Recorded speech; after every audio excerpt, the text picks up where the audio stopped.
what we are seeing out of Team Reject from Japan, a team that has had such an interesting story. Here, I can turn up the volume. Their rivals of Fennel for the entirety of the season. This could be That's the probably chance better. to finally bring home a gold. Taking a look at some of these stats, though, I mean, yeah.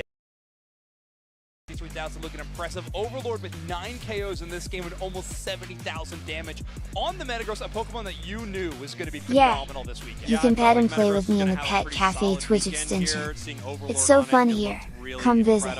Obviously, Lucario with multiple hero plays throughout this match. I really have to hand it to Dig with how they came back from the absolute brink and actually put themselves in a position to win this. I think. But this Am I wrong that I think Root Dig could have won there? I need to see some things. Okay, this is finally up. Okay, good. Don't need that anymore. I want to rewind. I want to rewind, Loki. I want to watch that fight again. More than that, if you want to and stop until multiple right here. Gonna start this fight. Overlord, and here we go. It's the wobble. That's so much damage already. Overlord gets a little bit of the shielding, has to unite move. They're forced to, but still is not afraid of that. Overlord just dies. And that's gonna be the first KO for Root Dignitas. Root Dignitas moving in. Talonflame with a big time unite move, doesn't hit the wall, but it's picked up by the Machamp. Talon now is the peel back. The Hydro type move catches 3 from Reject, pushing him around. Kyogre solo, and it's Talon. Tune with the secure. The fly lands perfectly. We goes down. Satake has to run. Okay. And now we're looking to score, but Lucario picked up a buff on the other side. Dignitas still behind. Oh my goodness, this is so close. That Kyogre debuff on the goal zone might make this impossible for Reject, though. They are defending against 3 players right now as Talonflame is scoring 40 points in that home goal zone, but the Lucario against 3 players right now confused. Talonflame is scoring 40.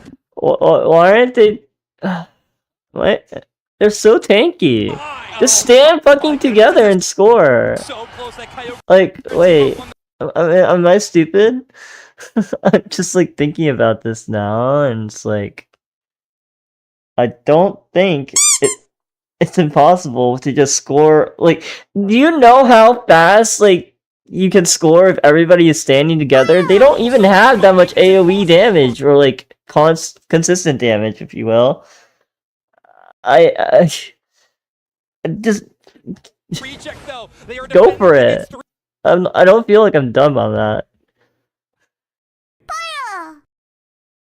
Yeah.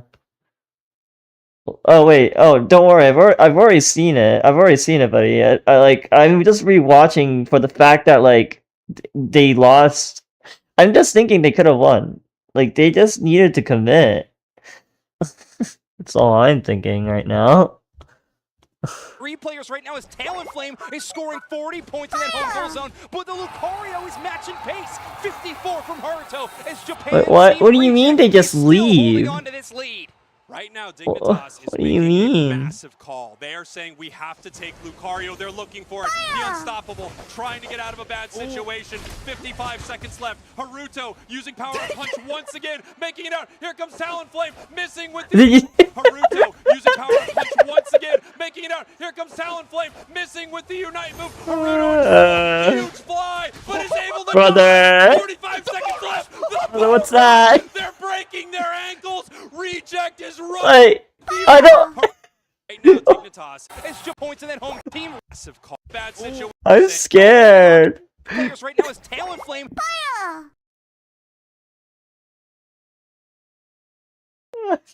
He's scoring.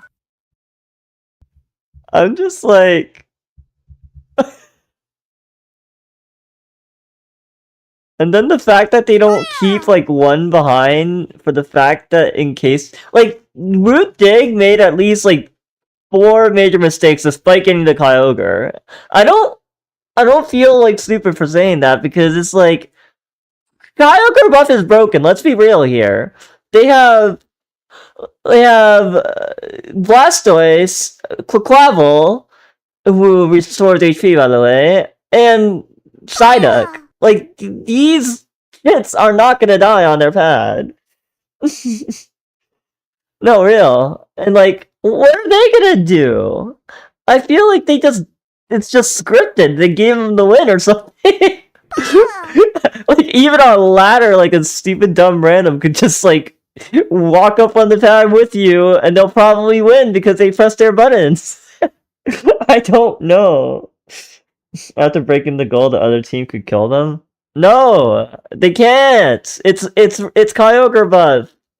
What do they have? Machamp without Unite? You don't have Unite moves. I don't know. I know they don't know that, but like a fight just happened. Like they're not gonna have Unites to like burst kill them. Like if Root Dig wanted to win that, they could have. Is all I'm saying. Like they just, I don't know. They choked 4 times in a row. Oh no, the only reason is that they're just nervous. That's my opinion. Like they're just nervous that they're gonna give them a buff and I guess lose the game off it. But my opinion, I don't know. Whatever. I guess their mindset, there's 1 minute left in the game. We can we have our buffs, we can like in theory, like yes, like we can push again. But this play with reject, like all of them converging to the middle was actually amazing, by the way. Like without that, they definitely do lose. So it's really amazing how I believe like Haruto was possibly like giving vision on like literally every single one of them, by the way. Like the moment they see this, rejects like, yeah, there is way too many players on that one person. Haruto keeps going, and they're still deciding here, by the way. But the moment they see the Talonflame, I think they just like ball for it. I'm surprised they don't keep like one back because of that. Like, yo, like, hold on. I mean, I know this is all in hindsight, but I think the moment they see like 2, 3, like they need to send at least one person back. But is able to dodge. 45 seconds left. The bone rush. They're breaking their ankle. Like, come on. I'm just like, who is alive on their side? Like, who can go defend? Freaking Blastoise with 29 points. How about that? Wait. Who is the Blastoise? Who is Blastoise? I need to know now. Comes Talonflame, missing with the Unite. I know I'm judging this in the fact that I'm not in their shoes. So like, yes, you're like on a lot. You're on a lot of pressure on stage. So it's like I say this because I'm an analyst. I'm an analyst. Like that's what I do. It's Zugrug. Oh, he has 50 points. I see. I mean, like I guess like the people with most points have shields, but at the very least they could. It's so dumb. You know what? I think Toon just goes back. I think Toon choked again. He doesn't have any more points. He does have a shield, but I think if he goes back and stops them, like I don't know. Like if he stops them for long enough, with his Unite move by pushing them off the goal. You know what? I'm gonna stop. It's whatever, man.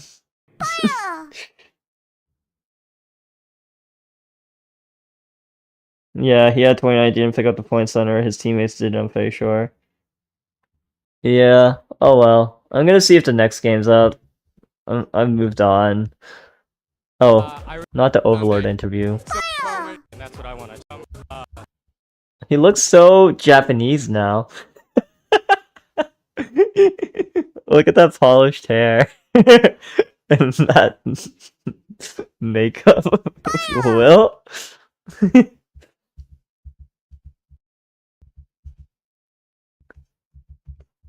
Anyways, I will move on to whatever else now. Okay, never mind. Yeah, but I'm just saying, like, Root Dig had that. If they really had wanted that, they would have had that. I don't know why, but Talonflame choked 4 times in a row despite getting the Ray. Like, he got the Ray, so I'm guessing he's like, oh, we won, we did it. I don't know, man. That's all I can say. Is like, I don't have to do any more critical thinking. I got the Kyogre. Nobody can blame me anymore. No. I found it funny that one of the commentators said this is the highest level Unite play, and you can find after Dig just sold the game so hard. No, I agree. I'm just gonna look at like a different match until the next one comes up.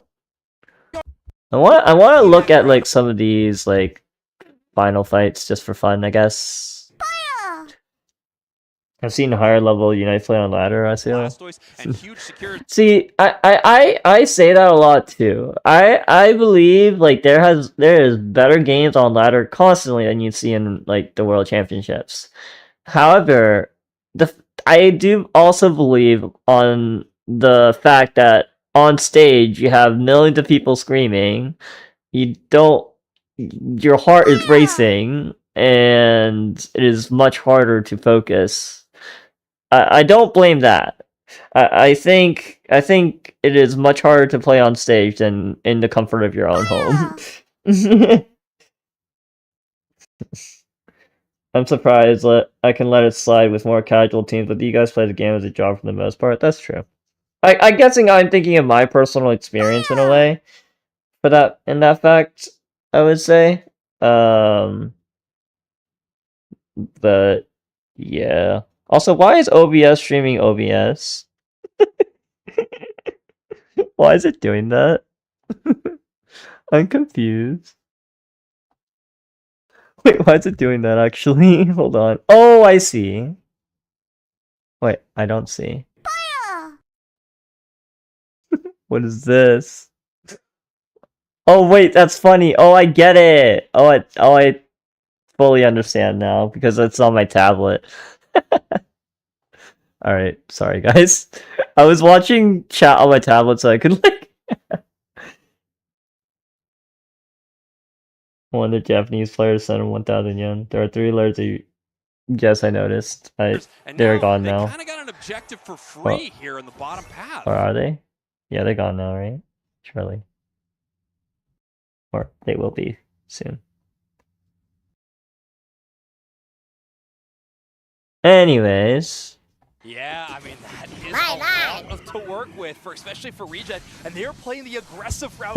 Guys, is it valid for me to like always skip to like the 3, 2, 1 minute marks? Like, I believe the rest. No, sorry. No matter how, like, at the highest level, like, no matter what it is, like, it's all decided on like the last fight. So I just watch usually the last fights. It's good to watch early game and how it progresses, and like obviously there can be really good early plays, but at the highest level, in my opinion, like it's all about the final fight. Unfortunately, unless like you're pulling some stupid like score comp where you like just scored the whole game and wow, you won. Again, no, true. Look at where this you guys is rotating. I mean, that is true. I agree. But I think in terms of like tournament play, like when you see like mid-range players, like it really isn't all at the final fight. Some games. Who followed me? Hold on. Hello? Who followed me? Oh, Benny Red. Yo, what's up? What's up? Welcome to the stream. But no. Back to my thought. I was just thinking like mid-range players, like if they go against a high-level team, that high-level team will usually just kind of like annihilate them in a way. Like in that sense, like early game does matter, because if that bad team, quote, like can hang on for the early game in a way, like if they make good decisions then, I think it becomes like a slightly better game, because they kind of like aren't getting stomped early, and their mental isn't getting like put back. I think like people don't have as much experience as high level players can get their mental crushed very easily, thinking that it's pretty much over. Like at the like I would say like their second pad they're gone, they only have one pad up or something like that. But I think players with strong mental will, even if they are in some state like that, they will still play that final fight in the best way they can, and sometimes even come out on top because they just rip it. They just rip it. That's what most like mid-range players are like missing, where they don't know how, when to rip it, and like the confidence and coordination to do it. I think that's what I think. But yeah. Even if you win the final fight, you don't just auto win. It's dependent for sure. I think in a 5-stack it is kind of an auto win, and if you do like kind of like lose a buff, you've kind of like that's kind of on you. Especially like because you have like 5 people around you. Just another... Hey Marvin, thanks for the follow. Wait, these subscriptions are really appreciated, by the way. I'm trying to get monetized here, so super appreciated. Anyways, let's try to see if there is a new match happening. I wanna see. I think they may still be on like break, but Lie. I don't know. I was gonna watch that final fight, but Lie. I can go back to it, I guess. I hope Score Comp comes back. It is fun to watch. I do agree, actually. Yeah, it is quite fun to watch. At least people pull off right. The ones who don't, I like just cringe the whole time. Closer to that tough look, but so far, Reject need to find a way back into this early. You're not trying to see riveting breakdowns from the commentators? So much space in that. I could. I don't know. The breakdowns are kind of like whatever to me. That's right, the bottom Reggie is being worked on. But I'll put them on. I'll see what they say.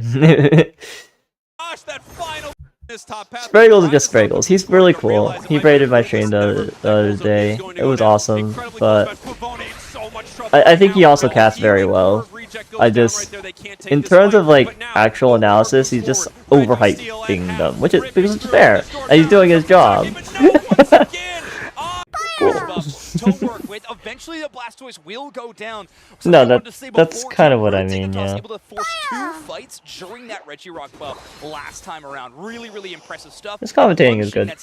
I'm not saying it's bad.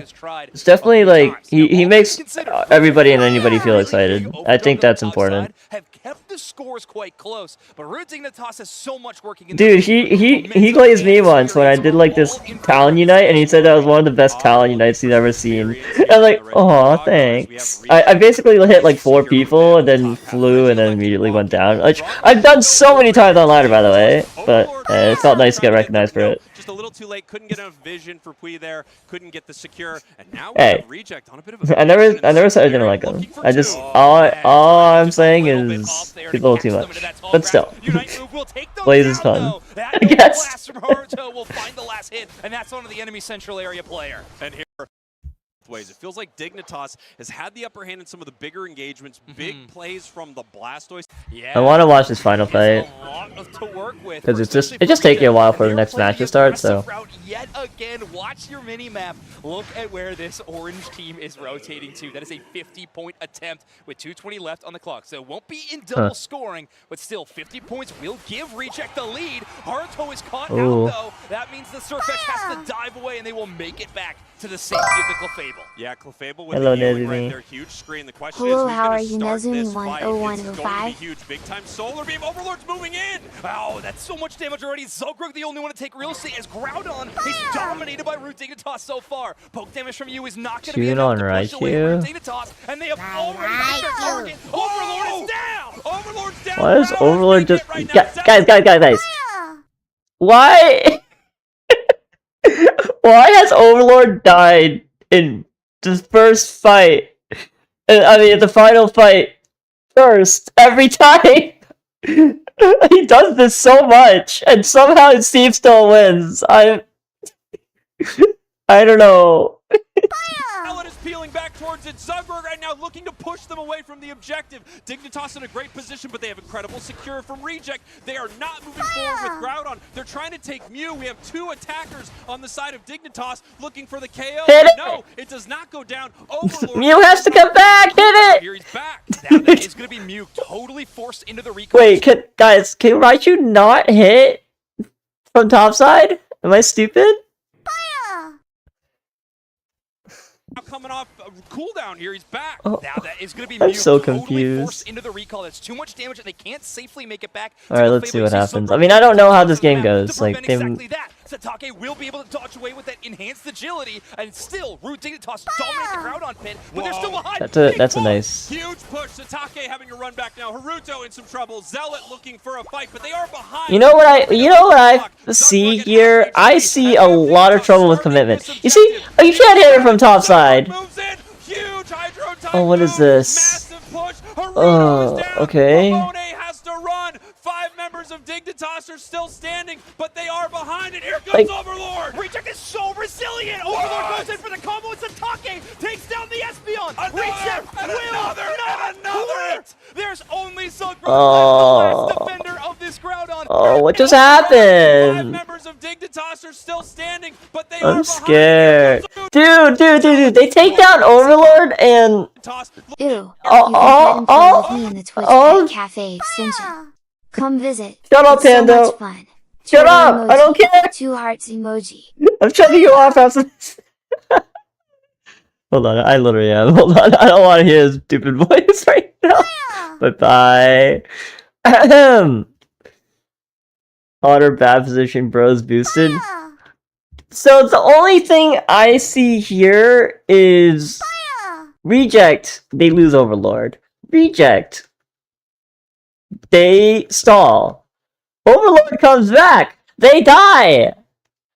Like, dude, your best chance to win this game is to just hit the stupid objective, bring them in while Overlord is down, have a 4v5 in a way where maybe you can turn on them still. Just hit the objective in a way that brings them in, because they have to come in. Obviously, you're scared of the Mew. Yes, Mew is a really good secure.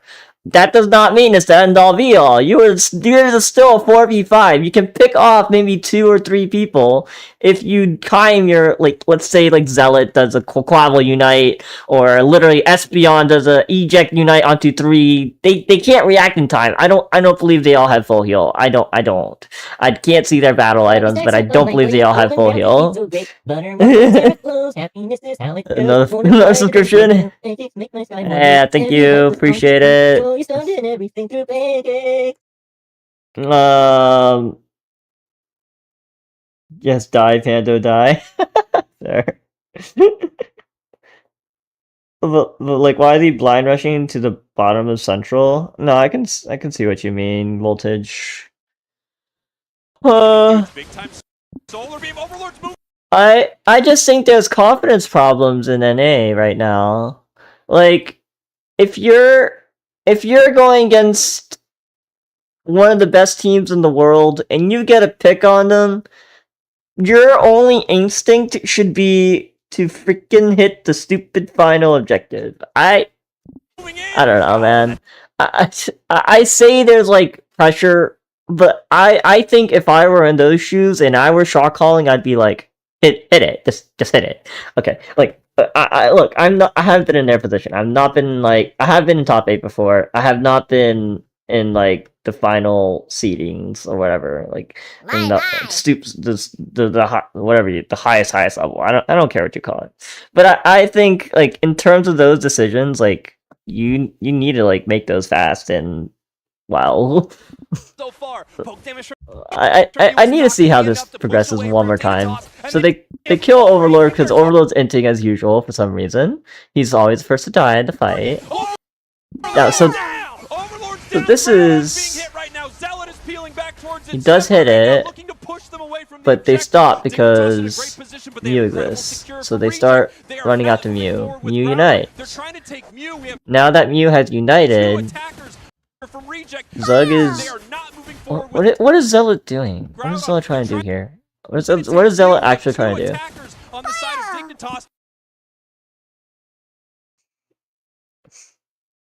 Nice, guys. I'm guessing you won. Oh, yeah? For the KO, but no, it does not go down. Overlord now coming off a cooldown here. He's back. Now that is going to be totally forced into the recall. That's too much damage, and they can't safely make it back to Clefable. You see Zogrog pivoting to the top side of the map to prevent That's a exactly good that. side shot, will be I able to dodge guess. away with that enhanced agility, and still Root Dignitas dominate the crowd on pit, but they're still behind. Big push! Agility, and still Root Dignitas dominate the crowd on Why pit, is it but they're still behind. doing Big that? push! Huge push. The top What- having to what- run what? back now. Haruto in some trouble. Zealot look Behind. But all they did was, like... And I don't know, man. Like, the reject is completely out of the pit. It feels, like, dumb, but they should just rip it. we have two attackers. Like, you're going against, like, your rivals. Oh, whatever, man. I feel stupid. Maybe I'm wrong, but I don't think I'm wrong. I think a 4v5 is better. That's true. I agree. From side of Dig cooldown. Make it back. Watch away with that Fable. You see Zogrog pivoting to the top side of the map to prevent exactly that. So I mean, as much as, like, that is true, like, it doesn't really matter there. Like, right now, the only thing that matters is this Groudon being at half HP, and Toon stopping hitting it, by the way. Because I don't know what they're calming. They might be saying, don't hit it. Their best chance of getting this is when they're down. Stop. Whatever, man. Okay. I know how they lost now. Confidence issue, my opinion. I don't feel dumb. I don't feel dumb for saying it's a 4v5 and they need to, like, seriously hit it to drag them in. They cannot be, like, being wishy-washy about it.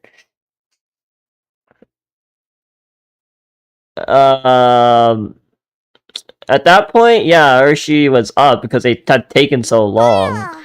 But, like, hold on, no, there was a window where, like, where Raichu could have hit it. See, like, this window right here. No, Even though, hold on, oh damn, I guess he is up. Yeah, I guess he's up, but I don't know, man. I guess they're all up now, so it's like pain, I guess. But I think in my opinion, this is still a good position because, like, Zug still has Unite, and Reject is literally all outside of pit. I mean, they have Zacian Unite, which is fair, but I don't know. Which you're right, they didn't push advantage after Overlord feed. Yeah. I need to stop, like, overthinking it, other than, like, I really think the right decision is what I said, so I'm gonna stop thinking about it. Obviously, again, I say this all in hindsight. I'm not in their shoes. I don't know what it's like. I don't know what they're saying. I don't know how it's going. But in my opinion, the decision that I see at that time was to start hitting it. I'm sure if they VOD reviewed, they'd be saying the same thing. But at the same time, I pretty much thought the exact, like, to do it the moment Overlord died. Whatever, man. Anyways, I'm gonna go to our next fight. I mean, they win this one, so maybe it's good.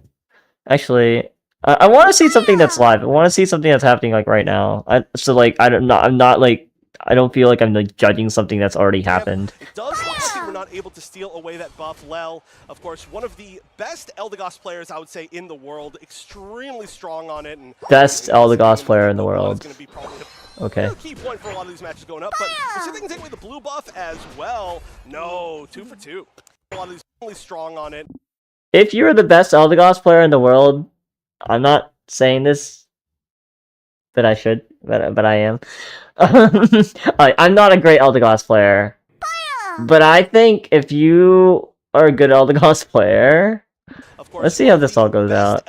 I'm just gonna keep going. I want to see what they do. Honestly, getting him off that Pokemon is going to be probably So they just... key point for a lot of these matches Okay, going this... up, but we'll see if they can take away the blue. I can't tell you, like... I mean, it's whatever, I guess. Best Eldegoss player misses their leafage. Well, of course, one of the best Eldegoss players, I would say, in That's the world. also what I mean. Extremely strong on it, and honestly, getting him off that Pokemon is going to be probably the Ow. key point for a lot of these matches going up. But I think if you're the best Eldegoss player in the world, you are straight up not attacking that buff. of course, I think if you... What? Wait, it starts from up there? See where everybody's going. We see an invade actually going into the east side already, and it's going to be the Gossifleur that's already starting to be aggressive up against the champ. It does look like the I'm so confused. Is this just like stream freeze? Like, is this just a stream freeze? That's already actually going into the like, east is it my... already, and I'm gonna reload it. Like, I see points of the stream where it's like just frozen, and I don't know if that's my device or if it's... It does look like, but beautiful. It's time to be. We're not able to Gossifleur. That's I guess it's my device. It's my device. Okay. I just needed to reload. It's hard to land CC on buffs you don't understand. Of course. One of the best Eldegoss players, I would say, in the world. Extremely strong on it, and honestly, getting him off that Pokemon is going to be probably the world. I figured. I just didn't want to assume. Eldegoss players, I would say, in the world. Can this stop freezing? I just want to watch it, man. Already, it does look like they were not able to steal. What? Why isn't Eldegoss like pressuring the Machamp more? Like, if you are going to commit to an invade, you hit that stupid Machamp, because that's all your early game is about.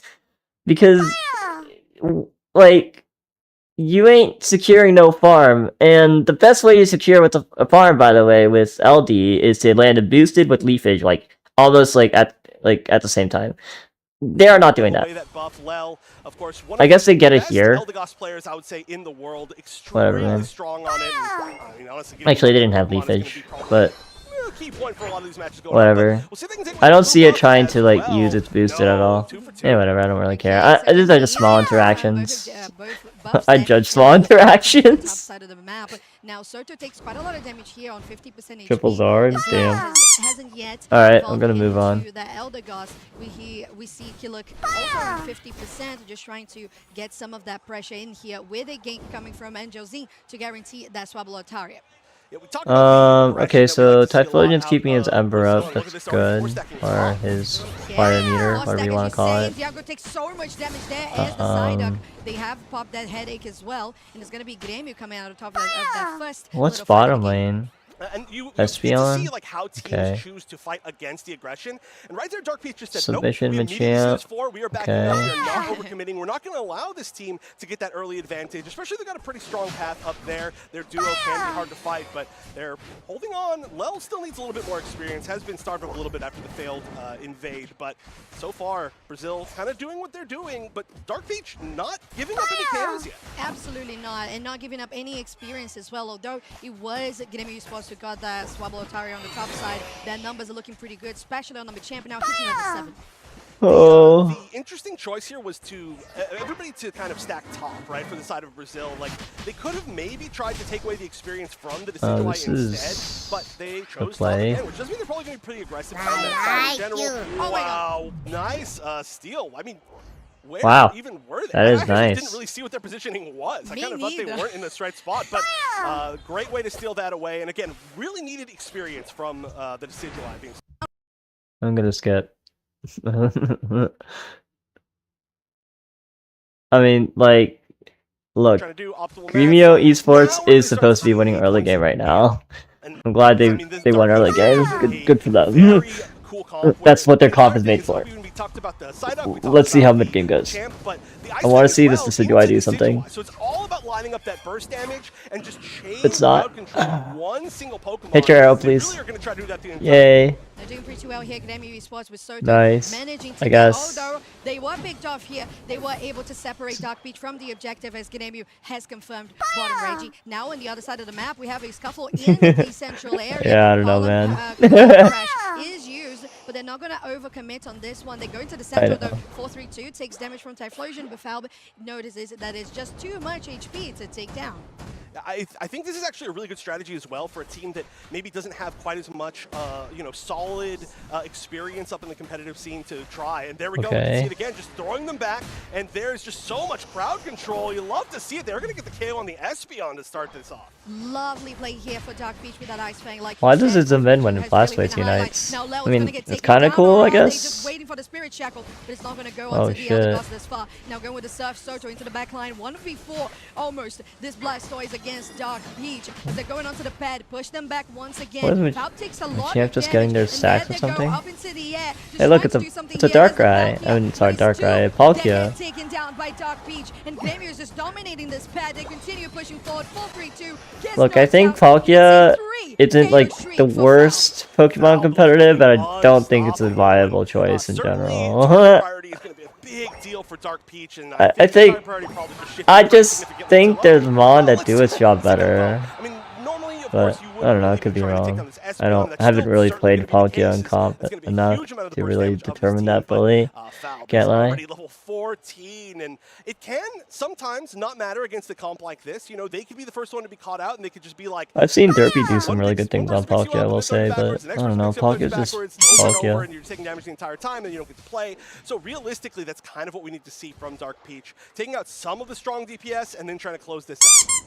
Closing it here, Reggie still is getting attacks and prioritized by Gremio Esports. So though Dark Beach is around the area, they are still a little bit cautious about how they're going to proceed. Goes in with the Machamp, but they are going to go straight onto the opposite side. They know it's not going to be just favorable enough with 19 seconds for that final stretch. I'm surprised Yveltal wasn't picked. Yveltal kind of destroys the enemy side, by the This is way. where it's going to start to get scary for sure. With only 10 seconds left, they are going to see Sauto trying to move down. They're going to engage. What a great pick off on Look. They go get Okay. taken down immediately, and that's the Aura Cannon. They get some damage onto Dark Beach's backline. But Soto What is now these rolling. Zetsu unites? Less Oh, my eyes hurt. Knock from Listia, Whatever. and especially with the Dark Shackle there. Going on to LZ, they're going on to Groudon. Astra is just locked out behind the pit. There's a 1v4 straight onto the backline. There's the Hydro Typhoon as well with the Sai. Dango just trying to build some space there because Fab is on the backline. Nobody is going down this far. Listia is still in a good position. Nice Psychic Solaire, but it's going to be yeah. They get taken down, and now 4-3-2 That's what I thought. Guess Jesse's not doing his job. I'm gonna say now, I mean, just let Sidus win, bro. Unless some, like, stupid shit happens, but, like, come on. Oh my god. Whatever, I don't care. It's What an left side team incredible should still Spirit fucking Shackle win, right I there. guess, bro. I do have to say, a lot of moments of that team fight that were played extremely well by Dark Peach. They were just very clearly not up to level. And That so was they a were good steal, I slowly guess, losing but, more and more like, of their members. But what are they gonna do about with it? only less than a minute left, and there's 180 points difference. I'm not really sure how they're going to counter push. Maybe if this was Rayquaza, they managed to steal that, but there's going to be at least a buff on the other side. We do see some buffs. I mean, we see at least one buff up right here, but we'll see. They get one more chance to push. They've got I'm not sure why they ripped We do it. see a counter push potentially Why'd they happening rip on the it? bottom. I guess or a they flank even up needed top. to. Well, very interesting here. Sneaky push there by know. Gremio. While Dark Beach is focusing solely on the top side, Gremio Esports is going for that back cap as well, as they have accumulated 336. This is just how, like, pro play is. Everyone goes for back caps. There's 200 points differential here. Dark Beach doesn't have enough in the bag I'm right scared. now. They still need to score with a couple of different members. 10 seconds to go. Typhlosion here onto Kempsey, and there's not enough time. Gremio Esports will take this first game with a healthy 200-point lead. I mean, duh. Wow, another essentially score race at the end of a game. We are seeing that a lot right now, but that's a great strategy. If you know that you're up by enough, you can just sit there and wait and say, hey, we got to wait Yeah, for Derpy's them to Palkia is really good. score, and then we can score. It's going to be a very easy way to counter things, but like I said, I think we did an amazing job on Dark Peach trying to fight that final team fight. They landed some really, I mean, obviously the first pick was huge. It was gigantic for them. They landed some really nice combos after that. The build that we actually saw once Valve tried to dive onto this Decidueye, we'll see in a little bit later, the peel was really, really nice from the sports side of Dark Peach, but unfortunately they were just a little bit too weak as far as levels go, and so they just weren't able to make it happen. But I'm very impressed with what I saw from them, and that's what I was excited to see, a team that we haven't been able to see. I just wish I saw that SED a little I feel better. like they were just playing the Force game, and that's what they do. They did. They really forced this win. I think it was such a good coordination and good, just would say, representation of what Brazil can do and what they enjoy doing as a play style. On top of what you mentioned there about Dark Peach, Chef, I love how they were able to find some good wins here and there, but like you said, because they were a little bit behind, they weren't able to really make a huge difference. Although I'm gonna make some lunch. Hopefully by the time I am back, you guys will have, I mean not you guys, the stream will have gone to the next match. Oh, it's kind of crazy, man. As well, but then we're not able to complete it. Yeah, again, I think there were just so many good moments from Dark Peach in the entire thing, but that's the really cool thing about Pokemon Unite, is that there's so many different ways that you can try to play the pacing of the game. So you can try to be a team that does really well early, and we can see Falb did really well early and late. The entire game was unstoppable by the end of it. But you can play an early game and just try to hold on to a lead so that no matter what happens at the end, it works out for you. That's kind of what we saw Force do there. You can play for the final objective, but you have to make sure you're not too far behind. You can try to kind of hit a certain power spikes to try to become like a mid-game team. There are just so many different ways that you can try to play out this game, and Force knows exactly what they wanted to do. They played it to perfection. And I think it's very interesting, excuse me, how we notice, okay, that Cinderace ban, what's the thought process here? When we see on the side of Dark Peach that they went for Licia on the Decidueye, it kind of makes sense. This similar-ish style of kind of ADC, right? That attack damage carry, the flat attack damage. Of course, when we see that Grêmio really studied their opponent and they knew how to perform and how to strategize the pathway to victory. And it was, in this case, just following what they do best, to be aggressive and to just go in from the get-go with invades, with very well-organized team fights. Right. We do. I mean, of course, I have to talk about that draft too. Now that we get to see it at the end, I kind of feel like you know, I was excited to see what Palkia was going to bring to the table, as it's a Pokemon that's been a little bit more recently released and definitely wasn't legal in the last event that we saw. And I don't feel like we really got a chance to see it really pop off all that much. I mean, it certainly like kind of was. It wasn't like it looked bad, but just felt, I don't know, I would love to see it again is what I'm trying to say, if they really feel confident in it. But we are going to be staying on the same sides and the same map here, so everything pretty much exactly the same, and it looks like a lot of the bands are looking very much the same as well. In fact, they are. We have here the Cinderace with the Umbreon, but now with a pick of the Machamp here to deny Dark Peach, because some of those plays were really, really good by Kamzi. With the Feraligatr plus Blastoise and a Mew from Dark Peach getting that denied from Grêmio, just trying to narrow down the strategies that they can do. Dark Peach has very clearly shown that they are, whoa, okay, that was a little bit, I was like, whoa, are we going to see King over pick? But Zacian is going to be a really, really good choice. Encounter rate extremely high. I think that might have been my pick for highest. Oh no, that might have been my band choice today. Maybe I'm wrong, but Snorlax was definitely my highest encounter rate pick as far as my predictions. And for wow, that was first pick, makes a lot of sense, but alongside Zapdos is going to be really interesting. Not a Pokemon that we've seen so far in our first, I guess, 2 sets of the day, but one that I wasn't sure we were going to see all that much. I know Evil Genius has been doing quite well with it, a few other teams, but in the current meta, maybe a little bit different. Definitely. Oh, okay, with Miraidon as well, alongside the Zacian and a Blissey. I want to go on top of that with the Zapdos pick that you mentioned as well. I think it's interesting that Dark Peach recognized that maybe Grêmio is just focused very much so in trying to get a good, healthy points lead, and Zapdos is really good to try to equalize that back. Okay, our teams are getting pretty different at this point. I mean, we've got some really solid picks here, but seeing Miraidon come out as a really early pick, it's a Pokemon that Force has been really, well, successful with, was what I was going to say, but I'm really excited for this one. Galarian Rapidash, that is a Pokemon that we've seen bits here and there. I think after its last buff that it got, it ended up being a lot more used as being able to kind of hunt down the backline ranged attackers on the side of the opponents, and some of the players, especially like out of View, have looked really strong with it, as well as now stealing away this Mamoswine. So I love the draft from Grêmio. Yeah, So do I. Honestly, seeing that Galarian Rapidash on Falve is just like one of my favorite picks on this player, alongside the Blaziken as well. So I love this very, very much. Great setup with the Ice Fang that can be done there by Soto. Also very well experienced player on this Mammoth Swine, and taking that away from Dark Peach too, because I will say in general 4-3-2 was such a highlight playmaker for Dark Peach. Right, and Snorlax can be such a playmaker Pokemon. We've already seen a pretty interesting build from it. I mean, we've seen, I think, 2 builds from it today. No, maybe we didn't actually see it. But we definitely at least saw Flail and Wall, which is a really interesting build. Not one that I usually expect to see, but we saw it out of maybe the best Snorlax player in the world. That's arguable, but definitely in the talk of it, which is Zugrug earlier on.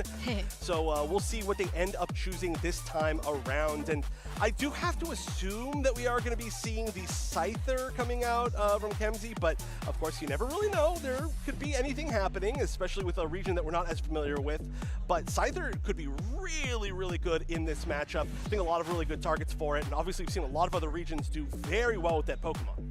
Definitely. I think it's a good strategy if you want to just really nail down that Miraidon. Of course, we usually see that Charge Beam coming through, but maybe we'll see some adaptability with an Electro Drift if it is the case for the Scyther to try to get some peel themselves into game 2. Grêmio will be your purple team against Dark Peach, your orange team.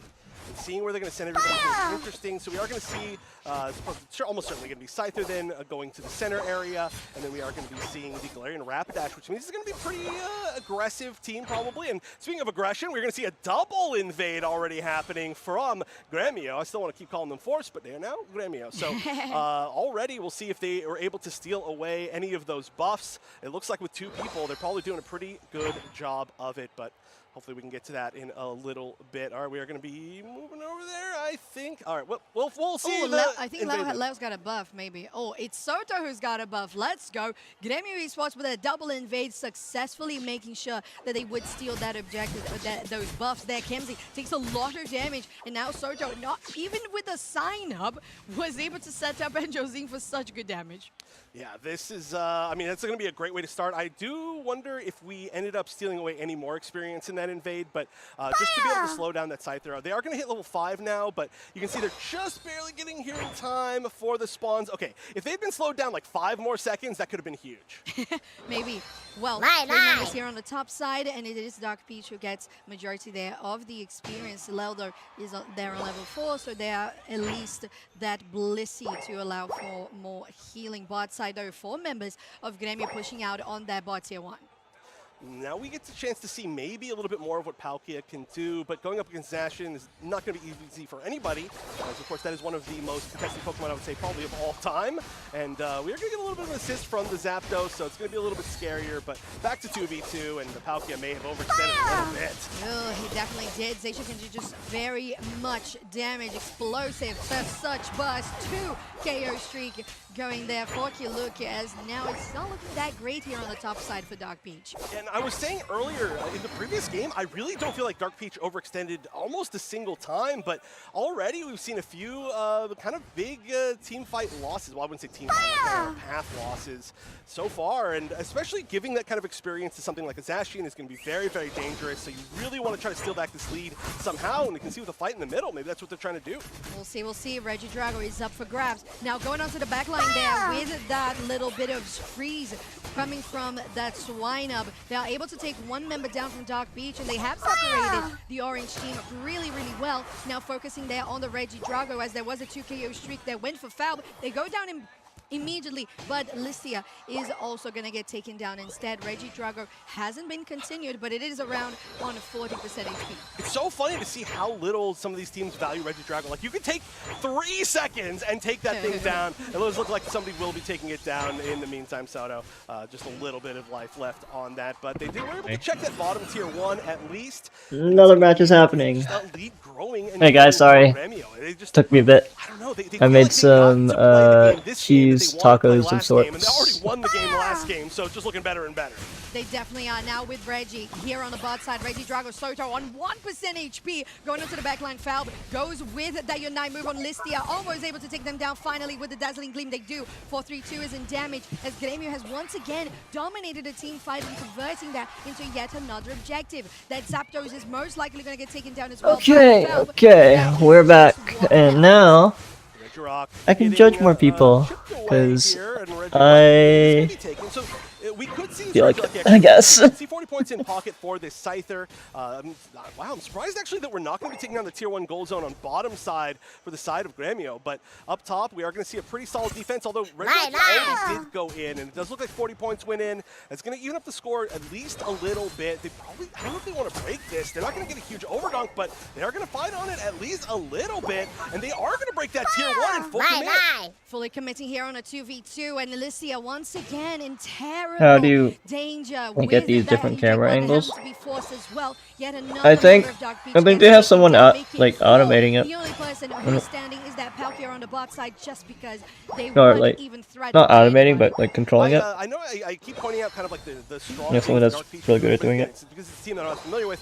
They're doing a really good job of trying to keep up in score, even though they are losing in the level department pretty significantly here. And luckily, they're not behind by a significant amount at the moment, but they obviously have to find some answers, and it doesn't seem like they're on the path to finding these answers quite yet. So both tier 1s, or I'm sorry, the bottom tier 1, yeah, both sides relatively weak, I'll say. I mean, Grêmio's is like half, I guess. So they could push that down for kind of a big boost in points. Yeah, no, they really I want to agree. focus on that later, especially maybe once we get this Zapdos Unite pretty soon. But, oh, big Ice Fang. Yes, just once again, Memospine just proving themselves just such an important defender for engages. But especially because you have that healing with the Blissey as well. You can get them back to health, and now Astra is in danger. Listia has to use that Glacial Stage. They're on the back line. They're not able to really do anything there, although on the other side is Kemzy with that Scyther. They're going to fully commit from Grêmio Esports onto the enemy. Tier 1 bad Falb is going to focus onto Astra, who gets taken down.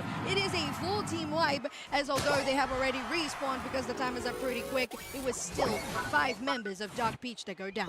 5 members and 6th member if you consider the tier 1 goal zone. Sometimes that is your strongest teammate, but that's gone. Regirock's gone. Regirock not even part of their team, still getting hit by some strays, unfortunately. So that's just even more objectives to the side of Grêmio with 4 minutes left. It feels like we're much later into I wish I could play like Pop they've just been doing such a or good like job, and we already see a 5 stacks and have like coordinate games like these. Bastion just hit 12 as well, and on the other side, 11 is the highest for Dark Peach. They need to find one good pick to get some. Whenever I like 5 stack, everybody just wants to play like the most broken things ever.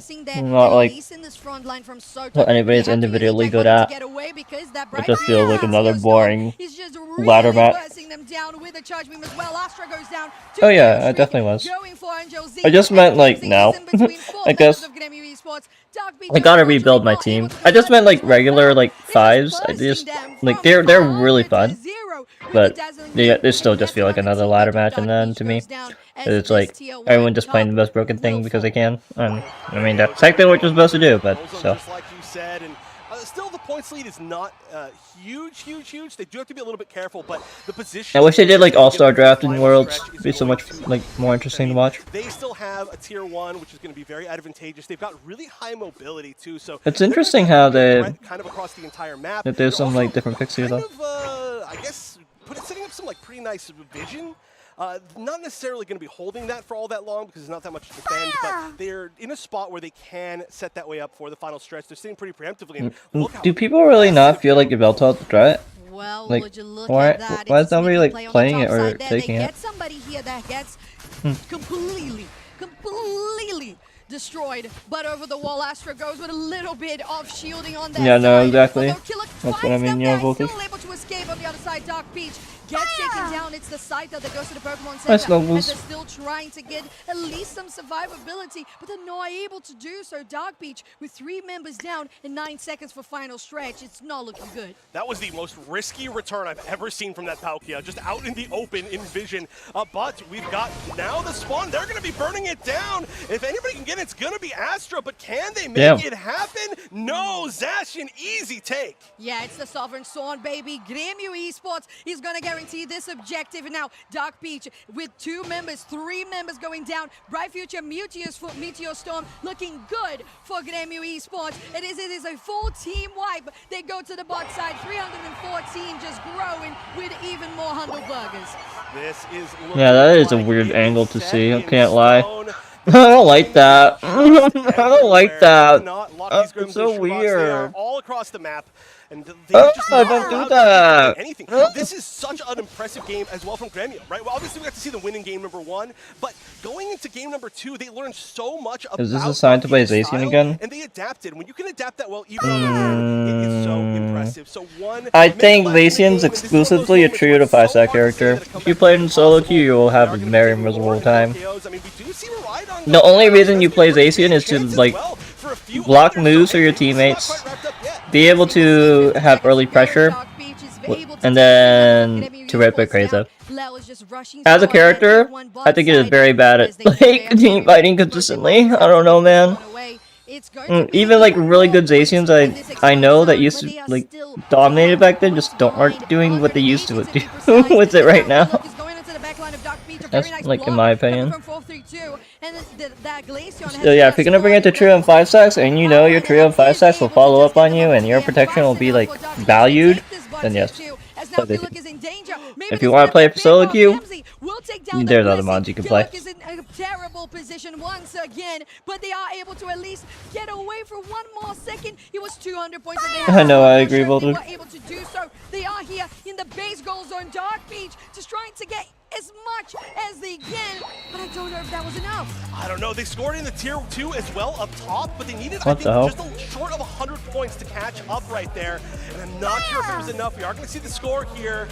Oh, it was close. A really well fought push back from Dark Beach in the final moments. Honestly, very scary for Grêmio. I don't think they thought they were going to lose so many members right there, but despite the fact that was a little bit of a stressful moment, that is going to be Grêmio taking the set 2-0. A team that is definitely favored to go extremely far in this tournament. But look, you can already see, I don't think they're happy with how the end of that game went, because that was certainly a chance of a comeback. I mean, they're happy to win, but you can see the looks in their faces, right? You cannot be satisfied with something like that. It was such a threat. It was such a threat. 50 seconds is plenty of time, Chef, like you pointed out. And just the fact that they were able to convert so many knockouts there at Dark Beach, very nicely done by them to try to adapt all throughout the game. Having a deficit in the first 1 in points. Later on, game 2 being pretty equal. But Grêmio, once again, why do like team fights, they are just very I'm not gonna say anything. I'm not gonna judge. I can't judge. I shouldn't judge. I'm gonna get canceled. It's exactly what we expected. Let me not do that. Team that's been so incredibly dominant. Grêmio just forced to be reckoned with, of course, pun unintended. But they are also just such a solid team, and that's one of the big things is that there's so many good teams that came out of the LATAM region in UCS, but Force was the only ones that went undefeated basically until the very final week. You know, like, because of their consistency. Now, of course, they're Grêmio, so I'm going to continue. I kind of think but now that they're Grêmio, like, what do you call it? Like, with that consistency, Ice Spear. Exactly what they showed. Like I said, being able to really was like kind of a weird pick here. I don't know, man. I mean, aside from the very ending, it felt like why can't you just pick anti-heal and spears here? So much better. Play off of what they learned in game number 1. Totally agreed, Chef. I think there was a lot that we saw from Grêmio that confirmed our expectations about them. There was a lot from Dark Beach that made us very happily surprised with how they adapted, how they. I feel like I have like some validity in being able to judge people in like their tournaments. Like, that is a MVP. I am a decent enough player who played this game in long enough time where it's like I can see how things will go before like they even happen for the most part, and I'm sure a lot of you guys do too. But damage. It's just like, like I said, when it doesn't go that way, it's just like, oh, what the hell? That's all I can say. Obviously getting MVP twice in a row. We were talking about the other night. I don't think you were there. It might have been me and Kello. We were talking about the players that Yeah, they're have been in playing. Worlds They're playing every with single Derpy year. Dragon. And I think Valve might be one of them. Brazil has Very a lot possible. of members that have been there every single year. Just because the strong players in Brazil have been so consistently strong and placing on top teams. Poor Derpy. Sometimes it gets Wait, shifted Derpy, around what's a your little elo bit as now? the player who's on which team, but Valve certainly no stranger to this stage, and it certainly shows. So being able to see both this pick and the Typhlosion, I think really fun picks to see out of two Pokemon that I think Brazil in particular is awesome. yeah, would love to give a highlight as well because you mentioned that. Two Pokemon that I think Wait, what? 32,000 damage on Glaceon. 32,000 damage on Palkia. Actually, terrible characters into that team comp, by the way. I hope you guys know that. If you are going to play Glaceon, you're going to play Icicle Spear. If you're going to play Palkia, you don't play it into that team comp. What? Is what champion? Yes. Puzzle! Puzzle! Why are we playing Zapdos? Wait. Oh, I'm scared. Whatever, man. I don't care. Brazil in particular is awesome. Yeah, would love to give a highlight. They just don't play Mentioned Puzzle. that with Fal, but I believe him and Lel have been at least like all of the world's maybe.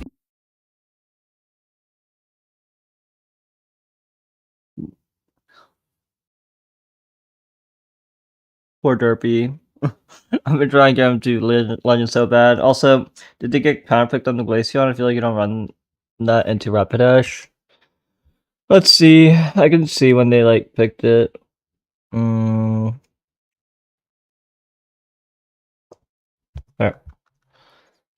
Nope, they last picked Glaceon. That's concerning.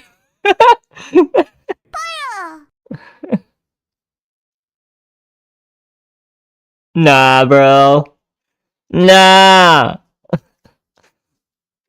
Like, I don't know, man. You need to be running some sort of like extra CC here, other than Snorlax. Like, do you know like how badly a Pikachu fucks up their comp?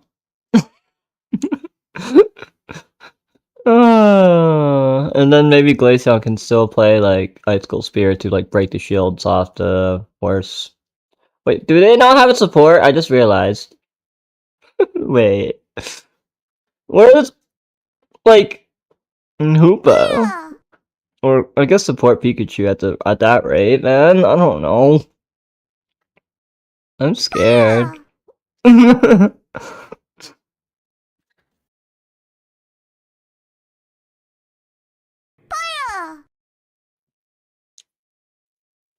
Why Zapdos? Why didn't they go Aegis or maybe final pick for the Rapidash? Oh yeah, no, I agree.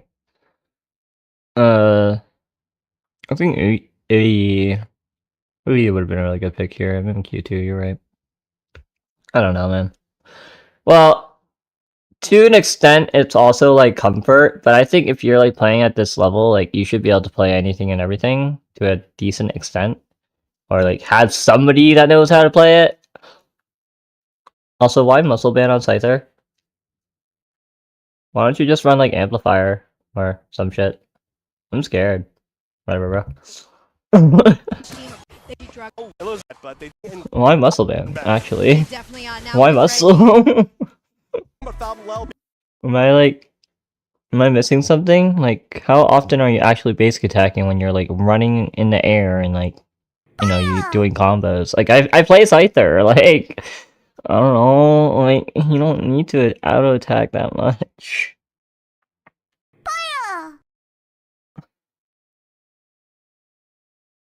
I might be biased, but teams that have area control are the best. Yeah, I agree. If you have a large area of influence, the larger area of influence you have in a game, more likely you are to win it. That's why Hoopa is like played a lot. And then like Blastoise Unite, fucking what else? Snipers, like Mew, etc. Whatever. Mm. This is like seeing Kabuto with his ninja cards and Ochi Naruto. Yeah, yeah. Quite to make I see that Pokemon want to make well. feed that. Do I want to hear these In casters? the rest of the tournament, we're going to throw it back to the booth as the casters take us home. Official confirmation from Zoinks. 19 is a large number. That's what we got to hear out of that one. But no, great to hear. Obviously, I'm a huge fan. So it was between ranks, wasn't it? I think so. It gets really confusing because, like I said, so Don't many watch me players meme in about the Brazil switch plot teams. commentators Yeah, so analyzing I pro can play. sometimes remember which players it is. I'm About- like, which team was it actually? So, I know. But yeah, definitely gets a little True. confusing with that. There are a few regions that are like that. We were like, well, I remember the names, but Yeah, it happens. It happens. But all right. I would that say was so, incredible. honestly. I love it. We saw a little I bit think, of Asia like, versus NA. Now we saw even if you're versus, like, Latin I guess America. played We'll Unite get things before, like even playing it at the more highest level and spicy as truly the day goes understanding on. it is We're gonna two get different going things. to a quick, short But break it's before fine, we get as long as you're started doing your with the job, series you're of the hyping day. So people stay up, tuned for more Pokemon Unite at Worlds 2026. and then it's good. That looks so fun to go to, by the way. I wish I was there right now. Hi, Jacob. I would say so. I would say they at least know how to play the game. I know some of the casters. I've like DM'd them before and shit. Waddle for Worlds 2026. Actually, no, 2027. I lied, but it's cancelled. It's good, bro.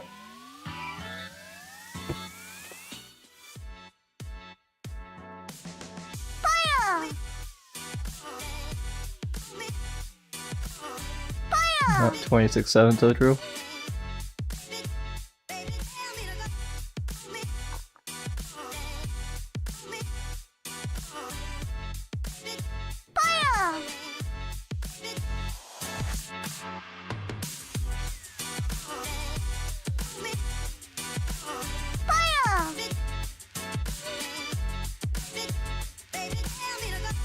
Oh, Stamina. That's the team that beat me last in the NAIC.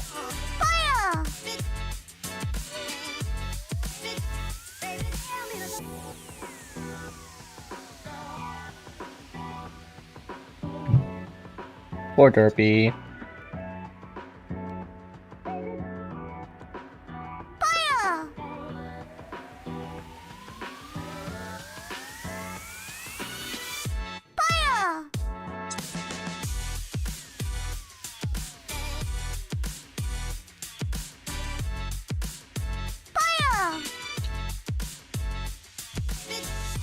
In my humble opinion, I believe Stamina has a good chance of winning against Reject.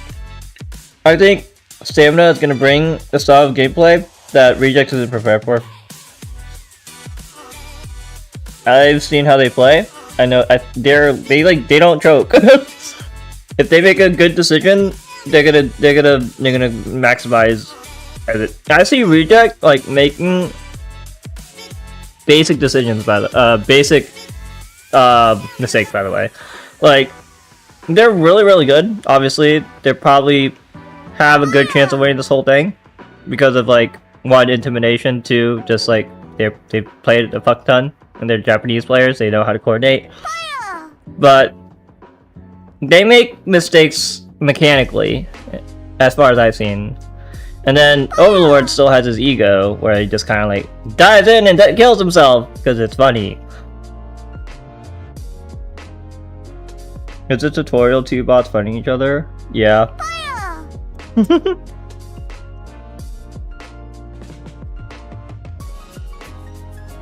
True. I'm gonna call it right now. I think I'm ready for Stamina. I think Stamina's got this.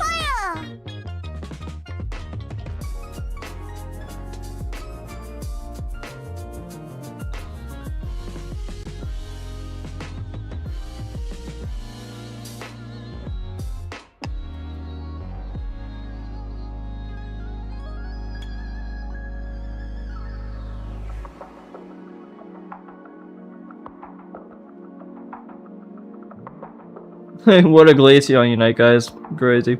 Crazy work.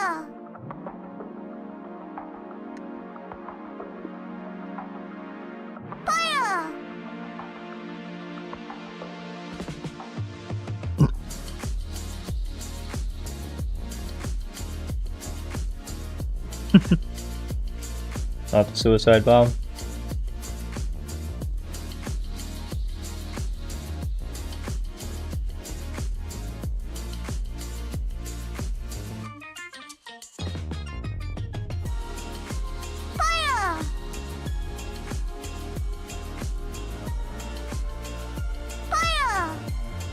Yeah, I hate this angle so much, man.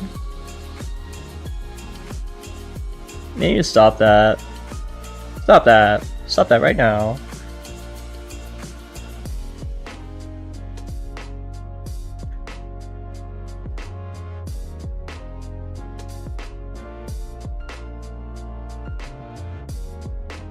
I'm gonna turn off Pando completely. Hold on.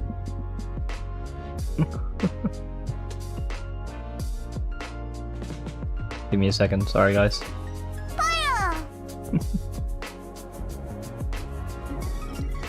Can I like log them out? Yeah. Hello everybody and welcome back to the 2026 Pokemon World No Championships here in San Francisco. Dubesnacks alongside Kellosaurus, and we're paired up to bring some magic here. He's still there. On the last time Pokemon Unite's going to be on the world stage.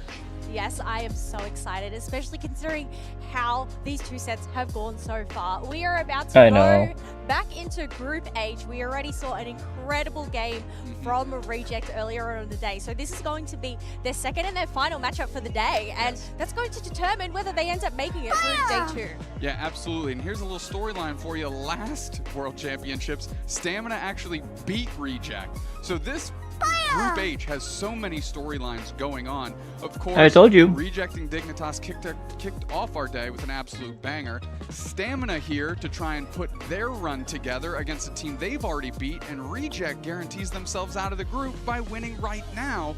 And I think we're closing out the day with Stamina Dig, which, as we know, might have a lot of implications here. Yes, depending on how this set does end up going. We'll have to wait and see whether that one will be even more twists and turns to come. Twists and turns. All right, so we saw Reject a little bit, but I would love to talk about Stamina. Did they have to do that? We're talking about this team. It's kind of just an absolute I'm laughing, but I'm cringe laughing. I'm like, playing games of okay. chicken with their opponent, because if they're behind, they'll flip the objective. If they're ahead, what I gotta do? The objective. If you overextend, they'll fight you. Oh, sorry, I think that is. Don't come to fight, they'll just go attack. What I do? What do you want? That action. And I would not be shocked if they employ the exact same strategy here, because they've done it year in and year out.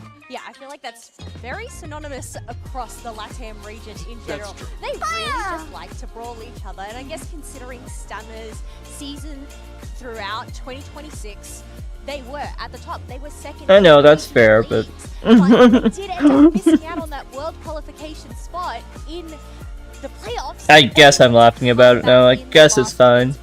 Whatever, bro. You know, considering their run, they are quite strong. They haven't exactly been at the top there, but I mean, they're going up against Reject here, which I guess has had that similar story in terms of just being runners up multiple times. Are you talking about Glaceon? Taking a look at our teams here and their rosters. We've talked about Reject. Let's finish out Stamina, Mufasa, Kira, Minotaur, Hitman, and Anysus. Those are all names that if you've been watching the UCS, you're incredibly familiar with. And if you play in the NA ranked ladder scene, you've also seen all those names, because those guys are always grinding it out. Yeah, I mean, look, I feel like all of the teams are really just grinding it out, especially considering when there is so much on the line here for today. Being at the Pokemon World Championships, obviously, we are only into set number 3, but every set matters here today. Without a doubt, and especially for both these teams. Like we mentioned, Reject gets to go straight into day 2 with a win here against Stamina. Stamina, on the other hand, they know that if they can take down Reject, they're in the pole position to make day 2, because we just saw Dignitas lose earlier today. So a 2-0 Stamina victory here just puts that group in absolute shambles. Yeah, I mean, well, that's the thing. Yeah, considering Root Dig and their performance, this just makes it such a tough group. I think. Oh yeah, guys, it was funny how they grouped up like all like the top players in the same like group. I guess like it's literally like the group of death. Just everybody was there. Reject, Stamina, Dignitas, whatever else. Stamina. I don't know, what was the other one? I forgot, but I know they were a good team too. Will end up finishing the whole apple. Well, 2 of the teams out of the group, I guess, get to finish the whole apple. Yeah, but it has to be done. It has to be done one by one. I guess they wanted to make Worlds hype. Okay. I bet you that wasn't like random. You have to eat the whole apple. That is one bite of the apple. But it's a big one. I have a question for you. Do for alligators eat apples? They certainly That has eat a big Pokemon. bite. It has a big bite. Has a big bite. They certainly eat Pokemon. That's for sure. As we've seen for Alligator, finding itself on the banned part of our draft screens very often. Yes, it is definitely up there, being one of those top contenders. Well, I have to wait and see whether we'll end up seeing it out on the field here today. I would love to see it out on the field personally, but whether it's going to end up landing itself banned once again because, well, Reject banning it 3 times in that first set that they had against Root Dignitas. Are they going to risk giving it to Stamina Esports here? You know, that's a great question. They might just go, hey, we'll just play the same strategy, see how Stamina Esports reacts. Now, if Stamina was paying attention earlier, Root Dig, every single game, I believe, banned Comfey, Blissey, and Zarina. So if Stamina Esports is taking notes, Dig played a very close set against Reject, and that might be part of the success train for Stamina here in this big-time matchup. I guess that is just really the tricky thing, right? There's only the 3 bans per side, 6 in total. Well, do you go in for these somewhat blanket bans that are just these really strong Pokemon, or do you want to go for more of those My server? Was that the card I saw? Well, they'd, you know, been at the World Championships, run into each other multiple times here and there. They're very well versed in terms of, I'm sure, watching the online tournaments as well. Oh, right, that, never mind. We'll have to wait and see how this pans out as we head into our draft. Let's take a look, and Stamina is banning the Feraligatr here, which means Reject very nice. has an option to take some other things off the chopping block here, or putting them on the chopping block, I suppose. Zacian, I see it. Umbreon, Or don't get pinged because I'm like streamer mode, but yeah. Dig strategy. We'll see where they close out Espeon, and Espeon is a Pokemon that was really good. Have See, this is why you should join us for Worlds, because in tournaments everybody just flips, and if you secure like that, you'll be goated and blazed. And get sponsored and get money. Did end up getting beat by Reject earlier in the set as well, so taking that away. But it looks like Reject are going to lock in Blissey first pick. I know they end up having that Metagross Clefable Claw in that first set. So well, look, I'm gonna see what Stamina like picks. It's Hitman! His Mew is as good as mine, by the way. We kind of fought each other on ladder and we were like equal. That was really cool. Blastoise repping a 100% encounter rate. And Kello, I'm not gonna lie to you, I'm pretty tired of Blastoise. I kind of wish it would just get banned so we don't have to watch it this much. But you know what? If it's there, it's good. You pick it.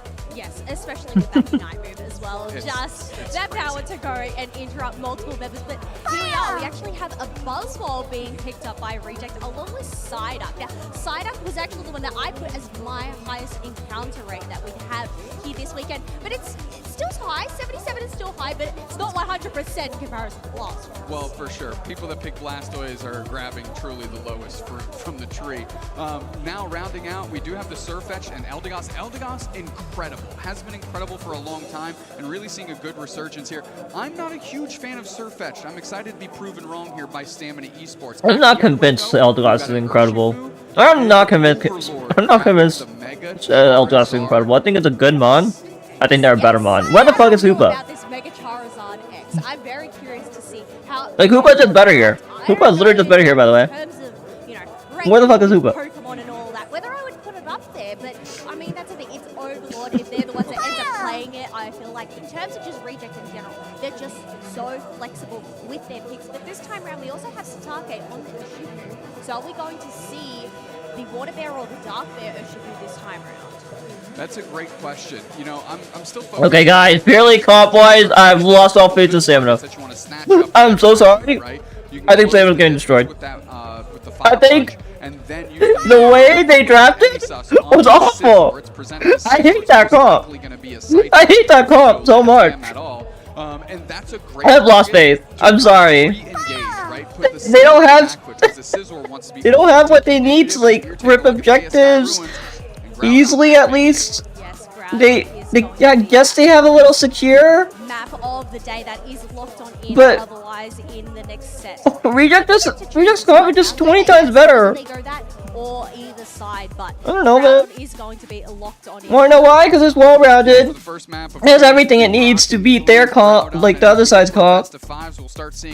Unless like Reject just decides to like int completely, like the Reject just have this in the bag. Stop with these angles! I don't want to see it. Stop. Yes, we do have that view of them heading up into the top path to go and secure that Butterbeer. Is this going to be Buzzwell and Psyduck on the side of Reject up against Gossip I'm gonna ban Panda real quick. Farfetch on the side of Stamina Esports. Haruto obviously had the insane game on the base model Lucario with that power-up punch Bone Rush. So I'm excited what they can do with the big buzzy boy here. Pee-wee eyeing down 3. Any sus moving in with both buffs decides to peel away. I guess that's the brilliance of having that Scyther up first. It does have quite a quick clear in comparison to that Urshifu. However, they have gone and finalized that. Looks like they are going to pivot towards that top path. While I will say, I don't think Haruto is a great player. But it's now going I think it's good, okay.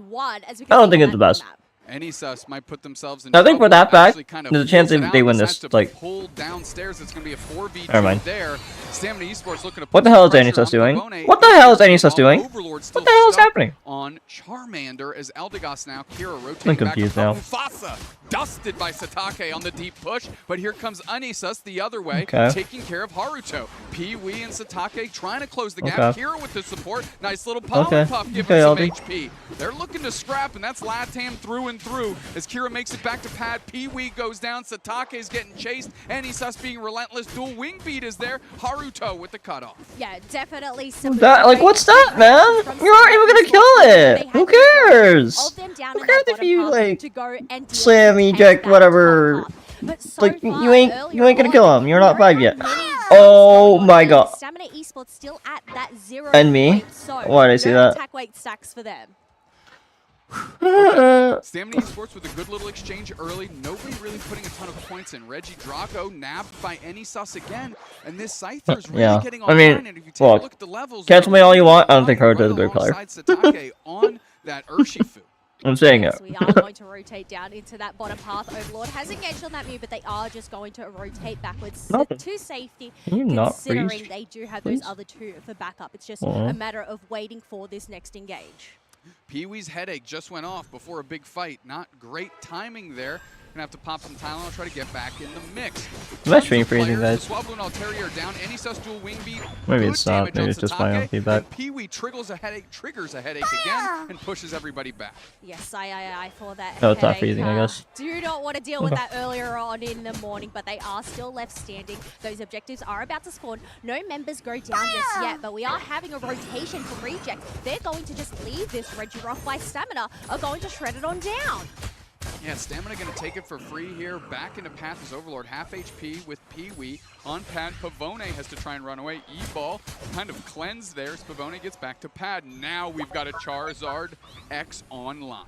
Yes, they are going to have being a pro Unite is not that high a bar. Soon, which is something they're going to have to be. The thing about being a pro in Pokemon Unite is actually having like 5 good teammates with you. The top path, they've decided to and good can be like which goes to the side of hard to define. Whether it's going to go in. Big serve there into the Unite move. Anisus pops their Unite move back the other way.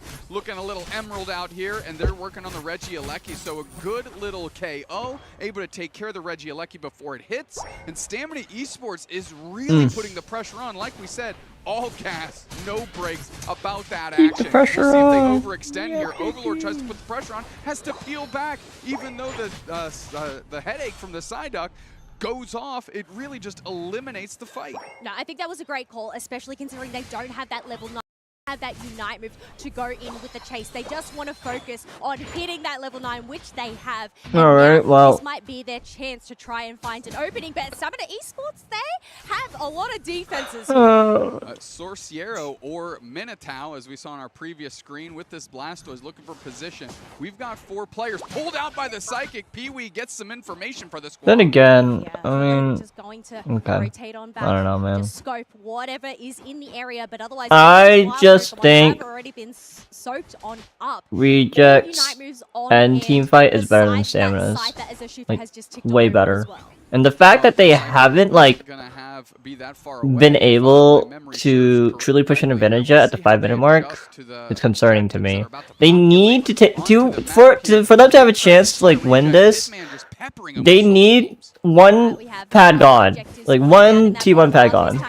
Hopefully this happens at the objective. And he starts trying to find an opening, but Reject, they're going to be able to take that one uncontested. Okay, yeah, nice. I mean, good body block there by the E-ball attempt. What was that? Oh my god. Oh, what was that, bro? What was that? That shell in half. Now they're pushing. I'm scared.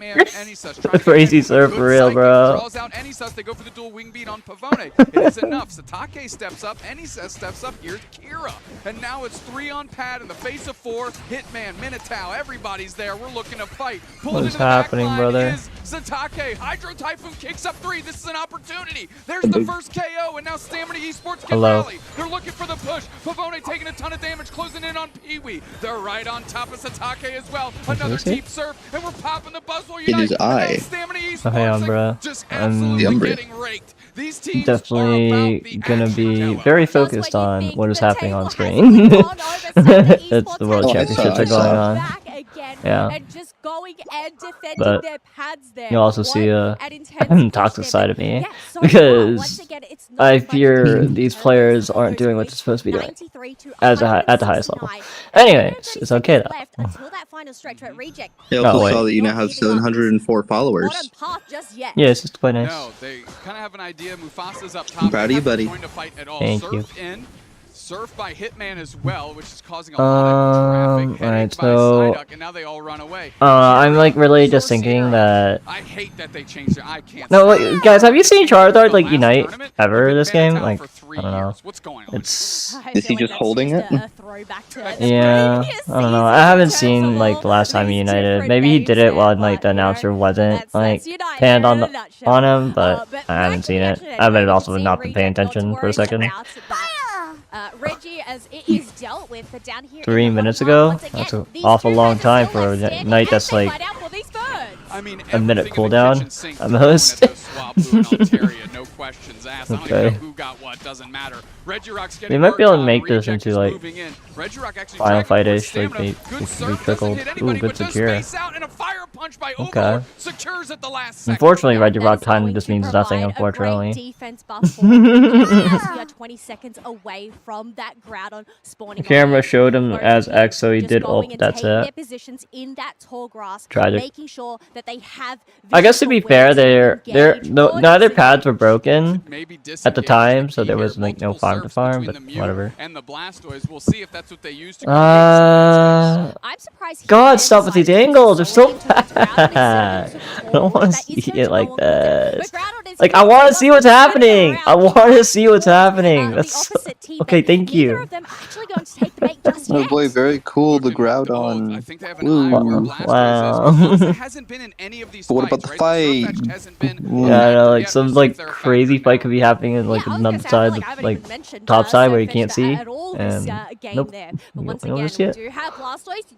Who's ever putting this on might not know anything about cinematography or whatnot. It might be stupid. I just think they're trying a new feature and they don't know whether it's like appealing or not. They haven't done this in any other year. That might be stupid. See guys, I told you. I exactly told you from the beginning that Reject's comp was like 20 times better. I got that!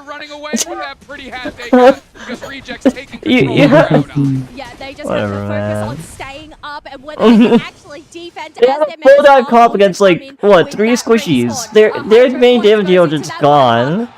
And then like Blastoise has been like choking this whole game. That made me lose faith even more.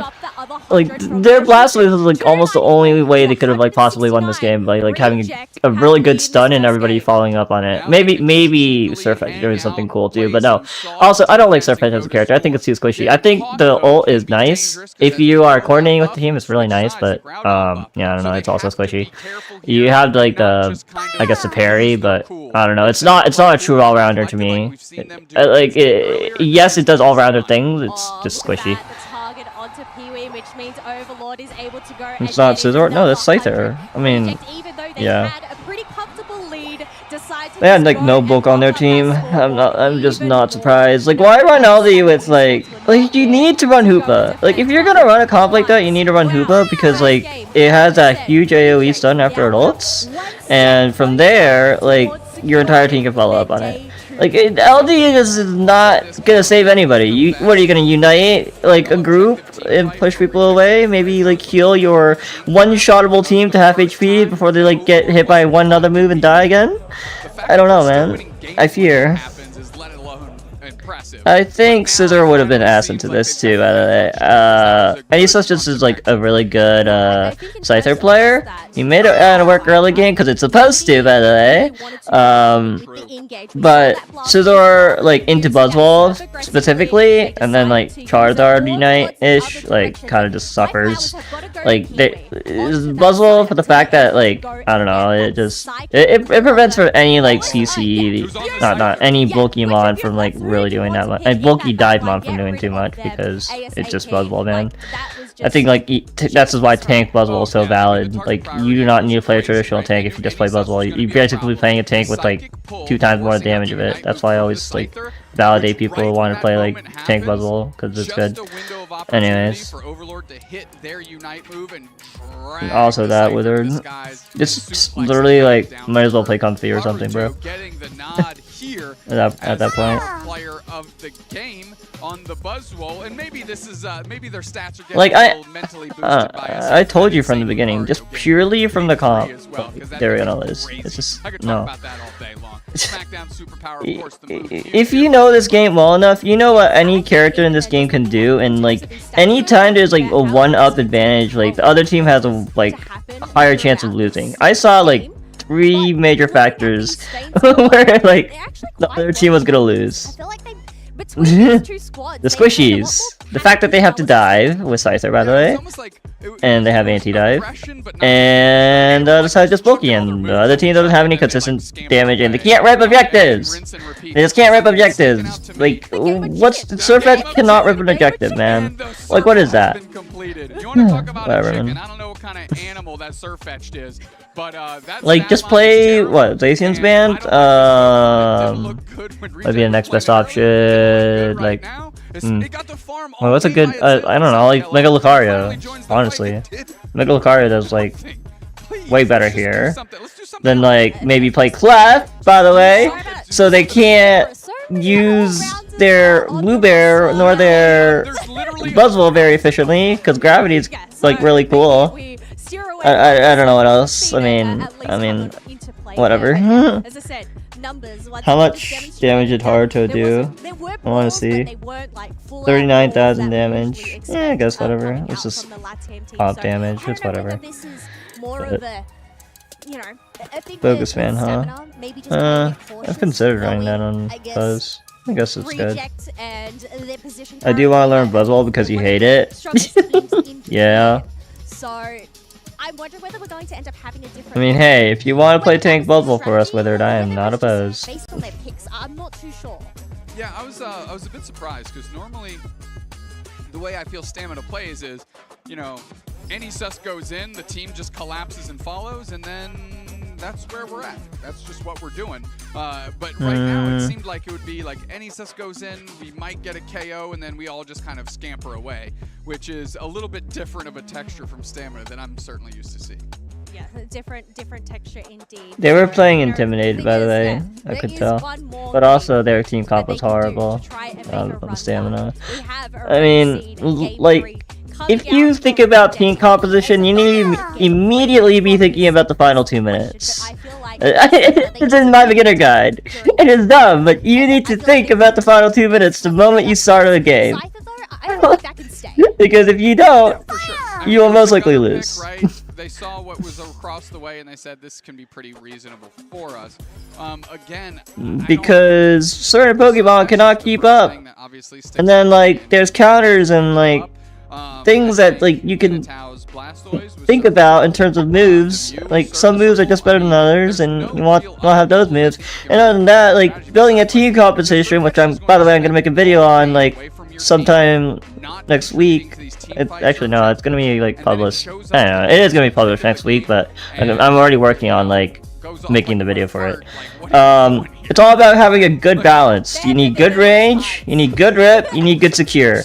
Those are 3 essential things you need in any team comp. If you're lacking one of those, you will most likely like find yourself a little stuck. However, it is not impossible, depending on draft circumstances, to run like different types of comps.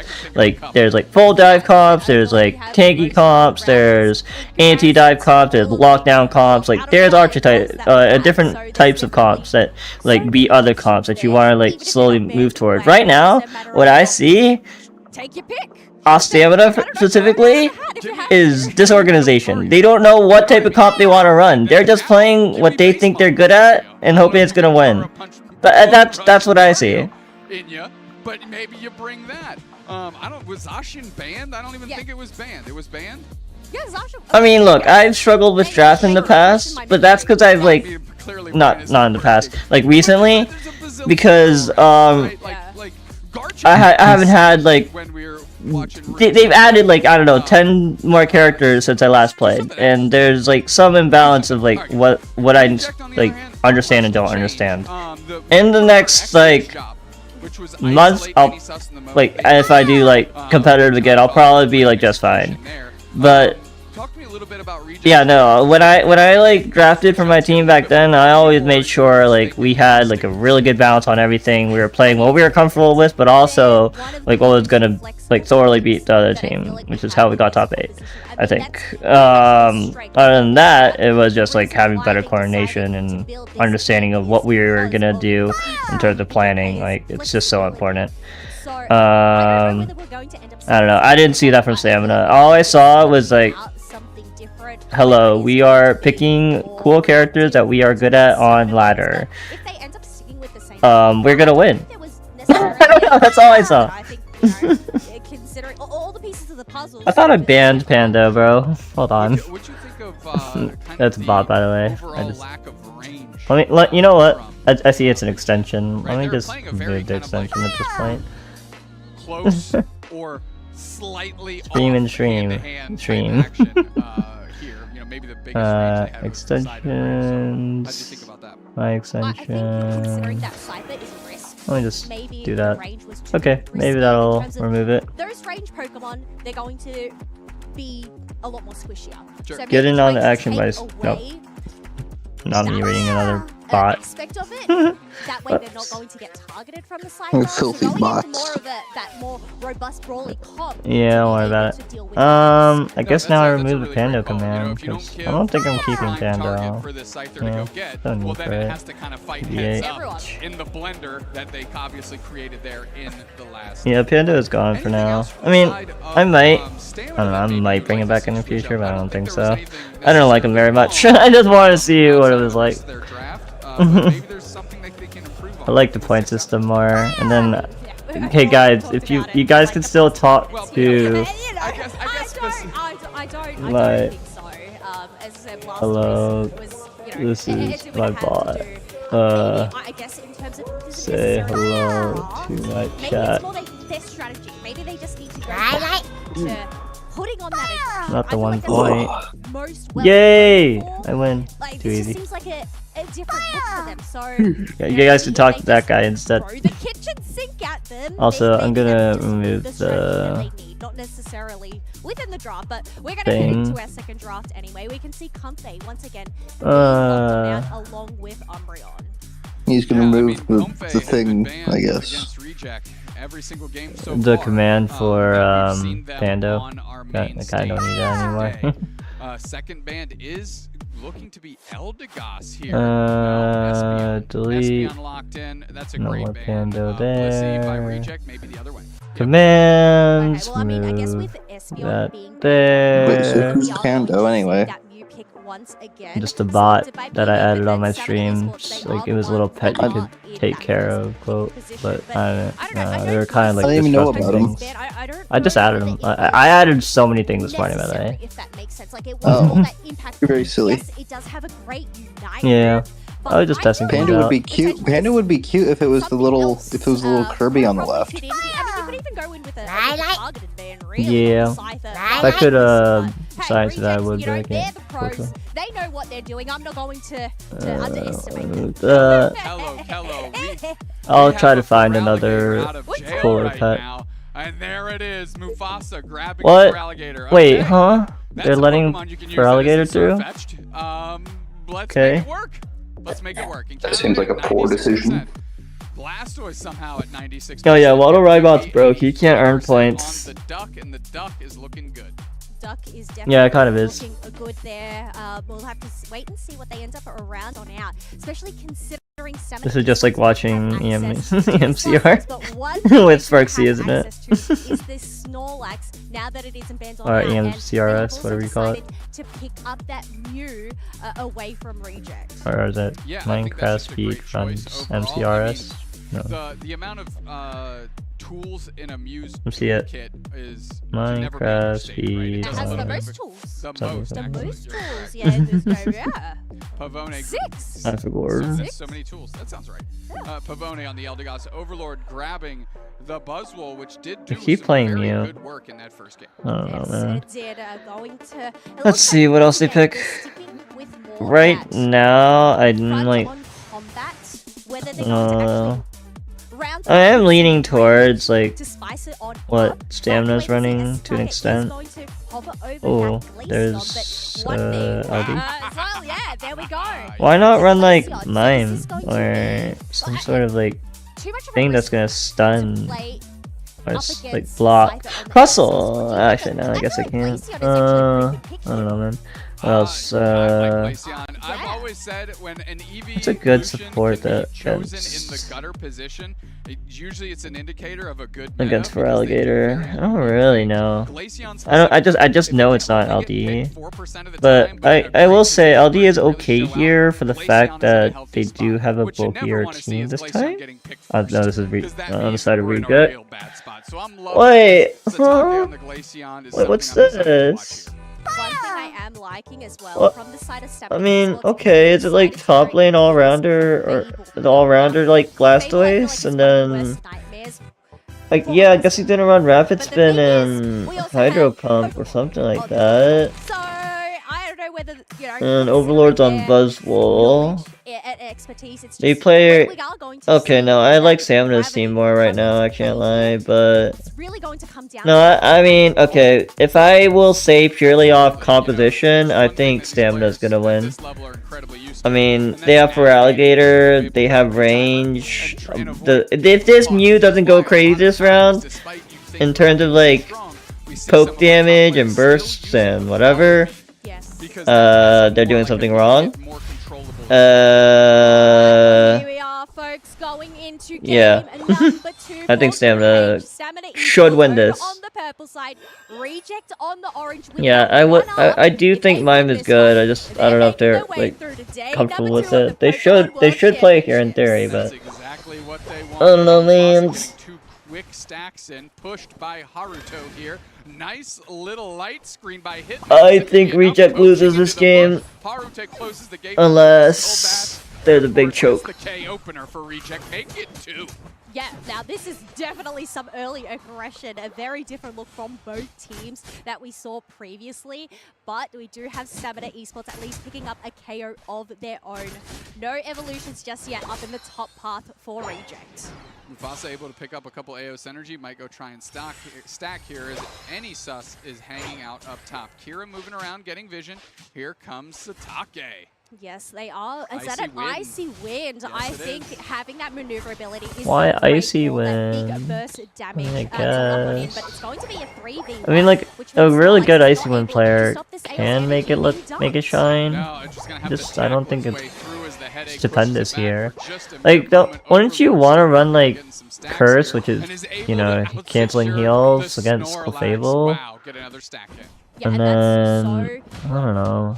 important for Where's them their to get rip? that They have no rip! strong stack They of basically just switch limited around. energy. Oh, That way, they're whatever, just man. able to go and rock that I guess, mid-game. But like, for me, without I can Icicle see Spear, that they there don't have some rip. rotations, on that They can't, mini-map like, as folks are just looking for whatever, whatever wild man. They Pokemon's can't, like, available start to them. objectives. They just, Look at they're all that going combo all in from for team Overlord, getting fights. 2 wild Pokemon down, picking one up, Whatever. punching it into the other one, getting credit for 2. BOGO deal. Now we're on the Reggie drop. I don't know. Reject wants that one as they have a good I presence. feel like Yeah, people we do tunnel vision have, so hard on their, Rejects like, coming on in, team interrupting, composition and it's going to focus on that Reggie choices. Drago, looking to get the Oh, by second the one. way, It ends up Glaceon being could have had that for hero sure. of that Clefable, Glaceon should have had that but he's still going to 100%. go to the side I'm of confused. Stamina Esports. It's just Oh, well. matter of whether they're going to actually do anything with it, as Rejects is deciding to pivot towards the top. Here comes that Okay. Gator with the crunch, ready to pick and Oh. choose where it's going to sink its teeth.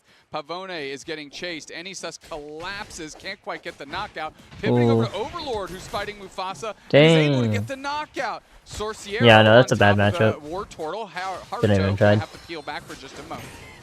Like, Whether it's this Lucario for or Alligator Wartortle, shouldn't really be just doing the too much until maneuverability it's like from level 7, I Haruto can't lie. is insane to avoid getting knocked out with a sliver of HP. Those first objectives are about to spawn on the field. We could see that was going to be up into the top, but Peewee looking for some vision. There are some buffs, but there's some action happening downstairs. All right, the crunch is locked in.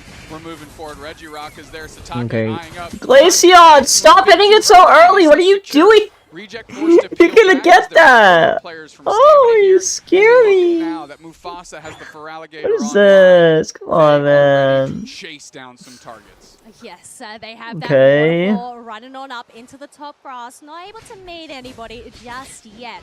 But one thing as well, they have 2 Unite moves I available to them in think comparison to... in terms of Psyduck Unite, has just picked up their Unite move as well. the Stamina will win this interaction. You know, it really puts everybody in a blender, lowers the damage that they're going to be dealing here. Also, in terms of just like general team fighting. Shield, but Reject now taking You guys, control around the Reggie rapid spin, hydro Is pump. just getting poked All and the- prodded at as we are But anyways, going to have a push what from else? Flex, but Stamina Esports, seeing that there's too many members there, they're Okay. actually going to go in for a rotation here towards this section. Once Interesting. again, just these teams trying to find that vision, which is key for a match of Pokemon Unite. Peewee, oh, huge just abandoning the surf duck, off huh? the headache is gonna be able to escape any sus. Maybe Peewee scrambling away. Reggie Alecki getting low. Hydro Typhoon from Naruto. Yeah. Secured by Hitman. I Good understand. heavy No slam win there. that interaction. Naruto into the wall. Spinning to win. Of course, we got a spin pump Blastoise. Why not? Heavy slam again. And the Feraligatr tries to close the gap with the waterfall and does crunch him down with the help of Hitman. Oh, and look at this with that Reggie Alecki crashing on in. That is going to be a 32 overdone. And because there are no jump pads here, Stamina Esports... Guys, who are do you going think's to gonna continue win? pushing on. I've already said And my close to- bets, there we but go, T2's gone. T2 is gone, and that's where they want to be. just like, I guess Mufasa purely through like, I guess how welcome you've back to the seen this game, my game go friend. so They've come far. alive. I The mean, counter I try to like from predict it as Reject early are as there, possible, not so it's quite like, enough. I already Look know, at like, all of Stamina showing up for this like, fight, and they're gonna start like- chomping them down, and a duck to a gator is What? an easy dinner. And this is why Feraligatr Yeah, that has sounds been good. banned Don't worry. so much here today. Okay. Because just that interruption from Yeah. Waterfall to go and stop them, but they got the heck to catch out whatchamacallit. Overlord, getting Yeah, one no, away. I He mean, was I using try to the just judge as early as E-ball possible so I don't chases feel him like down. Overlord not you enough feel in the that I'm tank like with the judging on the Buzzball, and spot, here like, comes oh wow, Stamina like I made the Esports. decision like They at figured 5 out minutes, that like, they need to play with oh yeah, no they're fear, gonna they're not lose showing because any like now. it's Secured 5 by minutes into the game Glaceon. now. Glaceon's Like right I from the I backside. can't quite And tell all of a like sudden, how Mufasa's like in the game is trouble. gonna Headache like pins them slowly down like just long pan enough to out. get knocked out. It's Now purely Kira's from getting like bullied team by their comp. support counterpart here in the Psyduck, and all of Reject just kind of peels away. Well, I mean, they don't really have any no other duel. choice but to peel away with 2 members Reject! down. They wanna Reject! make sure to Reject! save Oh, that's those a reference. resources come the next fights. Eddie Sus caught in a bit of a pickle, is looking to try and steer away, but Pee-wee there ends up getting solo united. Yeah, I think that's just a use it or lose No it type duel, moment. not right Like, meals. I'm like gonna focus on what's happening in the tourney for a bit until like it's almost gonna be done. You can request again after. Overlord decides to go in. They're targeting down any sus. They go for another slam, but it's not enough. The presence of stamina is completely destructive. I don't know, man. Stamina isn't playing organized at all. Interrupt them and take them away from that I mean, what did I tell you? Like, I told you last game too. Like, they aren't playing like organized. They're just they're treating this like another ladder match. No, that's a great call. It's weird. Let the Regieleki walk. Take care of it when it gets close. Make sure that you take all your free experience. Is it not working? Because you know you have a fight on the horizon here at our middle objective. Yeah, that's only a it's not little working. over a minute until that final objective does end up. I'm sorry. Hold on. Only one of those members that side that has reached I think that reactive 13. stopped I feel like it's working, really sort key of. for this for Relegated to also get all their plus movements online as well. All right, Mufasa, look into Pee-wee. I don't think they quite have the vision yet, but if they didn't, then they There we go. We're back. The duck My bad. surfing through This the information is there. How are we going to take this fight with 40 seconds until our objective? Yeah, well, we do have. I know. I'm so tired of these camera angles, voltage. Going to rotate back, but that is a huge beam from Hitman. That was well set up, right? No, we're back. It's all good. Solar beam coverage. Another big solar beam for 4 targets. Registeel is getting pinged. Light screen down. Sorciero in the middle. Heavy slam spinning to win to create separation. Now Registeel is going to go to reject. Great positional control by them. Oh, 100%, especially landing themselves. Okay, so as we approach this final, I don't know, man. Stamina Esports, they do I'll see how this goes, but I still think Stamina has a chance to win this better than Reject. It really does depend on what happens here. Yeah, I don't know whether I think if Anisus like tries to wrap around more for that Glaceon, huge beams by the way. Another heavy slam block, solar beam coverage. Anisus God Overlord. damn, those beams are They're like gonna go nice. for them. Overlord is isolated. Here comes a Oh, that was such a terrible engage. That was such an awful engage. Nah, they're cooked. They lost. It's over. Okay, whatever, man. That might have been like the worst for alligator engage I've seen. Wait, did this ult? AK Minotaur on the backside, they need to find the fight. Kira is in no man's land. Into the mist is, of course, the Mew. Looking for the target, they're not going to stop Pee-wee on the reset. Hitman with no HP. The coverage by the Snorlax. Really okay, like, Reject should have already won. What are you doing, Overlord? What are you doing? Alligator takes over. Huge solar beam. Stamina Alligator's back. Like, they don't have. Wait, like, Stamina wins now. What is this? Like, hold on, man.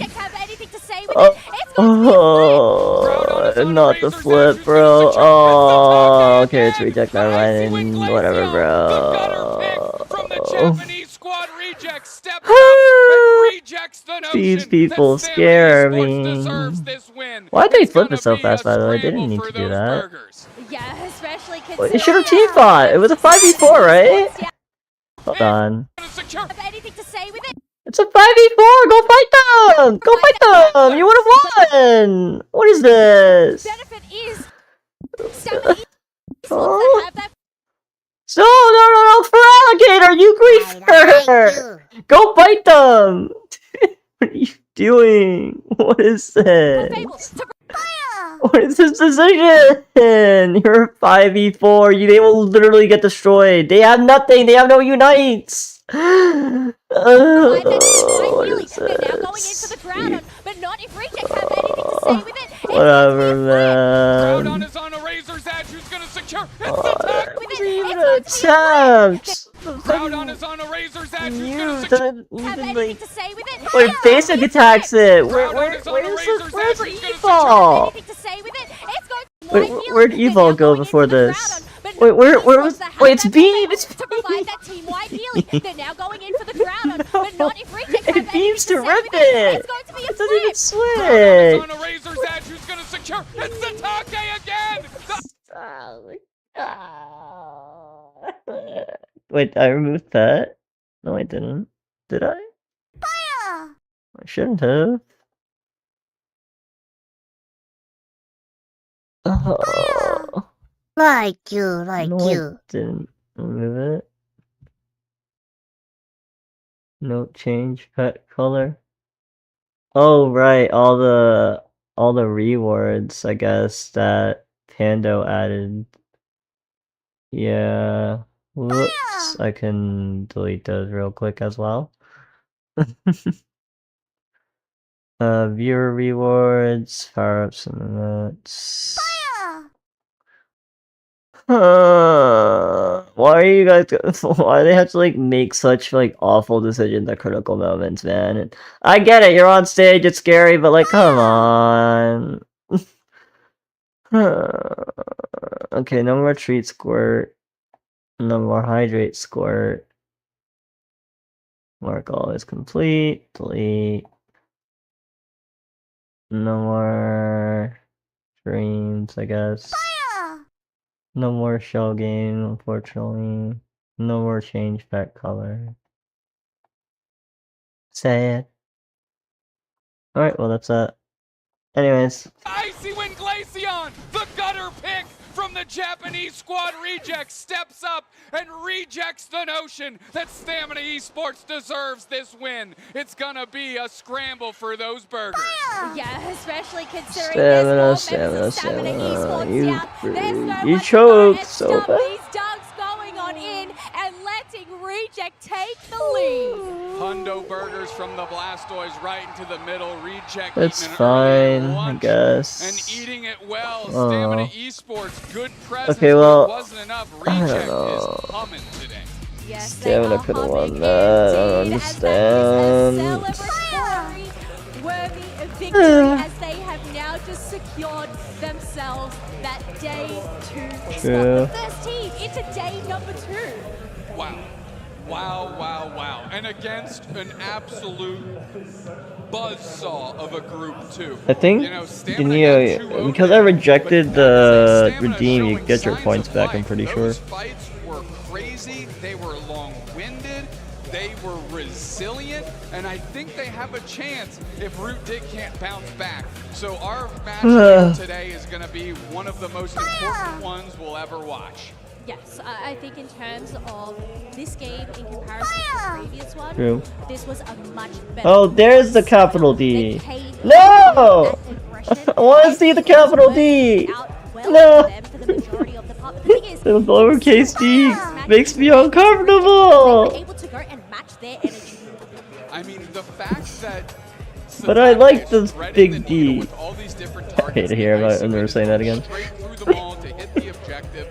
Really great prioritization here as we are watching a very long protracted fight between these two teams. Yes, I mean, it was after that minute mark. No, stop it. Quite low, but here I think is where it went somewhat, you know, in benefit of Reject. I believe it was maybe it's a little bit further, but Mufasa on the Feraligatr, they actually went in with their waterfall, but they didn't get the hit. And they ended up getting caught on out. But nonetheless, that was their move to go on in with a Groudon. And thanks for the slow-mo. As we can see, Satake gets knocked up into the air by the Snorlax, but lands just in time to go and pop that Icy Wind secure. Poor Torciero, aka Minotaur.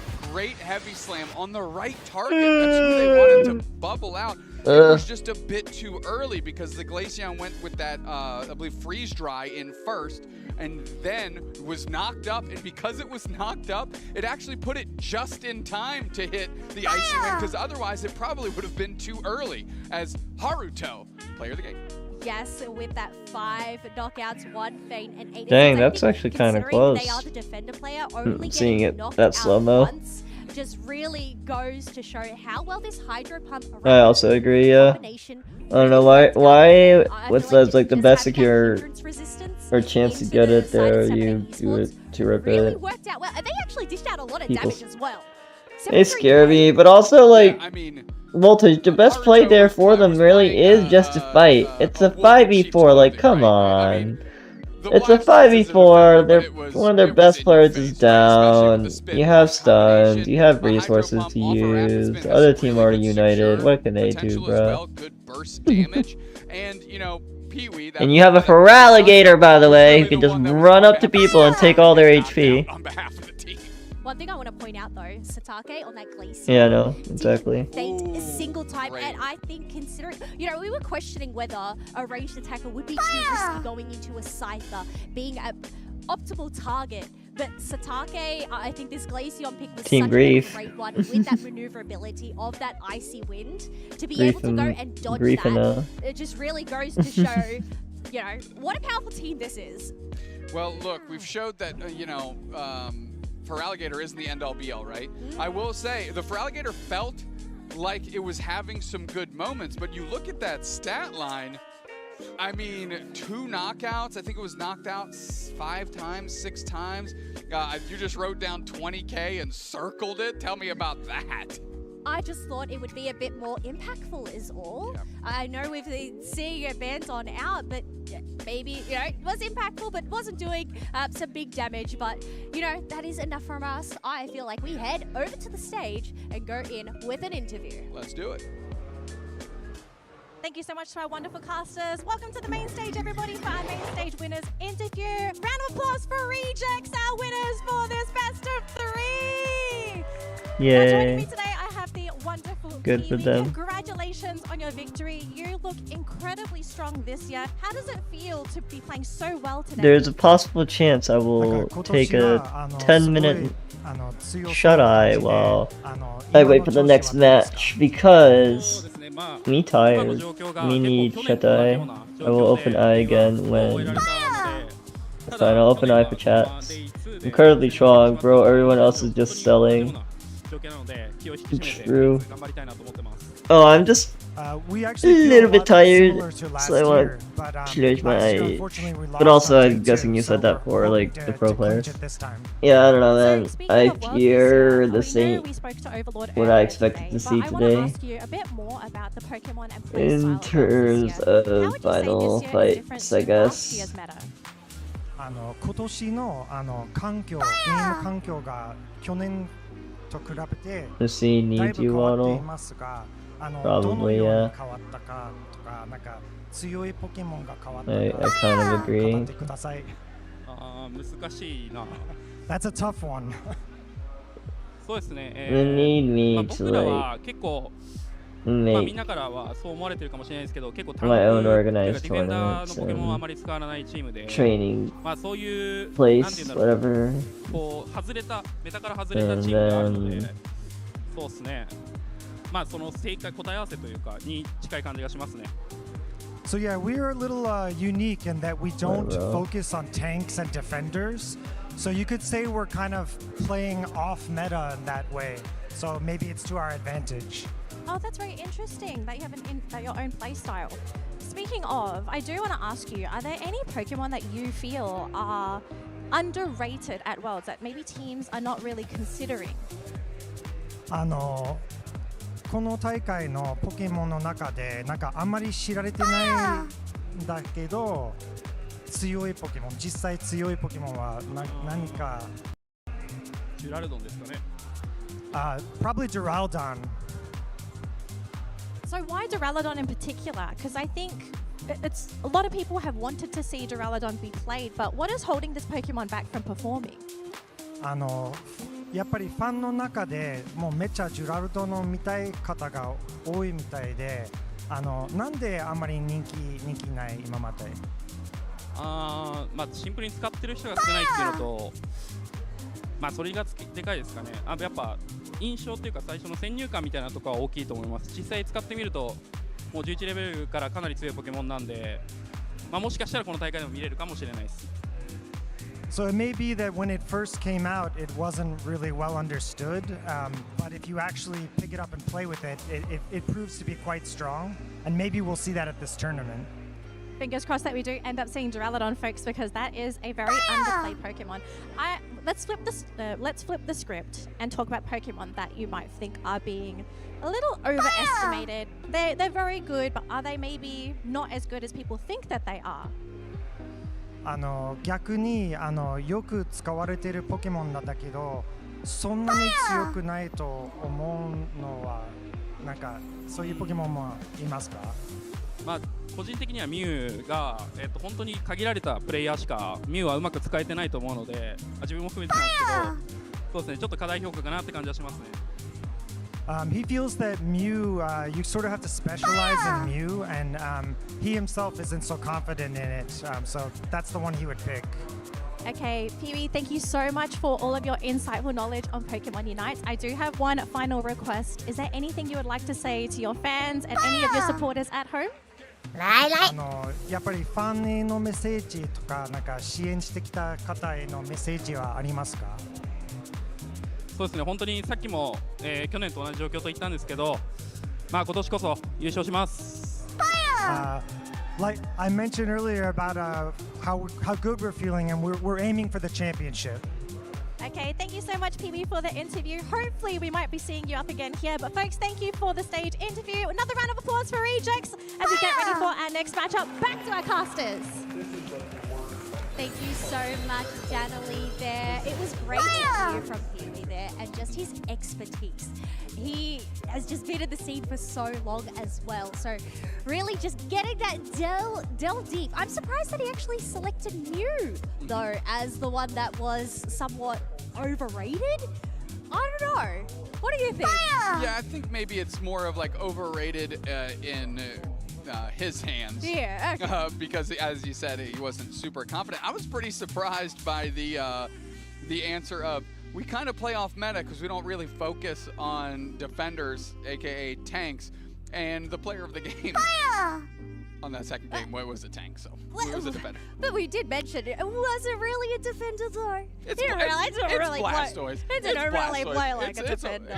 It's just a problem. Don't even worry about these roles. Just ban Blastoise. Ban Blast? Hydro Typhoon is crazy, Surf is crazy, Hydro Pump is crazy, and now we just saw Spin Pump just run roughshod through another really skilled team. Put it in the bin. Like, ban that thing. I feel like we're chucking a lot of Pokemon in the bin here today. Surfetch doesn't need to be... Filling up the trash? Listen, wow. Listen. Surfetch doesn't need to be banned or picked. It just needs to just disappear. Be over here somewhere. On the sidelines, being the cheerleader. with that big green onion flopping around. Okay, this is pure chaos here. We've got more Pokemon Unite action at the Pokemon World Championships here in San Francisco. Kello, Doob Snacks, we're out. Go to break. Bang.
everybody, to the Pokemon World Championship 2026. Pokemon Unite continues here.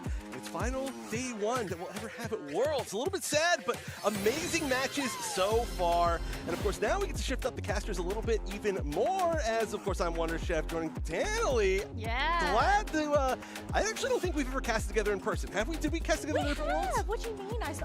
I think we I don't think we did. I think Okay, now last you're Worlds making it me was question just on. everything. We did electro volleyball together, which is really the only thing that matters in Pokemon Unite, right? Like, It counts. This is small stuff. Yeah.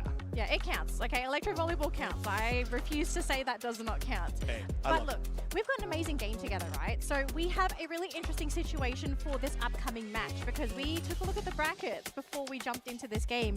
And evil geniuses are in a bit of a pickle, Chef. Do you kind of want to explain what's happened here with EG? Why is this game suddenly so important? Yes, of course. So for anybody who's not aware, Evil Geniuses, obviously a very well-known name in teams as far as esports, and they've been doing really well in the North American region. They've got some amazing players on it, some players that have never made it to Worlds, so it's an interesting little mix, but they've been doing well this season, and they actually have already lost. So it's a little bit of an upset.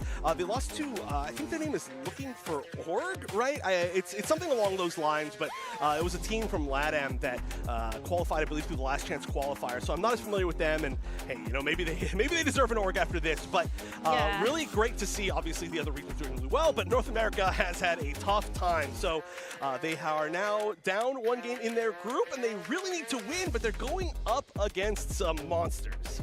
Yeah, so it's EG versus Zipto, and essentially, unfortunately, there's no one else in this group. So for EG to even survive here, they have to win this set. They cannot afford to drop this game. If they drop this series, that is it. EG is out, and I think we're going to have some pretty devastated spectators back home, and also spectators live here at the event. So yeah, really, the pressure's here on EG to really perform what they want to keep their tournament dream alive.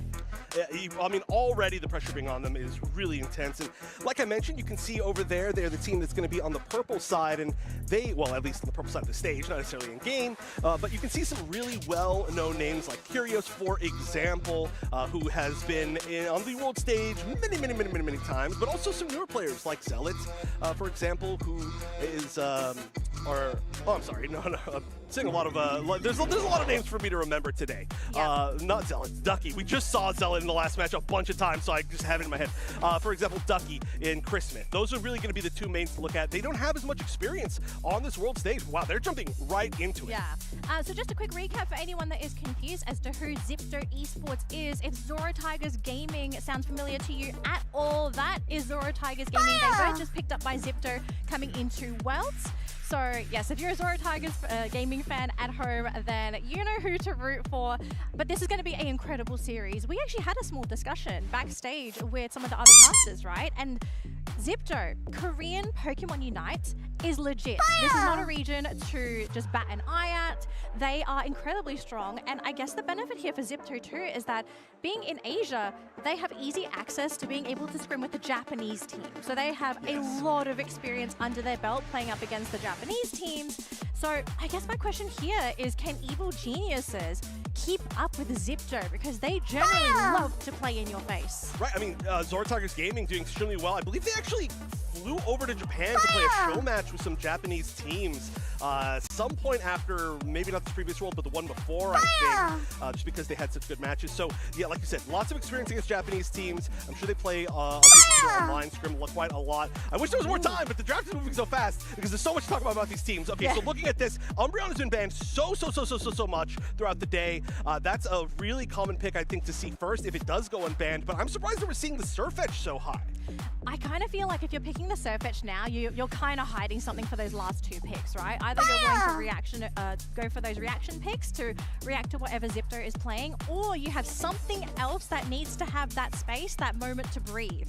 And it looks like we're going to be seeing our next two picks here for Zipto. So far, it's Mimikyu, Psyduck, Mamoswine, and that Miraidon. Very solid lineup here for Zipto. They've got their front line, they have their attacker, they have their backline assassin with that Mimikyu, and of course they've got that Psyduck there to keep Piachu protected.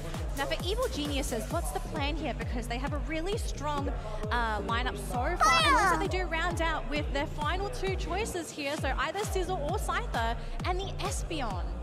Right, yeah, I mean, Espeon has been really highly contested throughout the day so far, and throughout the past few events that we've seen. So I'm surprised to see it get picked pretty late altogether. Now, normal Lucario, normally I feel like that is such a bizarre choice, especially right now. I feel like a lot of people are really feeling like Mega Lucario is doing quite well, but we already saw normal Lucario do really well earlier today from Reject, so I truly don't know what's going on. And that's one of the beauty of Worlds, is that even if we've watched so much competitive, it's so hard to see competitive from every single team and every single region and how they're going to bring it and change it for Worlds. So the meta, it's of ours to learn as well as everybody else's. Yeah, so I think now that we've seen the entire lineup, we have a bit of a better picture on how these two teams want to kind of play their lineups, right? So for Evil Geniuses, I think if anything, we've got to keep our eyes on rolling it down on that Blissey, because whoever Roland is enabling, I think that's going to be the key Pokemon to really lead Evil Geniuses in these team fights. Yes, Zipto has a lot of team fight control on their side as well, but if you think about it, they don't actually have that much AoE. A lot of it is that single target damage where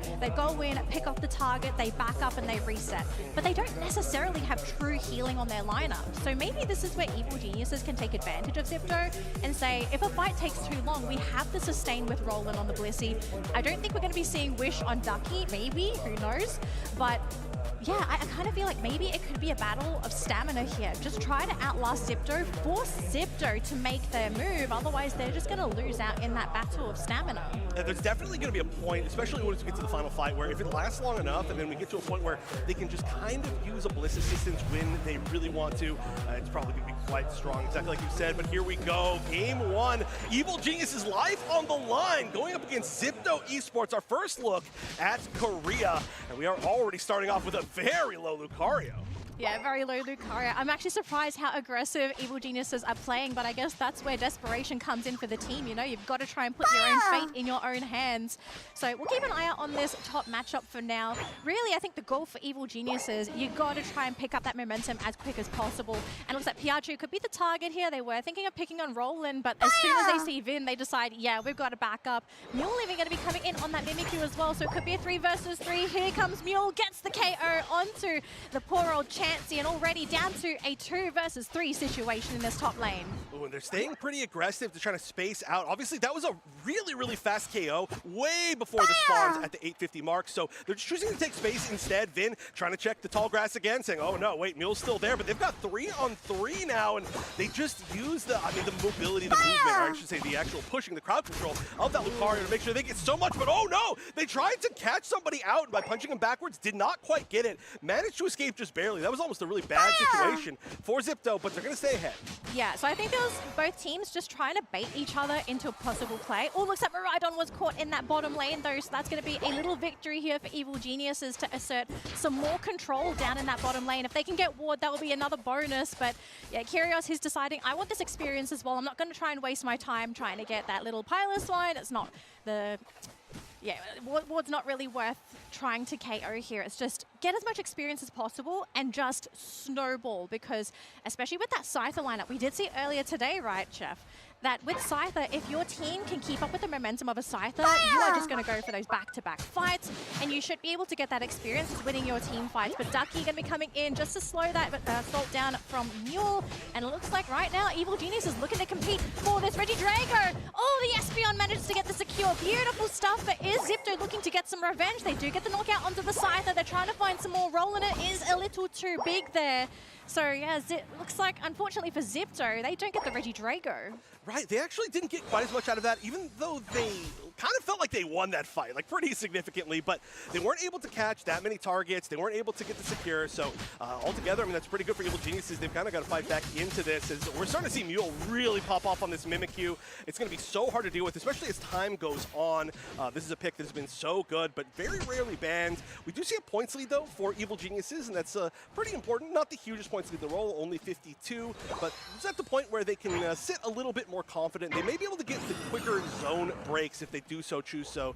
And Regirock being threatened down by both teams. Little 1v1 up top, 4v4 on bottom. It's a little bit of a classic situation in Pokemon Unite. And they do manage to find Roland and at least bully him back towards that tier 1 goal zone. Ducky coming in with the snarl, seeing if he can try and catch somebody, but Mule just out-dashing them. But the secure by Kyrios, beautiful picks up for Evil Genius's second objective of the game. They also pick up the Mimikyu as well. Now they want to try and jump in. Vin doing what he can to try and dish out the damage. Wants that Mirage, and if he can get it, the Bliss assist though, even helping Vin out, but the damage is not quite enough. But the thing is, for Evil Geniuses, they're happy. They got the objective. They're getting those knockouts. They're slowly building that lead that they want because they have to win this set.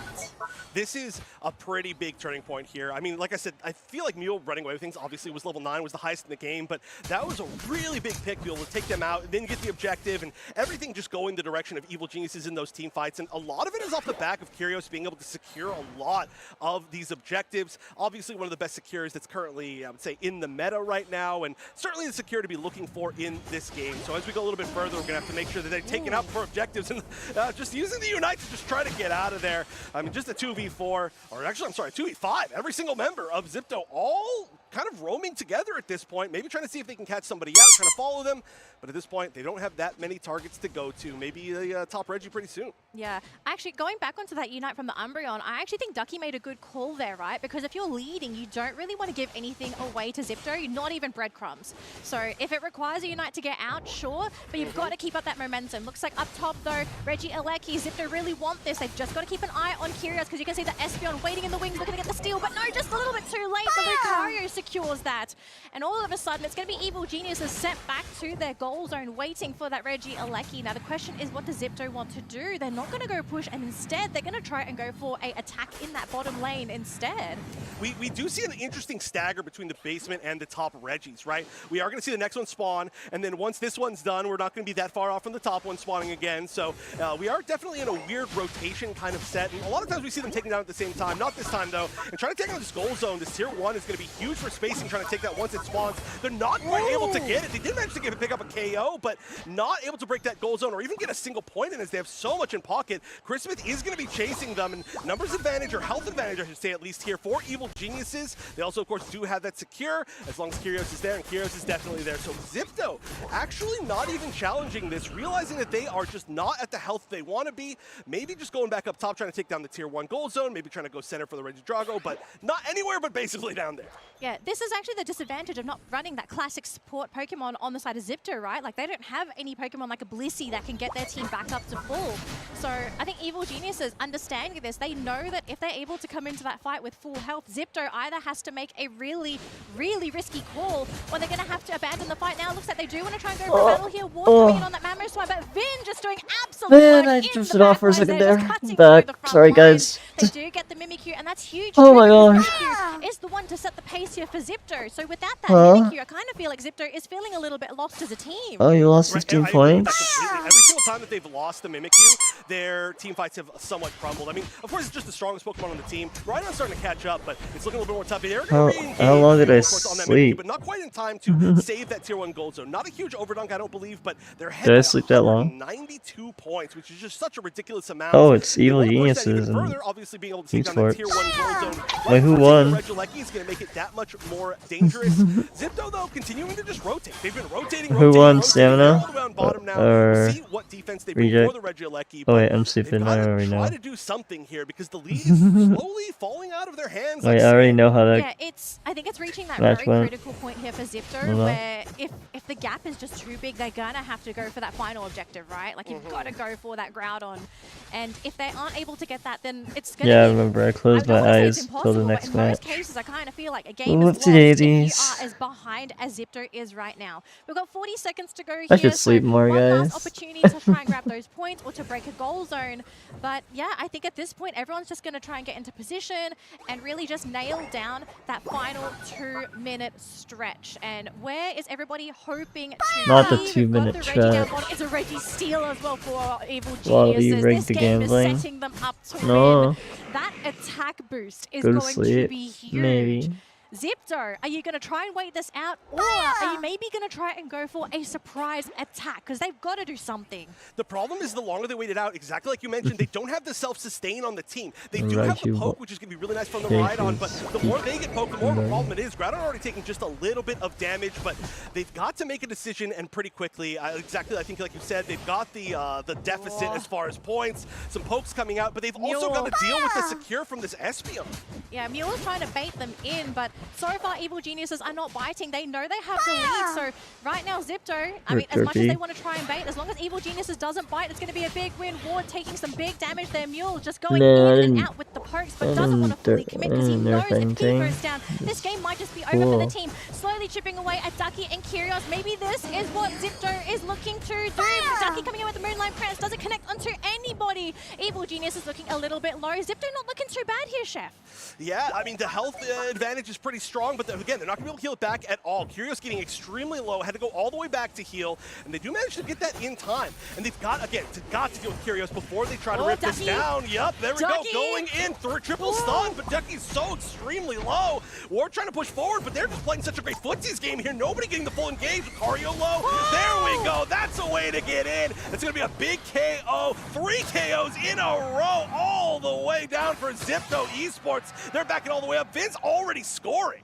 That was a huge catch there for Evil Geniuses. Just going in, ravaging Zipto, pick up all 3 for 1 deal, and Evil Geniuses just solidifying their lead further and further in this game. They did not decide to take the Groudon, however. They are going to instead go in a more defensive position. Up top, we do see Chris Smith wanting to go for a big 100-pointer with the Blissey. You can see right now Zipto, they're going to be going all in for the Groudon. They've got to be careful with Piachu. He's so low. He's got the shields though, so he should be okay, unless they don't have the damage. He's super low. Okay, there's the buff. 10 seconds to go. Do they have enough points to make the dunks? I'm not sure if they do. 80 in. There's going to be another pretty big, 92 in, and then there's another potential almost 90-something up top that just didn't quite get in. I don't know if that would have been the difference, but I think certainly without that, I have to assume that Evil Genius is going to stay ahead at the end of this game. Yeah, actually, they were really close to making that comeback. If that top almost Hundo Burger got in, and they got one more little score, that could have been it. And they were just a split second away from that happening. So a little bit scarier than I think maybe Evil Geniuses wanted, but they are staying alive.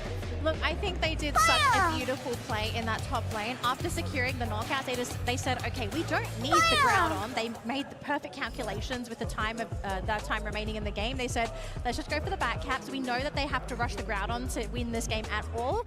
So they got the extra points in. They gave the Groudon away. They knew there just wasn't enough time for Zipto to come in and get the counter scores. EG, I mean, if they can keep this up going into game number 2, this set should be theirs. But at the same time, I think we also have to identify that Zipto, although they didn't pick the best lineup for the playstyle that EG pulled off, this is still a really formidable team. They are extremely flexible, and I think after experiencing that game number 1, they'll have a better idea as to how to deal with EG coming into game 2.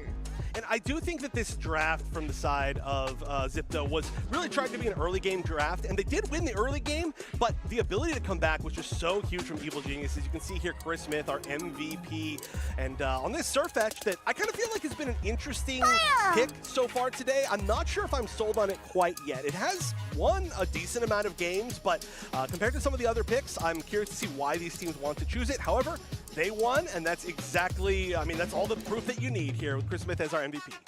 Yeah, look, if they can get Chris Smith to get MVP for game number 2-2-0, that would be the dream here for EG, because right now, EG, okay, we got to do some math here, Chef. Does EG need to 2-0 this set to stay in Worlds? They do, don't they? Because if we look at the score for the previous matches, I do believe they were also 2-0s. Yeah, 2-0-2-0 for the previous games. So they would have to force a 3-way tiebreaker in the group to stay in the tournament. Yes, I think you are correct. I believe so. So then it would be a 3-way tie, which would be even more confusing. Yeah. I don't know how that one's going to be solved, but all we know is that they do need to 2-0. I do believe that's correct. However, as usual, I will say never trust the casters on our tiebreakers or our seeding or anything that we say, or really just any information in general. I think it's safest not to at least trust me, I'll say. But I do think from what I'm seeing in a 3-person group that if it was 2-0-2-0, then you would need a third 2-0 to tie. Otherwise, we're going to see Looking for Organ and Zipto come out on top. So, wow, that's, I mean, fighting for their lives. Like I said, they truly did stay alive by winning that game. Even if they lose another one, that might be it for them. Yeah, they really got to pull it off again in game number 2. But just seeing game number 1, though, I feel like I can trust EG to be able to pull it off. They've just got to figure out how. Yeah. Right? Like, that is the key here. How do they pull off that win for game number 2? Like, how can they guarantee the win? Because knowing Zipto, I don't think there's any way that they pull off their draft from game 1 and game number 2 again. I think it's just too risky. You've got to have that late game assurance. It can't just be all on Mule on that Mimikyu to do the heavy lifting, because like sure they had a Miraidon, but because they weren't able to really pierce into the back lines, I feel like the Miraidon was a bit scared to make a move sometimes, because he was just thinking like, oh, there's a Cypher in this game. I'm a bit scared to stick my head out, you know? It's like, I'm just going to get jumped.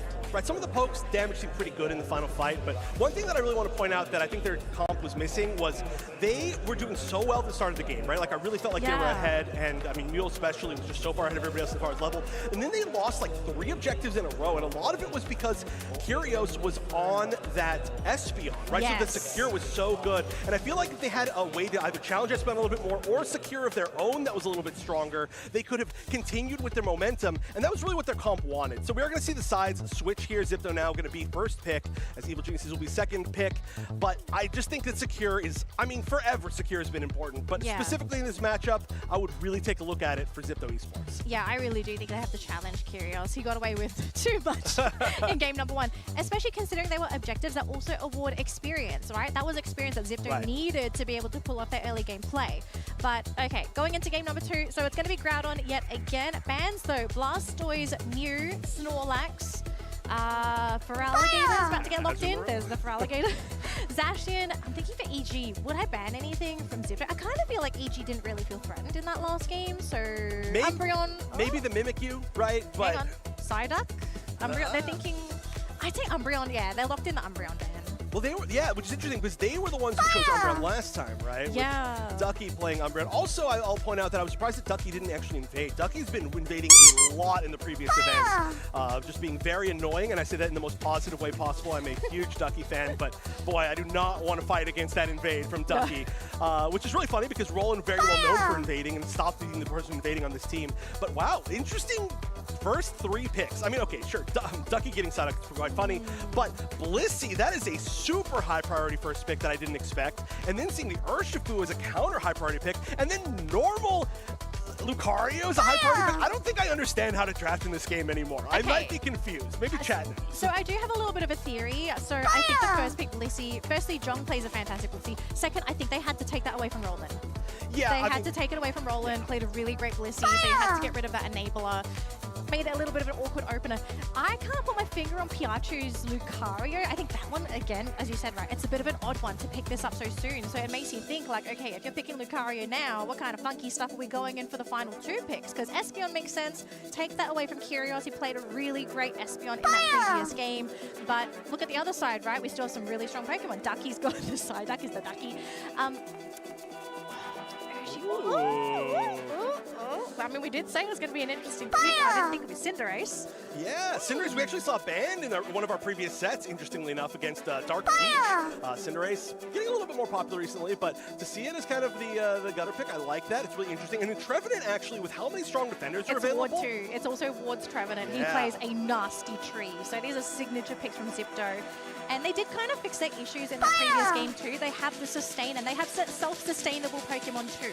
So Zipto, they have patched up their problems from game number 1. But for EG though, Kyrios coming in with the Desi pick, which I think is rather interesting, considering that they know that they have to get a 2-0 in this set to possibly stay in the tournament. So to pick Desi here, this man has to have the most confidence he's had in his entire life.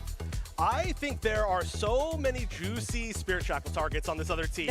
You hit anybody and they are going down. Obviously, you really kind of don't want to pick Trevenant, but I mean, anybody else. I feel like this is a great pick. You are also going to be able to outrange their Cinderace, and that's just going to make it a tough spot for them.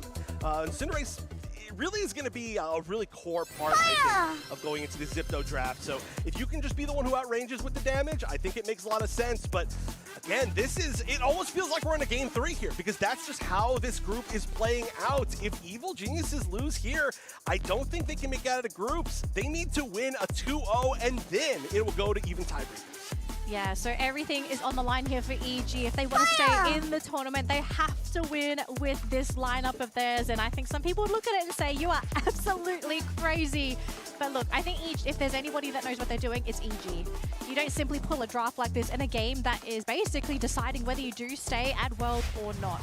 So yeah, we'll have to see if EG is going to be able to pull it off, because if they do, that itself would be huge. We are going to have a little bit of a pause. A pause for the cause, as good old Doom Snacks would say. But we are triple bird comp, and I'm always a fan of the teams that have more birds on their side. We can take a little bit of a look at actually how this has started to play out, as we can see the mini-map at least, and we may have an invade. It could be an invade on the top with the Chansey, or it could be an attempt to just kind of like go around and score. We are going to unpause immediately, which is awesome to see, but we'll see what happens with them. And like I said, we've got a lot of potential invaders. That's definitely an invade. Yep, and kind of an aggressive counter invade we can see as well too. Unfortunately, we're not going to be able to kind of jump over there. We are going to be, there we go. And let's see, did we manage to steal anything? No, just taking a lot of time. Stealing a lot of time away from Kubfu is really important though. I don't think you're going to be able to escape that, but just waste a little bit more time. Roland accidentally. That could have been disastrous if he actually let him through, but thankfully Roland is able to get the knockout. So Chansey's going to get a free trip back home, and also gives a little bit of extra space there to Vin on that Kubfu, so he can get into that Urshifu evolution as quick as possible. Up top though, we do have some assistance there. Mule going to be providing support to Piachu on that Lucario, get the score in too, so I guess that is some good news for Zipto. Yes, they lost their Chansey, but they did have a little bit of extra breathing room in that top lane with just the Surf fetched. Ooh, look at There's this. 4 Pokemon. Yep, everybody crashing for these spawns, and so far not a big Kyrios engagement is here. though. Yep, that's going to be big from the side too, but he's just still a little baby. Not going to be all that much. Big KO though, so they will be spreading that experience around a little bit. A small win here, I would say, for Evil Geniuses. Yeah, just a small win, but regardless, a win is still a win.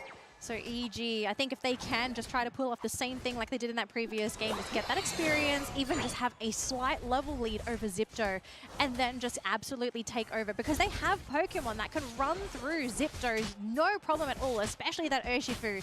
Urshifu, one of those amazing Pokemon where if you can get that Pokemon going, it really can just sort of sit in the middle of the battlefield and is a tough Pokemon to get rid of, because if you look at what Zipto have, they don't really have the best lineup to get rid of a potential Urshifu. They don't really have the best lockdown. They do have a little bit of AoE lockdown, but nothing that's just single target guaranteed knockout for a Pokemon such as Vin. So everyone's getting ready for that Regidrago, Chef, so we'll have to see if EG gets this again. Oh, but they get the pullback onto a huge Pokemon. No Trevenant.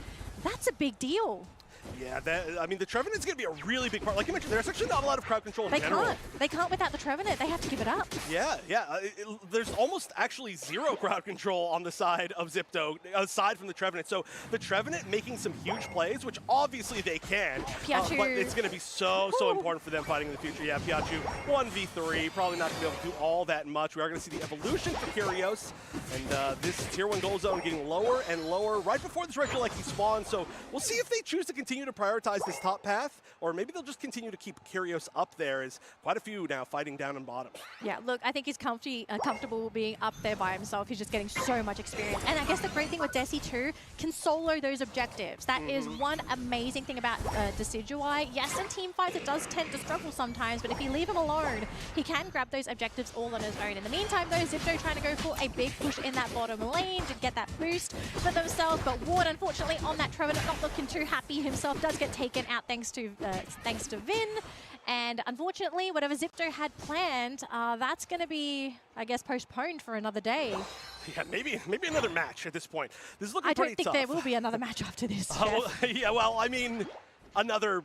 Wait, well, they could make it. No, they wouldn't make it out. No, they would make it out. They could make it out, right? If they tie, there's a chance that they make it out. Yeah. That's right. Sorry, the tiebreaker is really confusing me. If they do manage to get another match, is what I'm saying. But it's not looking good. Is all I'm saying. The big thing here is like I was talking about. They have 2 frontliners. One of them doesn't really want to get hit, and that's Lucario. The other one wants to get hit, and it's level 7. And level 7 versus level 10, max damage on the other side, and like 9s and 8s. It's not looking good. Ward is getting melted in every single team fight immediately, and then it's just like not a fight after that.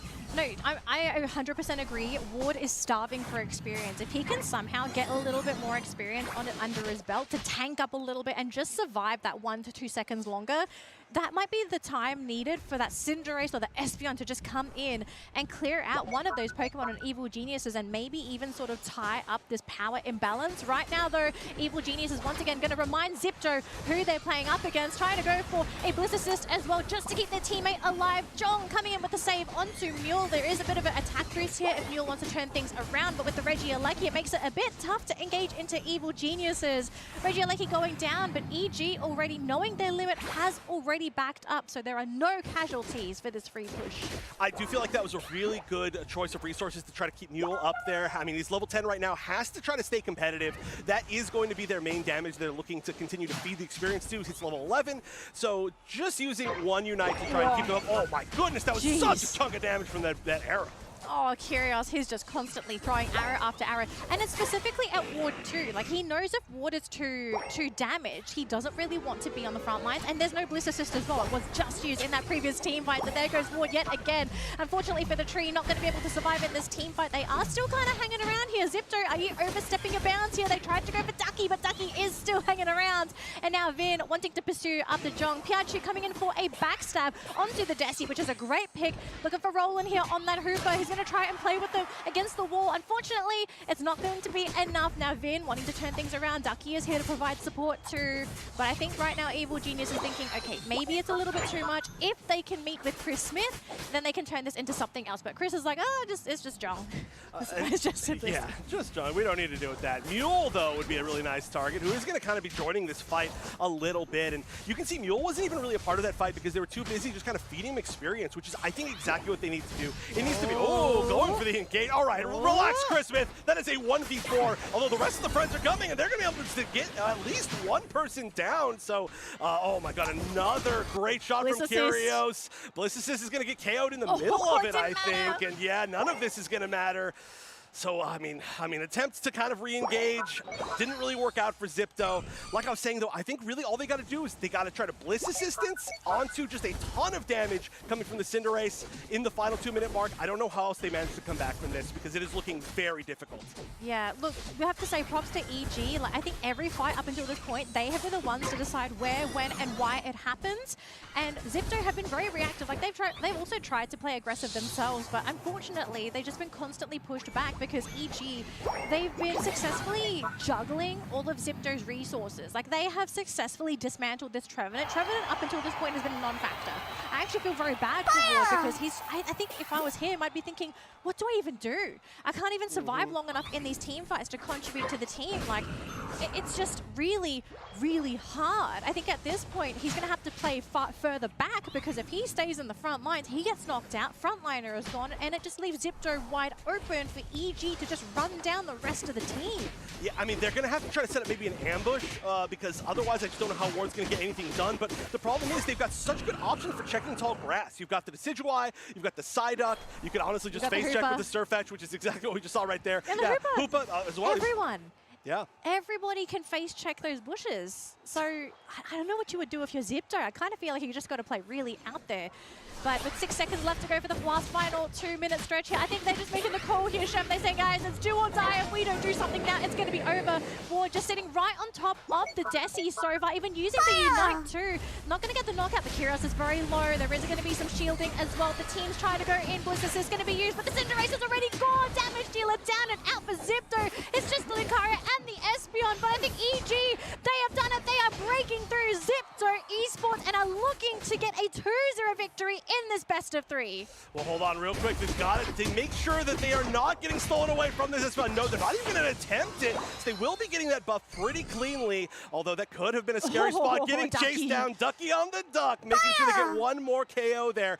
Points are still pretty close. Not a huge lead for the side of Evil Geniuses. There are a few members up already. I'm not sure how much they're going to try to score. They're going to go for one big kind of combined push. One thing to remember is that we do have the Hoopa, who at some point will probably get that Unite back within the next minute and 6 seconds. So they've got to be careful of the huge big back cap that could happen at some point. Hoopa actually might be hiding and trying to make sure that they can sneak forward, but they might have been caught up in the center right there. So this push might just be happening here on bottom. Yeah, I think he might have been able to avoid them, but if the Espeon catches him, then that could be a bit of an issue for the team. Oh, EG, they're hiding in the bush, just waiting for that opportunity. Up top, though, you can see Zipto looking to want to attack that top tier 2 goal zone. We still have the Hooper up there. Espion's going to join the team instead. And look at this, backcap versus backcap. EG says, you can backcap, we can backcap as well. We don't care, we've got the points, we have the insta score. Whereas for Zipto, they're going to have to fight for their lives. 23 seconds to go. I don't know how they're going to be able to do it. They can't even get on top of the goal zone. And pokemonunite on the enemy goal zone now too, so even if they wanted to, everybody could just teleport over, score some more, but instead, Evil Geniuses are going to create the first, what was it called? The Chaos? Oh no, I can't forget this now. The Chaos something. The Chaos situation. I'm going to remember the actual term. The three-way tie. Yes. Sorry, old UCS joke. Evil Geniuses, they know that they were fighting for their lives right there. And now we got to see what the tiebreaker ends up being for them. I think I might have heard what of the tiebreaker was in my ear, but it was a little quiet, so I'm not sure. So hopefully we can hear kind of what the official ruling is on that. But a great Chaos Trigger, thank you. I want everybody to know that Spraggles ran up to me, and he's going to make sure that they are going to fire me after this show because I did not remember what Chaos Trigger was. So this is our first Chaos Trigger of the tournament, and tiebreaker, always really confusing. It's insane, 3-way tiebreaker. I'm pretty sure, like, at some point, not just Zipto, but maybe looking for Org, both of these teams is kind of sighing a sigh of relief, thinking like, oh, okay, there's no way we get a 3-way tiebreaker. And then after this match, they're just like, oh, everyone's like sweating bullets, like, oh, okay, it's not over yet, guys. I kind of expect, based on the reactions from EG here, that they are qualifying and they know what the tiebreaker is because they are really happy. And obviously, you'd be pretty happy if you won the tiebreaker or you got into the tiebreaker situation when you were in threat of just not making it. But they look even happier than that to me. So look at that. That is a literal sigh of relief that we just saw from Finn right there.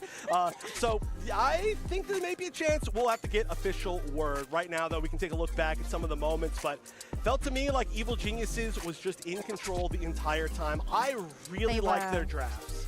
Their drafts were great. I actually think they handled their early games really well. Like, they understood the key plays that Zipto had to pull off in those early games. They denied all of those plays, and there were also times, like we saw in game number 1, for example, Kyrios just getting those snipes on the Espion, denying away the Reggie, I think it was Reggie Drago and Reggie Steele. It was like one of the Reggies down bottom. But you're denying experience away from Zipto, who was at the time running a very early game experience heavy lineup because Mule was on the Mimikyu, right? Mimikyu wants to get as big as possible, kind of functions in a way similar to a Scyther, where if your Mimikyu just blows up in the early game, that is it. You should have the momentum mid to late game, and your opponents just generally are not going to be feeling safe. So EG, masterful control over those 2 games. You would think, like, what happened to EG in the first game? Yeah. I mean, they had to have been under a lot of pressure. Obviously, there's a lot, that they got to carry on their shoulders. They know that they are one of the top teams in North America. And, I mean, going out in... I have to preface this by saying that going out in pools at Worlds, already you've proven that you're one of the best teams in the entire world. Even just getting here is amazing. So anybody who's even here is already legendary. But when you are such a well-known name and you're in such a well-known org now, and you've got these players that are trying to, like, repeat Worlds wins, and just saying, like, we could go out in pools, that is really tough. I know that there's just a lot of pressure on them. And you can see it when they won that last game. They were just like literally like... Everything came out.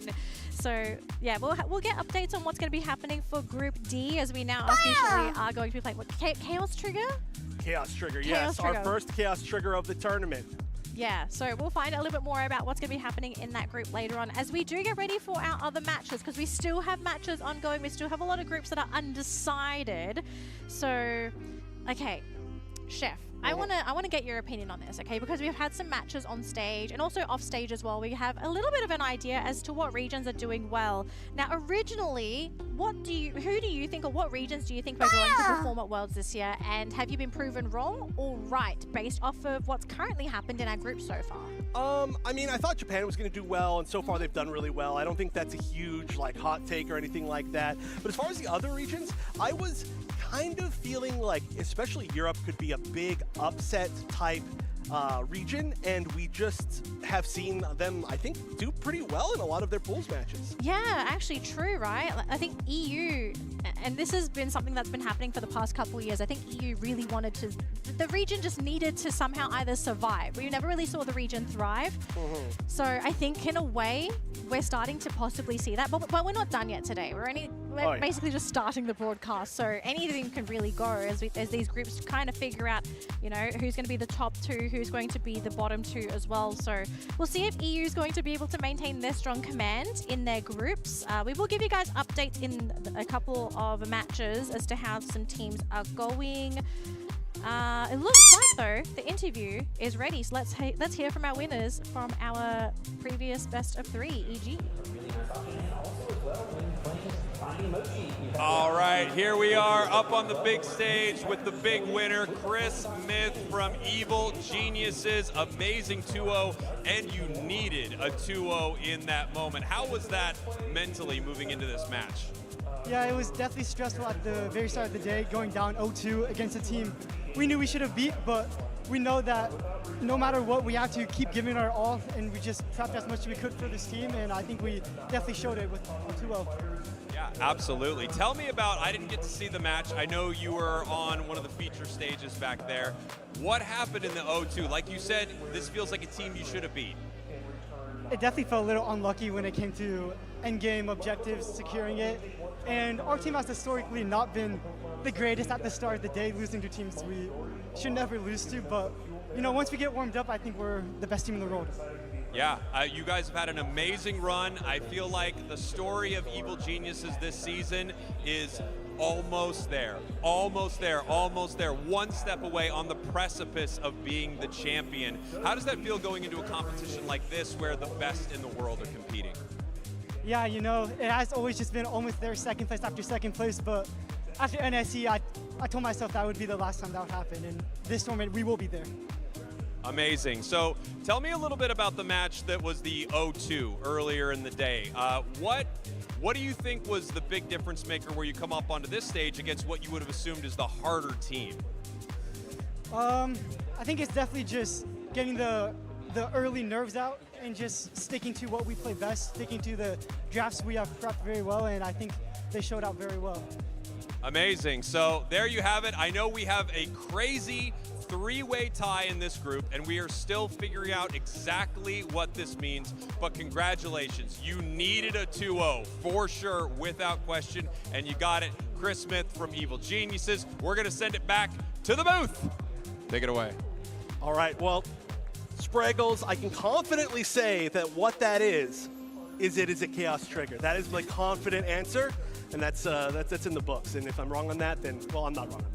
But yeah, we are going to have to see exactly how that tiebreaker works. Of course, three-way ties are always the most complicated things in esports. But I mean, great to see just how happy we got to see Chris Smith there. It's like I said, one of the players that's newer to Worlds here, and I mean, there's some younger players on that team that I'm so glad that they get to kind of show off all the work that they've been putting into the game. And this is the perfect and kind of last time to do it here at Worlds. Yeah, so I think right now everyone's just kind of holding their breath, right, to see like what happens next. What's the next step? Are we going to be playing any more games? Are we going to be looking at stats? You know, like we don't really know what's going to be happening for that group. So once we do get updates, we will let you all know what's going to be happening for Group D. But let's say it's kind of chaos down there because nobody knows. Chaos Trigger. Nobody knows what's actually happening for Group D. But we've basically concluded all of the matches for that particular grouping. So if you've been keeping up with that one, we are done and dusted for Group D. But of course, we do have plenty of other groups that are going to be playing today. I don't believe any other groups are done, I think. Oh, actually, Group H might be almost. Yeah, so we're gonna get that match. We're gonna do that match. I don't know if it's right up next, but pretty soon. Of course, it's just the Pool H right next. Okay, I'm getting a confirmation from Soph behind the camera that is up next, which is gonna be an awesome game. Stamina up against Root Dig to just be a pure game decider, set decider to see who makes it out of what I believe Spraggle's called the most difficult pool that we've ever had at Worlds, and I don't think that's necessarily wrong. So Reject has already proven that, and can see who comes out number 2 out of a 3-person ridiculous pool. So I'm very excited to see how that one's going to go. But I mean, it's just ridiculous match after ridiculous match all day today. We've had some really crazy groups, and I think there are some groups that break my heart as well. You know, you can't, unfortunately, this is the nature of competition. You can't always have what you want. But as we do get ready for our next upcoming matchup, folks, we are going to go for a quick break. But don't go anywhere. We've got more Pokemon Unite coming right up.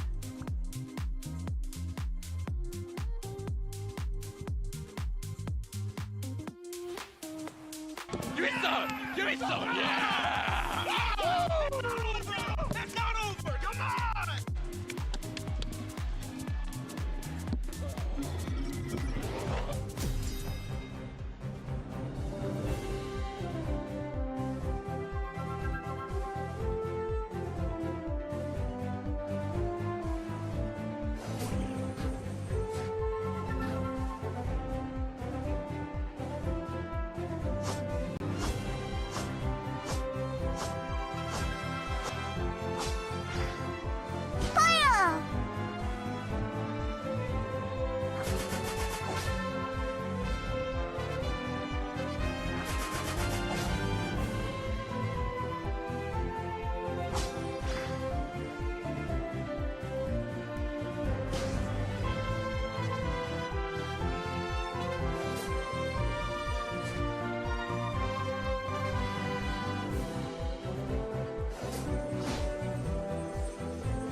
back, everybody, to the Pokemon Unite Championship Series at the World Championships here in San Francisco, California. It's me, Sophie-chan, with Spragos this time around. We don't usually cast, but this is a special moment, and this special match indeed. Oh, what a match. You and I have not gotten a chance to cast together, so this is going to be a blast, and this game is so important. We've talked all day about how important Group H is. The Heartbreaker group, the holy what happened group.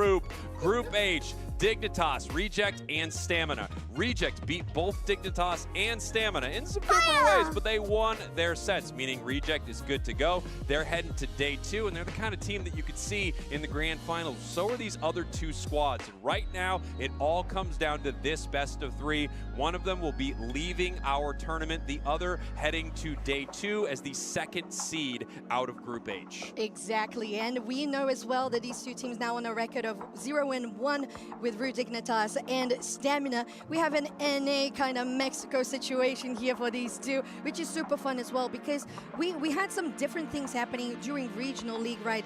Mexico was with Latam, so they didn't really face each other, although sometimes we have Mexico in North America. That wasn't the case for our Regional League, so we'll see how these 2 are going to face. Well, one thing that's really interesting, I was talking to Toon just outside by some of the stages where we're watching all of these other teams compete, and we will get you updated information as soon as we can as to what's happening in all of our groups. And I was talking to Toon, and obviously they had a tough loss into Reject.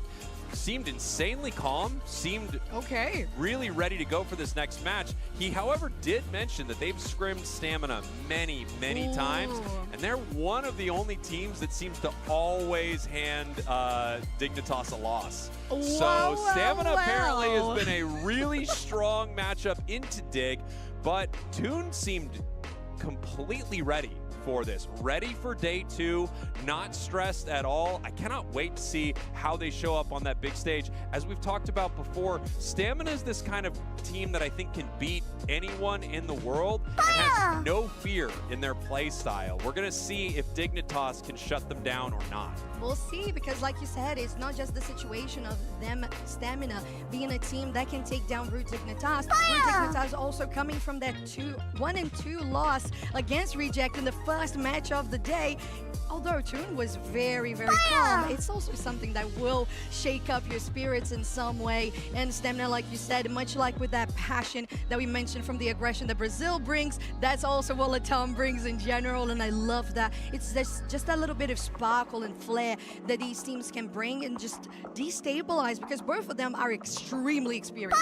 Yeah, I have to agree with you fully. Each region definitely has its own flavor to it, but it feels like LATAM as a whole that kind of got put into one umbrella is an extremely aggressive region. They will aggressively take fights. They will limit test the entire tournament. Peru Unite is another team that I just feel like at any moment they are on the razor's edge of everything going wrong and winning it all, which they did last year. And a lot of LATAM has that energy. They love to scrap. They love to brawl. They love to outplay their opponents. Dignitas, on the other hand, does feel like a team with ice water in their veins. They're calm. They're not worried about that. They are looking for incremental wins throughout the match. And I think a part of their play style that really epitomizes this to me is watching their bottom path with Otter and Zugrug. They do an amazing job of just winning this piece of farm, winning this next piece of farm, just a little bit here and there. And all of a sudden, they've amounted a level lead. They're evolved. They're stronger than their opponents. That feels like the Dignitas play style to me.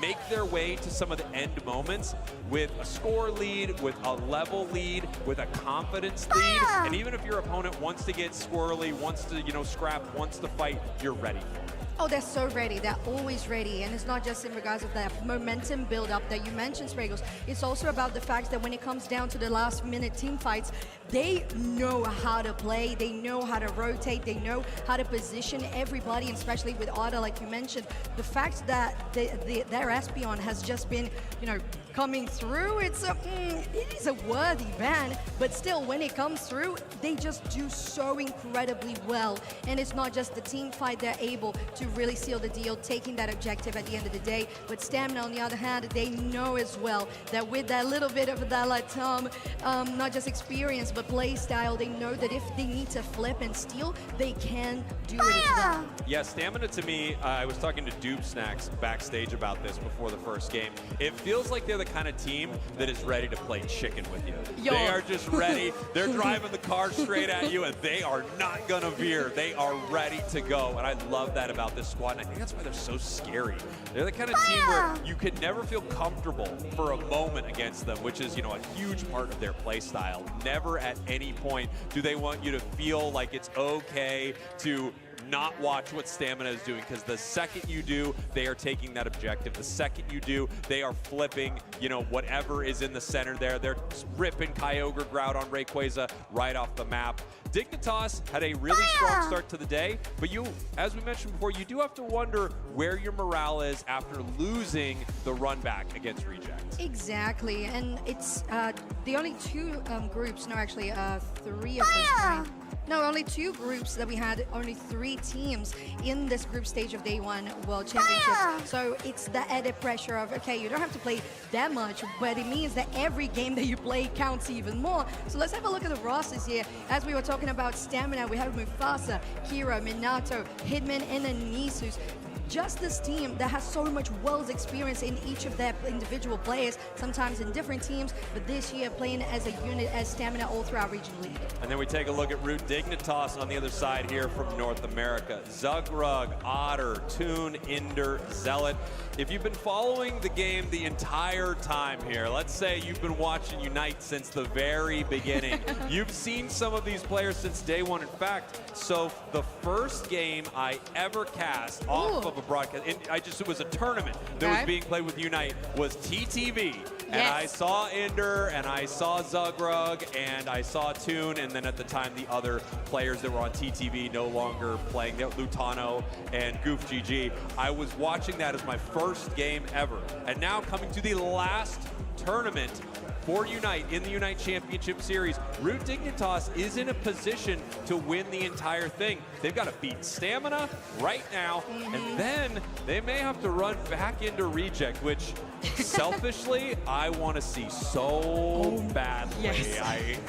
I know that as a caster, I want to be impartial. Hey, you've always got a team that you're rooting for maybe a little bit.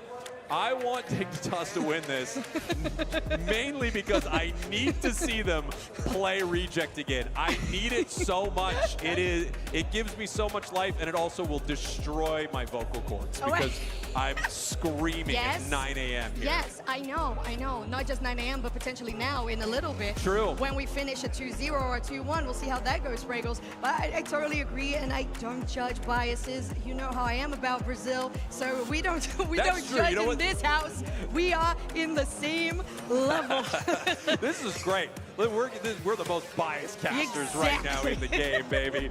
We have who we want to win, and we don't care. This is going to be so exciting. There's no question, bias aside, wanting to see a rematch and all that aside, no question though, Stamina, incredible team. This is their last opportunity. This is Dignitas' last opportunity here in UCS. Sadly, one of the best teams in our tournament will be going home here in a moment. For every team that gets to soar, another team has to pack their bags and take the airplane home. And you do have to leave immediately. That is the rule. It's true, yeah, you do. You can't even stay to watch. Nope. You can't like judge the other teams. Like, I would have been better than that. No, you cannot. You just fly away, just take your Latios and you just go. Yeah, if you have a Pokemon Center appointment, it's canceled. It's completely canceled. Yeah, you just split in the middle your hotel booking as well. You got to change your flight. It's just, yeah, it's a little difficult to deal with. But we know if they are ready to play this series, after all they've played today in this group age that was the scariest group in the history of the Pokemon Unite World Championships, well, I would say they are okay with doing like a rescheduled flight. Yeah, I guess you're right about that. This really is the most... it's the most stacked group I feel like we've ever had in a group stage. It is the most consequential because it's on the world stage. It's the world's group. It's not even, you know, it's not LAIC, it's not NAIC. It is worlds. And one of these teams will be heading home after this. It is a 3-team group. Just so many things had to fall in line for this to happen, and it did, making this the most exciting, I think, day one we've ever had at a World Championships. Not just that, as a whole of a day one, but also as a start of a day one that we had to the culmination of this group H. Right now, Stamina Esports versus Root Dignitas, and just the rivalry that we know these teams can have because they know each other. Like you said, they scrimmed a lot. And Root Dignitas knows that although they haven't played against each other during regional league because of the separations, you know, for Latam and NA there, you're also talking about a team that has been dethroning them in the scrims. And that means a lot, especially for morale after you lost on that 1 and 2 against Reject first series of the day. So this is such an impressive, just so much pressure around this moment. Yeah, absolutely. As we're taking a look at our group stages here, so Group A, really interesting matchups right now. Exist 1-0, Team Peps 1-1, Tuzi 1-1, SideQuest dropping their first game. It's going to be really interesting to see how that shakes out as we start moving through the rest of our groups here. CC out of Japan 1-0, BH3 1-1, Strong Basketball Player 1-1, and Legends reappear out of OC 0-1. And as you can see as we're moving through, Japan is cooking all the way through our tournament here. Tell me a little bit about Group C. Absolutely. We got Grêmio, so no bias here from me. I casted that game with Chef, and it was a fun one against the Dark Peach now on 0-1 alongside Onyx Rise. And it was sometimes in group stage, you know, Sprago, sometimes things can be a little bit unbalanced. It's in regards to the experience that both teams can have in a matchup. But that's what we have there, 1-0 for both Grêmio Esports and Volticons, and 0-1 for Onyx Rise and Dark Peach. Now on Group D, Evil Geniuses that we just watched the series of as well, now tied in a 3-way tie, 1-1 with Zipto Esports and looking for Org. Yeah, we are still trying to get 100% verification on who is going to be moving out of Group D and how that tiebreaker is decided. We have run into a chaos trigger, which is a pretty exciting time for Pokemon Unite. And as soon as we have that definitively, we will tell you exactly what is happening there. Moving to Group E, T1. I'm a big fan of these teams from Korea. I think Korea is extremely strong in this tournament. I think they're the teams that everyone's talking about. The Fennel, Reject, Dignitas, Peru. They're kind of the big teams that have won major tournaments. But Korea is always there, always in the hunt. And I feel like this season they have looked phenomenal as they are 1-0 in their group. Zeta has not yet played. And 7 out of APAC East was the team that they had beat. Exactly. And honestly, I'm just so excited to see T1 play as well, because with the changes that we had this season, right, Spragos, for regional league, that attracted so many just well-established orgs that is just so exciting to cast with the likes of T1, with Evil Geniuses. We have Grêmio Esports even. Grêmio, if you don't know, is a established football team in Brazil. So that's who's sponsoring that Brazilian team. But going back into the rest of the groups, we have Group F with Team Nemesis, actually on a 3-way tie here as well.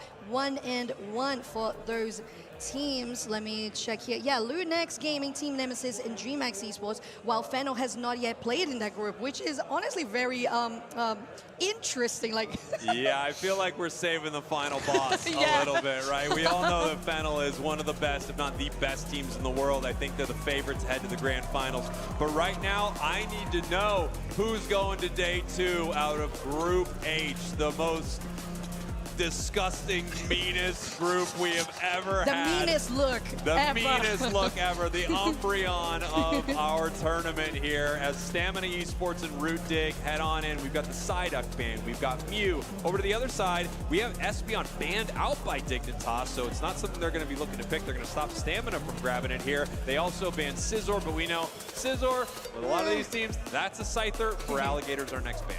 Exactly, and I just feel like it's just so standard to have a side to ban against a Latam team, and that's what Dignitas just did. That for Alligator is the last ban, like you mentioned, for Stamina. Meanwhile, it's going to be a Snorlax for the side of Dignitas, with the first pick being for Stamina Esports. They most likely should be looking for potentially a Blastoise here. Instead, a Zacian. Yeah, they grabbed the Zacian there. We've seen NESUS on this many times. They are incredible playing this Pokemon. There are a few players that could run it on all of these teams, and they've given so much priority to Blastoise today. I would not be shocked if Dignitas runs it, but yeah, without Umbreon banned out, the mean look possibly coming out into this match here. Yes, it does. And, well, it's very on-brand alongside the Eldegoss as well. There's going to be a lot of survivability for Dignitas. We'll see where the damage is going to be coming from, though, considering that the Espeon for Otter is out of the question. Although now Stamina Esports with the next picks, they go for that Blastoise that wasn't selected by Root alongside of Blissey. Yeah, Blastoise, Blissey, Zacian here for Stamina. I swear, if this is a draft that I'm playing solo queue, I'm so mad right now that I have to fight this. It's just such a brutal comp, the Bliss assistance, the unrelenting pressure early from Zacian, and then the fact that I have to somehow get around Blastoise, constant repositioning, the Surf, Hydro Pump. Over to Root Dig, though, we've got, once again, a Alolan Raichu. We saw it earlier on Toon. I'm interested to see if Toon plays it. I know Otter has played this Pokemon many times, and Zealot feels like they are at home on Quaquaval, having great games at the start of our day. Definitely a big fan there of Scarlet Violet, and honestly, this Pokemon is amazing. I just love their style. On the side of Stamina Esports, the last two picks will be a Miraidon and a Cinderace, so very good artillery there from the back in case NESUS doesn't manage to land that Sovereign Sword effectively. Here we go, final pick. Over to Dig. We have not yet seen Yveltal on broadcast. At least I have not cast an Yveltal game. I apologize if someone else did. I have not seen Yveltal yet. I'm really excited to see what this looks like here. I don't know if Otter is going to take this to the bottom path or they are going to give Toon. It looks like it, yes. Otter is going to take the Yveltal. Toon now back on the Alolan Raichu. Stamina Esports, they have, I feel like just on paper you see this composition and you think, this is going to be so hard to fight. The Cinderace just being helped by the Blissey, Blastoise moving you around, the non-stop long-range damage that Hitman is going to provide on that Miraidon. Root Dignitas was definitely a newer-looking team, a fresher comp, if you will, but Stamina with tried and true Pokemon that seem to always win. Yeah, like you said, it's just a very standard, straightforward, just very easily executed and well-known in a competitive space that Stamina has there. Meanwhile, Root Dignitas is flexing some of those new Pokemon with Yveltal and Quaquaval as well. So we'll see how that's going to be on the hands of this team, because like you said, I have not yet casted the Yveltal pick today either, and that is a brand new thing for UCS as we're getting into this very meaningful, impactful, consequential, like you said, Spragos match. That is Root Dignitas versus Stamina. That's right. As we look at Thea Sky Ruins with Groudon in the center, our battlefield to start this best of three, one of the most important best of threes that you are going to see today. Group H, unbelievably strong. Stamina Esports will be your purple team. Root Dignitas, your orange team. Let's get it underway. So, yeah, we're already here on the bot side. A lot of aggression. Zagrog is on 50% HP, so they need to be careful there. They're still not yet there. Umbreon, they're trying to collect the experience, but it has been primarily taken by Hitman. Yeah, Stamina right there with some great secures. We're going to see how much of it we can get for Root Dignitas, but look at the aggression right here, seeing if they can steal this away. We once again have a possible steal. No, that one does head over to the side of Root Dig, as we already have a fight breaking out. Oh, very interesting there, as it is going to be a takedown there for on the Chansey, forcing out an eject button as well from Mufasa that goes onto the pad. They do escape, but it is going to be the K opener for Root Dignitas on top side. Yeah, beautiful stuff there from Root, and now they kind of get this for free, right? Eldegoss is able to evolve here. The Squirtle is pushed out, and we are converging on the top path. Would you look at that? So many members here. We got 4 on 4 for this top side. It's already going to be that score bunny, or actually that reboot that gets taken down. So a lot of opening for Root Dignitas to store on this goal. 41 points scored so far. There is an evolution there. There is allowed for Stamina Esports to survive just a little bit longer, but still, Zacian does get punished in that push. And now they're looking to go for a huge invade. Yeah, they're moving through the central area here of Stamina. The stored power just continues raining damage through even after hitting those wild Pokemon. But Mufasa trying to push them out of this central area. No, that is secured by Root Dignitas. Amazing start for Dig. Lovely 47 points card so far. That red buff on the Elder Goss. We know how much the Elder Goss can do with a red buff too. Here on the bot side, Odd is still trying to find some of those levels back, and they have been able to do so actually because of the pressure on the top side and that rotation. Meanwhile, Stamina Esports with a lot of 5 levels across the board. Yeah, this is rough for Stamina right now. So, I mean, a great start. Oh, here, let's see if they can make anything happen. Eldegoss picks up the KO, and unfortunately, that is on the central area Pokemon of Stamina. Just about everything that could go wrong for Stamina has gone wrong as a Mean Look picks up another KO, and Reggie Drago being ripped apart here in the center. See if they can make something happen. Kira now watching this, looking for a possible secure. They get No, it. it's Come always on. the Blissey. Spraggles, why do we even get surprised? We shouldn't. We really shouldn't.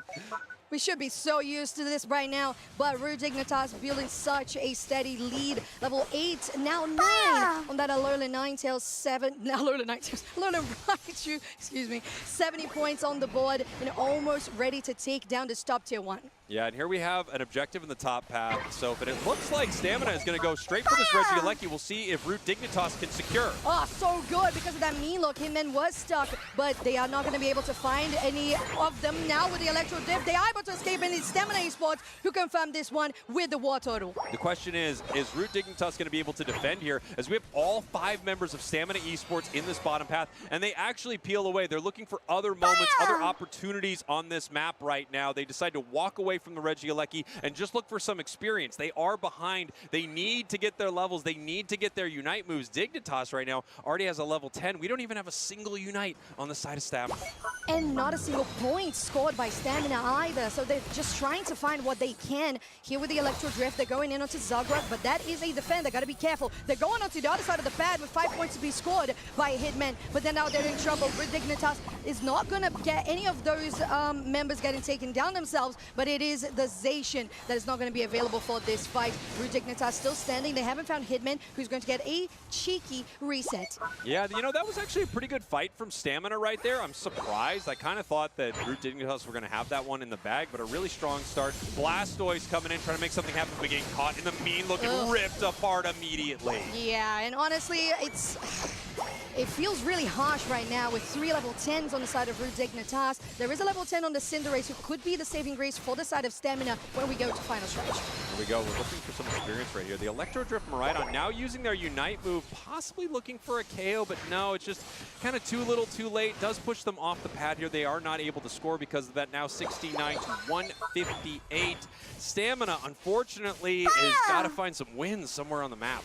Yeah, and well, in 20 seconds, they might have some wins, or at least some win conditions with the Reggie spawning on both sides of the map. Huge rotation with the 4-person push here by Root Dignitas to the top side. They could find Mufasa. Zagreb just waiting to get their Mean Look, but they are a little bit exposed. Gotta be careful as well. There's the damage that comes through Veronissa's on the Zacian, and it will guarantee that the front liner for Root Dignitas is down. Yeah, now we're looking to see how Dignitas wants to move in and take this fight. Zealot actually getting extremely aggressive right here while Toon feels back. Anysus moving in, looking for a KO right there. And no, they are not moving in for the fight just yet. Regieleki very low, but it's resetting. Oh, Reggie Steel is going to reset. Kira's getting taken down immediately by the Alola Raichu, and now Toon is just surfing away. Anissa's is forced to get back into that berry. So Root Dignitas has all the pressure here to take this objective on the bot side as well. That is Root Dignitas. So if they want to take Regieleki plus pad on top side, they can. Wow, this is just so tough here for Stamina. And you can see Root Dignitas is even waiting to take this goal zone because they recognize they're going to open up a huge amount of experience for the side of Stamina. So they were holding it as long as they possibly could.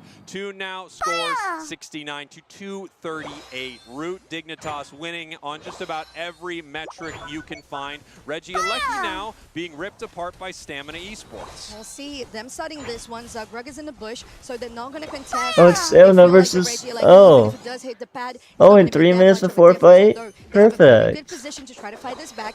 Kira has been found. Zealot is really deep and aggressive. I like guess we I'll mentioned stay before, awake for this but on the one. other side, it is going to be that Blastoise that gets taken down. Zealot it's got to be careful, but it's still 2 KOs for the side of Root Dignitas, and they defend this beautifully. Yeah, beautiful. What's wrong with defense Unite right there. General, Obviously, chat? Zealot hiding in the tall grass, looking for an ambush opportunity, not able to pick up a huge KO, but they did divert multiple members of Stamina from being able to do anything with that push. Reggie Drago over to the side of Root Dignitas, and this is starting to feel like one of those games where we'll do that in Stamina, the future. you need a little bit of a miracle. Actually, I or guess I can do it sometimes now. just as much as a big-time catch. Catch one of these Pokemon on the other side. Get rid of that Raichu. Get rid of that Yveltal, and let's see how the fight looks after that. Ooh, another auto attack there on Zagreb, but hitting them and still chasing them down. They have the Electro Drift. There's a wish from Zagreb as well, and it's diverting the attention of 3 members of Stamina now. Root Dignitas They need to stop with this dumb angle. Mufasa now on level 13 on the Cinderace. They're doing pretty well. That Helping Hand and Safeguard are also looking good. Kira, though, will pay for it while they were trying to score. And here we go, Toon, back towards the central area, just trying to get as much experience as they can. As we now have 30 seconds until Groudon hits the map. So Root Dignitas in a commanding position, again on every metric, levels and score and all of the things, as they are also going to be walking towards that final fight with a Reggie Rock buff. This does give Stamina, however, the opportunity to position themselves around this objective, and they may actually be running into the Umbreon right now. It looks like they found exactly where it was. 5 seconds till Groudon, and look, Dignitas is moving in! Oh my god, it's Kira that gets taken down immediately. That's not going to be Helping Hand or the Blissful Assistance for this fight. So Mufasa's going to get exposed. Like Speaking of, right there's going to be Root Dignitas collapsing on the Cinderace, and way they too are many taken down. fights. No carry for Stamina Esports. 2 persons down for the side of Stamina as Root Dignitas has started out that Groudon on 50% HP. They take yet another one. It's going to be the Zacian. And now with the Bright Future Mewtwo Storm, they're trying to do something more. Stamina Esports trying to seal this one. Hitman is in the pad. They are here with Minato, but it's still going to be Root Dignitas who confirms the Groudon. Root Dignitas with a absolutely beautiful fight. We talked about how they have ice water in the veins, and they proved it right there. Multiple moments, Soap, where they could have continued ripping, they could have continued hitting, but they saw Stamina was moving in, looking for opportunities to take the objective, and they just had the patience of the world-class team that they are, the best out of North America, trying to prove that they're the best in the world. One thing is for sure, they were the best here in game 1, and I don't think it was too close. Oh, not close at all. Root Dignitas didn't hesitate a single second in that final stretch. It wasn't a miscommunication. It wasn't a flaw in trying to decide what to do. They were in synergy, absolute cinema. What a great Not the play from absolute cinema. So Stamina is trying to get something here. It's going to be 1 knockout on that Alolan Raichu, but they got to be careful there. With the Cotton Cloud Crash, they are going to avoid that Electro Drift from the Miraidon, and Root Dignitas are looking so good. Looking amazing, and now Stamina is in a really bad spot here. They got 0-2'd by Reject, an unbelievable team. This is a team that they've run into a lot, scrimmed a lot, beaten before, and man, they're having a tough game here. So now, backs against the wall, they have to win 2 in a row against one of the best teams in the world, the 3rd place team from ACL, the 1st place team at NAIC, Root Dignitas. They must be feeling good. The 1st place team at LAIC as well. That's right. We're talking about an impressively successful team. And like you said, just so much concentration and determination on what they wanted to do. The strategy was sound. It was just beautiful to watch.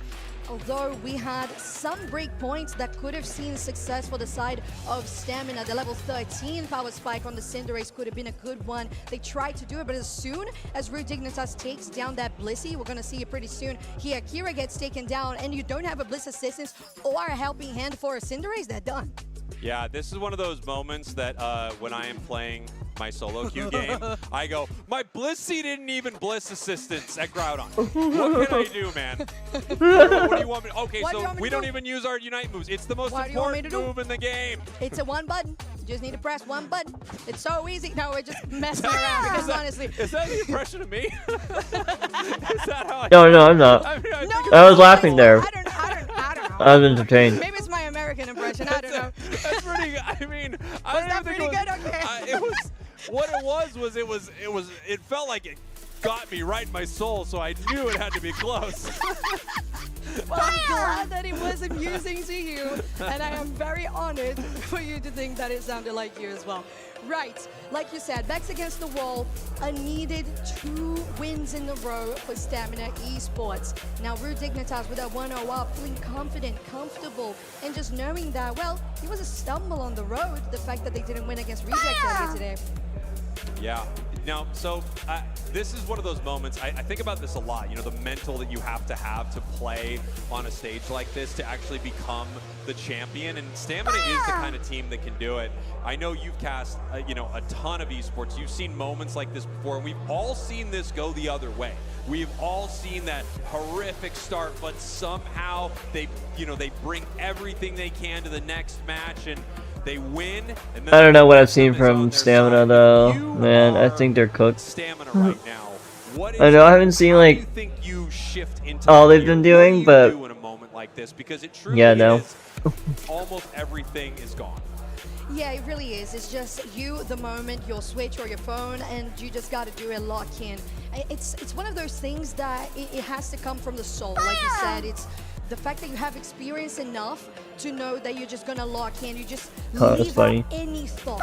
You just leave it to the fact that you know your team has synergy, that you know how to play the game, and it just let it flow, because otherwise the stress is just gonna get to you and it doesn't really work. So just go into that, you know, just flow state, if you will, of gaming, where you just do it.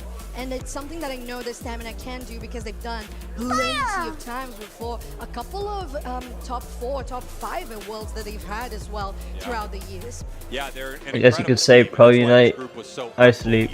Scary is anyone could beat anyone here, and we've seen how good the games have been. One Pokemon that I have to highlight from this, great match from Toon, ripping through him with 94,000 damage, pretty incredible here. Okay, I deserve that, honestly. Game as well, especially in some of those end moments. But I think the difference maker, no question, in this match was the Umbreon, which we've seen banned out over and over and over again.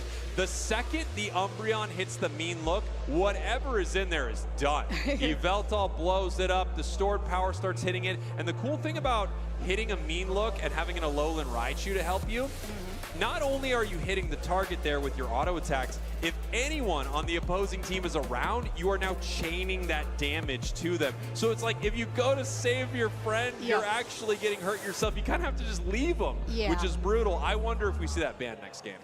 Honestly, I think there was, let me have a look at the order of picks here. I think personally, although there were many highlights for Stamina, I don't think picking Miraidon and then Electro Drift was a good idea against the potential mean look. Do you think it was Wait, they picked E-Drift? Well, no. When I see Umbreon on the other side, I think playing Electro Drift is asking to lose. Almost. Yeah, you're just like exposing yourself. Yeah, you're stuck. You get your nice Electro Drift combo, kind of Miraidon rears up to, you know, rocket across the map, and then you're in this little stuck you're just in this little hole. Like, what am I doing here? I can't move.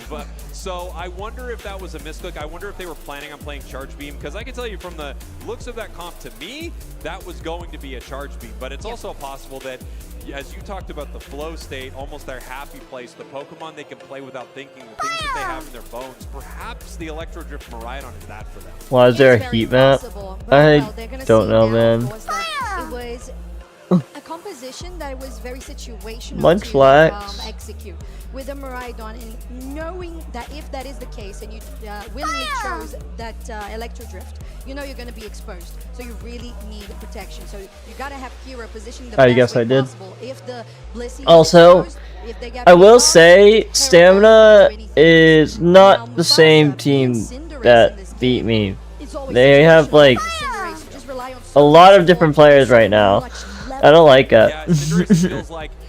You know, Stamina I know had like Ranma, and then like these other players that I thought were really better than what I'm seeing right now. Cinderace starts the Groudon fight at level 15. You think this is probably going to go pretty well for that Cinderace side. But you know, if it's 12, if it's 13, if it's just not there yet, you kind of go, I don't know if this Pokemon can do it. We're taking a look at the crowd here. Hi everybody. Hello, everybody out there in the crowd, as we are getting ready for our next game right here. I cannot wait. That's such a cool crowd. This crowd except it's not full, really. That are here. It really shows you how like dead Unite is. Look, like all the Raptors aren't even like full, unfortunately, which is fair. I mean, I'm sure the next day or like when the finals happen, like it'll be better. But yeah, that. 20,000. No, Derpy got it. Fuck. And just I wanted them like flags. Pokemon action at World Championships, the biggest worlds that we've ever had alongside Pokemon Experience. So such an incredible moment to be here in San Francisco and enjoying everything. And I gotta say, Spriggles, yesterday, that drone show, beautiful. Yeah, it was very cool. I got to watch it kind of a little bit from the hotel. Did you really? Yeah, we were watching it from a window out of the hotel. I'm like, that's actually really nice. Yeah, that was very cool. They have so much here, and I know I'm not trying to give everyone at home FOMO, but walking around that guy does not look okay. Why are you putting a camera on him? Why are you putting the camera on this guy that does not look okay? Oh my gosh, no! Leave him alone! He looks depressed! It is unbelievable. Oh, stop! Why are you showing their depression? Leave him alone! It's really sweet at times. But why are my messages backwards? I have no idea. You get that energy. The sweat, the cheers, and the I totally agree. And it's amazing how we can have all of that together. And you, viewers, everybody in the audience that can just come here, enjoy a little bit of Unite, a little bit of Go, of VG and TCG, and just go Not that how do I get more balls? to do cosplay evolution earbands. That is a straight up shout out to my friend who was doing that on Claire, you should realize that it's backwards and like take backwards. It's just so much that you can do. And don't be overwhelmed. There's always things that are chill to do as well. Much like, getting to meet new people, pin trades, all of that, stamp rallies, just going around playing your Pokemon Go and just it's also pretty cool. Yeah, it's been really incredible. It's a perfect event, I feel like. Its last event, which is bittersweet, but I've got to say, the sweet parts of it are pretty amazing as we get to cast the best games that we have ever seen. This is one of the best. That was a nice nap, guys. We have ever had the privilege. I guess really my brain now is just like, Unite, sleep. I don't know. I just like I can just say that for real now.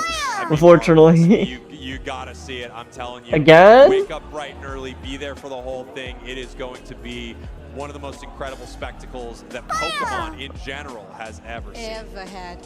And we had a sneak peek of the arena as well. And wait, you did it! Let's go! Just in awe of hell yeah, baby! Better than me. This is why Wizard's the GOAT.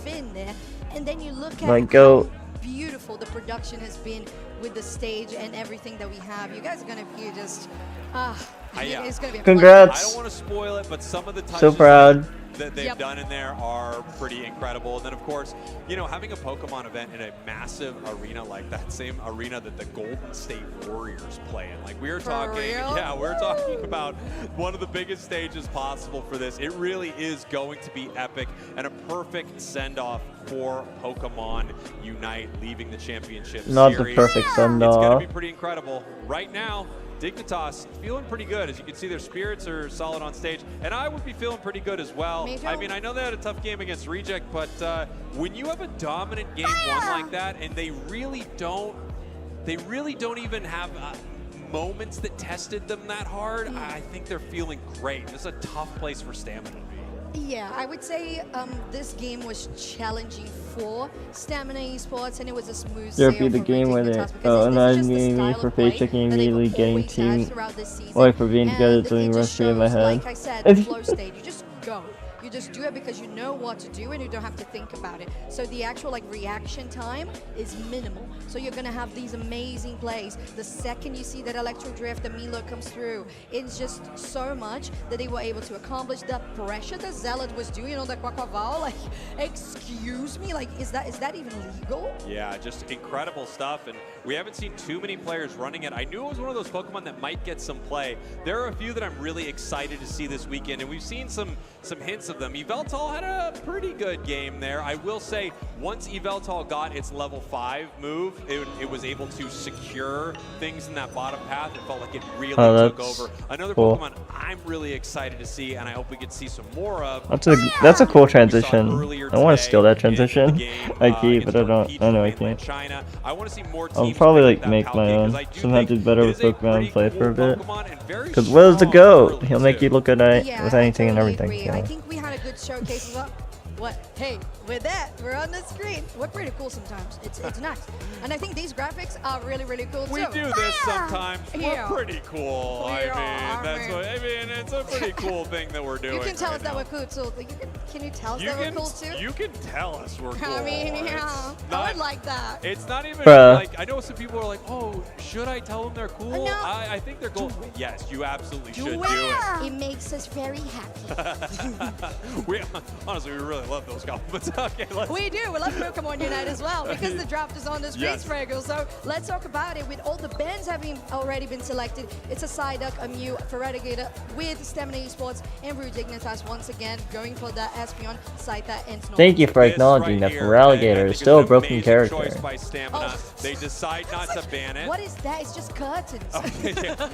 You could see there's a big black curtain right there, and Yeah, it's it's really because good. it's dark. It's Umbreon. Yes, that's true. Umbreon right here, I think this is so smart. It was devastating for them in that first game. Rude Dignitas used it so well. And I love the play here. They're thinking, look, we're not going to ban Umbreon it. encounter So rate we're is going to what? first pick this thing unless you Oh. want to use your last ban Good. on it, Rude. And they did not. They went with the Snorlax. Oh. Now Oh. Stamina again. What? Fable, we have Zacian, a real Never mind, did not for Gore. Stamina, the Quaquaval, and Eldegoss. That's amazing. I love that. Seeming to be running all day. As we head to our next couple of picks, the fact that they have Umbreon does mean that Get you can labeled get a very nerd, late Blastoise if I that's what guess. Dignitas is looking for. Freaking Very possible. 6'7" Wither, alongside that Lloyd and Raichu. Freon. And as you were saying, like there is this kind of mirror my brain matchup don't that where work we anymore. saw Umbreon plus a healing support on the side of Rude Dignitas with the Eldegoss. Now this time Stamina with the Umbreon plus Clefable, healing so much with that Moonlight as well. The signature Anis's Zacian pick too. We'll see what's going to be the next one here. Yes! Okay. Skeledirge, let's go. I've been wanting to see this in competitive sniper. play. Yay! Skeledirge. Give me Unbelievable. global Unite moves and you'll make a girl happy. I'm very excited to see it. Obviously, we could be casting a moment, and from out of nowhere, Secures could be coming in ludicrous Yay. damage too. So I'm excited to see it. And then we have, I mean, this match has given us everything and more. We have Otter on Cramorant. Let's What? How am I not? go. Oh, This is no. it. This is it. If this is a 2-0 for Rude Sure. Dignitas, they go into day 2 in style. If this is a game 3 for Stamina Esports, it's also going to be just amazing because the composition here in general, the amount of damage or just like attention diversion that you can have Nope. with Zacian plus the Surfers as well. That's is crazy. Very, very impactful. Can I be selfish right now? I want a game Yes. 3. I want it. Yib. I know you said you had the bias for Rude Dig and Yeah, I all do. of that story. I Yes. also have my bias for Latam in general, so I'm just like expanding my biases. So it's Brazil, and then it's Latam, and then we'll see where I go. You know, stay tuned so we see where we get next.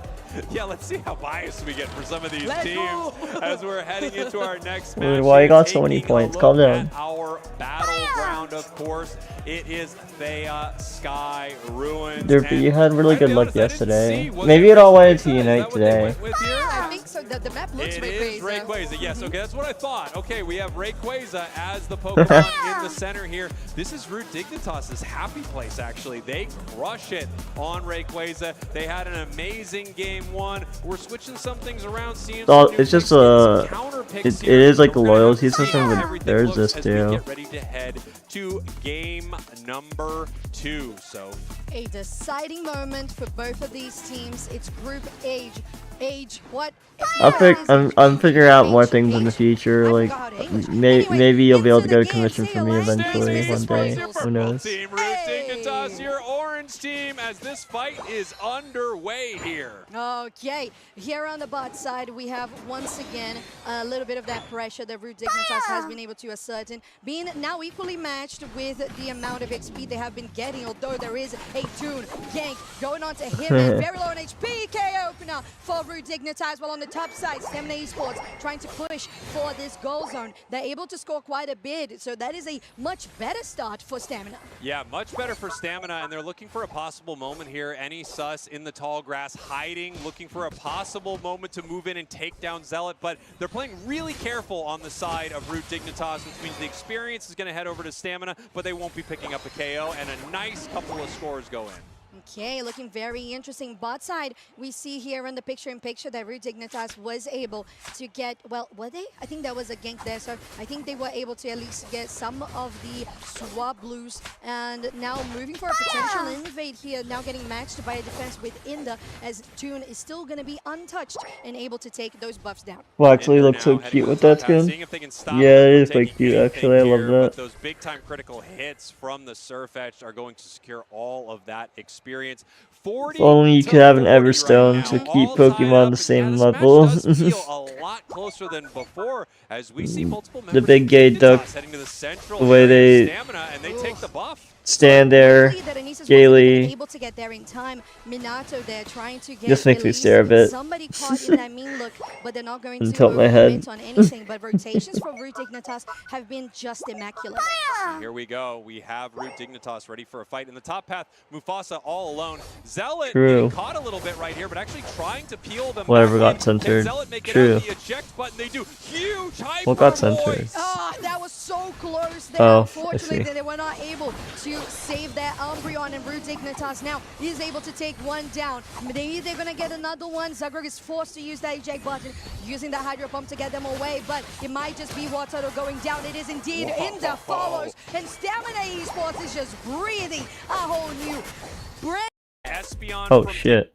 Punch, they do get it. Okay, looking good. There was a good zoning coming out by Root Dignitas to get the Skeledirge away with their Unite move as well. Another zoning ability there with the Goblin Gatling Missile. They're going to get some of that damage down as Stamina is dropping low. Oh my god. Cramorant. Wait. Suddenly I want Root Dignitas to win, but like that little bit of a CC. They go in with that Zacian, and in it's I see the cram. I mean, we can all agree that was very mean from any sus right there. Picking up the 4-piece right there and heading back home to bring it to the family. Gorgeous stuff from Stamina. I said I wanted a game 3. I think I might getting get cooked it, at the moment. as we have a minute and I can a see half that. here until our final objective hits the map. And I gotta say, all of these fights have looked kind of close, but Stamina wait, why are you going surf? Okay, no, kill yourself. It's probably that Hold level on, it's all advantage. good. It's probably that composition. It might just be how Stamina plays so incredibly aggressive here as we're getting ready for a fight at this top objective. Yeah, Zagrug in a terrible position, trying to get a good insect there with the surf, but they're not able to connect it. Now the damage from Skeledirge, though, is melting out the front line. Zagrug has to get caught up here. They are on 1 HP and they go down. Now Root Dignitas is in position to take Mufasa, but with a surf edge, trying to get as well somebody away from Root Dignitas, and Stamina will not take anybody down. And it is a 3-0. Make it into a 4-0 as Minato might go down next with that stored power. Toon will get a 3 KO streak. Wow, that was devastating for Stamina. Obviously, the fight didn't go well, but they also expended some Unite moves during that fight as we have Dignitas evening up the score lead a little bit. 230 still for Stamina to 146, but Root Dig in commanding position. Levels looking incredible now after that huge swing of experience, and they have full Unite moves on their entire squad. The question is, how does Stamina want to play this? They know they're ahead. The Regieleki is walking. Dignitas is moving in! Yes, indeed they are. They're going out to the top side, and now Stamina has to be careful. They build out pretty well, especially with that Moonlight from Kira. Now Root Dignitas is still in full control over the central area Spraggles. Minato trying to get a front line to allow for Anesis, who's just waiting for a potential Sovereign Sword. The damage that comes from Skeledirge is huge. And here we go. Zacian possibly moving in. Zagrug in trouble. Caught in the middle, trying to surf out. That was close. Barely making it out of this fight. And again, these teams are deciding when they're going to engage. Zealot moves in again. Crazy, but he's going to what the fuck is that Cram Unite? Stamina is forced out on the other side of the central area. Oh my god. Who's going to get this one? It's going to be Stamina. Stamina, yeah, Stamina, and that Cramorant, and there's Ask Unite. Let's go. Let's go! I'm so proud. Let's go! Unbelievable here. What a fight. Two trying to stop them. Zacian moving back in, looking for a KO. Ender's going Also, down. their team comp was horrible, by the way. Also gets ripped apart. I don't know what they were thinking. With the sword in its mouth. 504, make it 604, 146. Oh no, I agree. We've got ourselves a game 3 here in Dude, that was the most horrible Kremlin I've seen in competitive. That's saying something. Do you know how easy it is to like hit a hurricane and dental? Like, come on, man. This is why I go dive, not surf, bro. Who goes surf in this economy? I'm scared. Beautiful stuff right there. Wonderful secure from Stamina. Of course, it's the Skeledirge, one of the best secure tools in the entire game. Also, a beautiful unite from them in that final fight. I think if I'm Root Dig, and if I'm Stamina here, there's one No, Derpy, I just woke up.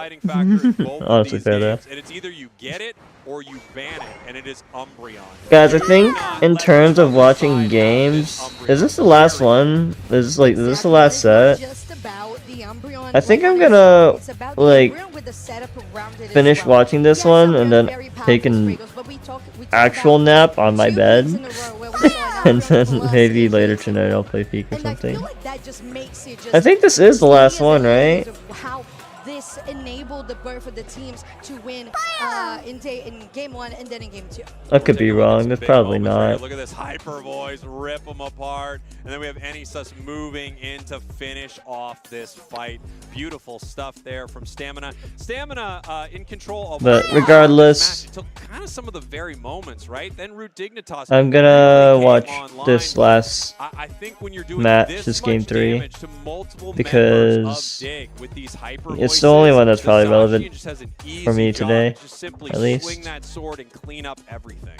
Yes, it is, and somebody that knows how to really control Azation is Mufasa. Stamina Esports is just not Mufasa, excuse me. Enisus, yeah, no. Enisus, exactly. Anyways, on both ends, Not I feel like Stamina Esports were able to really control the team fights. As we can see here, Rayquaza was so close. It was necessary for them to know when to attack.